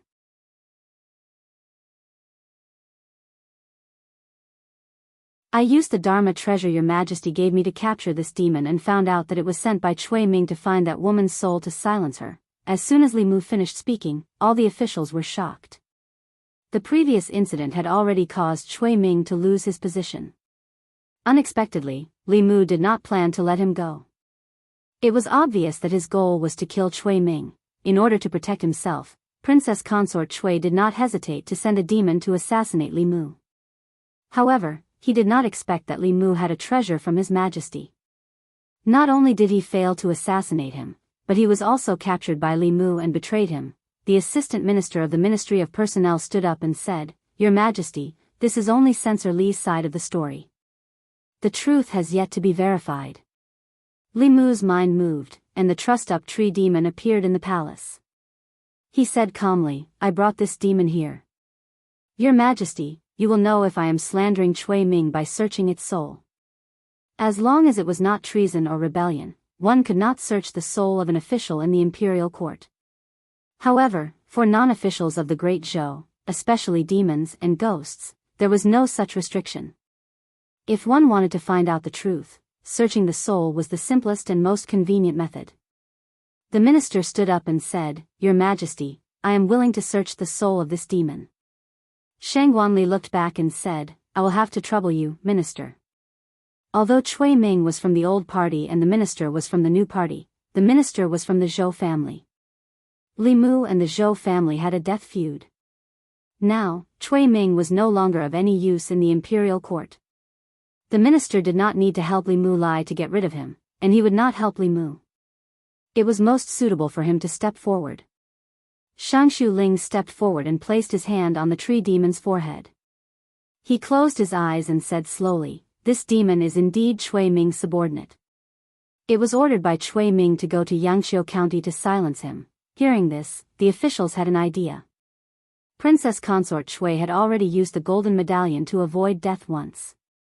If this case was confirmed, it would be enough to make him lose his life.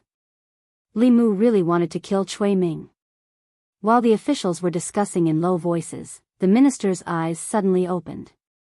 His face darkened, and he said sternly, Cui Ming is really bold. How dare he collude with the demon sect? The moment he said this, the entire hall fell silent for a moment.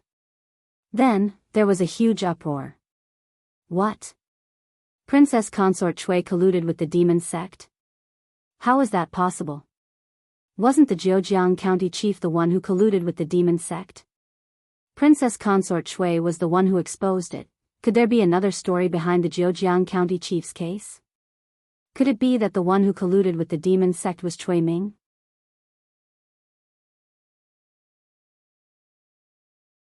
He first colluded with the demon sect and then joined forces with the demon sect to frame the Zhejiang County chief.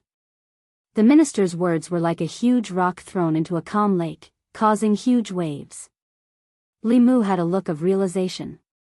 If the one who colluded with the demon sect was Cui Ming, then Phantom Princess must have been sent by Cui Ming. If Cui Ming had colluded with the demon sect, he could have worked with the demon sect more than 10 years ago to frame the Zhejiang County chief for a promotion. Why would the demon sect help Cui Ming? Perhaps Cui Ming didn't collude with the demon sect. He was originally a member of the demon sect. Li Mu thought of Phantom Princess. She and Cui Ming had something in common. Both of them were unusually beautiful. Phantom Princess was from the Meizong sect. Could Cui Ming also be a spy from the Meizong sect in the imperial court? If Li Mu could think of this, so could everyone else in the imperial court. The minister had finished searching the soul of the tree demon. He said with a murderous tone, "Your Majesty, from this demon's memory, I found out that Cui Ming is a member of the demon sect. He is also a spy from the Meizong sect. More than 10 years ago, the case of the Zhejiang County chief colluding with the demon sect was also framed by Cui Ming and the demon sect. Preposterous. How dare he? A spy from the demon sect. He actually has a high position in the imperial court and has been hiding by our side for so many years." At this moment, an old man stood out and said, "Your Majesty, this is a serious matter. Can you let me search the demon's soul again to confirm it?" Shang Wanli heard the Empress's telepathic message and nodded. "I'll have to trouble you, Minister." All the officials looked at the old man. The minister was very experienced. He was an old official from the previous emperor's era. He was neither a friend nor a foe and was deeply loved by the people. He was also a sixth realm powerhouse. Both the new and old parties respected him very much. The old man slowly walked forward and pressed his skinny right hand on the demon's head. After a while, he slowly opened his eyes and said solemnly, "Your Majesty, the minister is right. Cui Ming is a guardian of the Meizong sect. The case of the Zhejiang County chief was framed by Cui Ming and the demon sect." You're tuning into the Romantic Tales YouTube channel. Don't forget to subscribe and join us on this journey to catch the most captivating stories.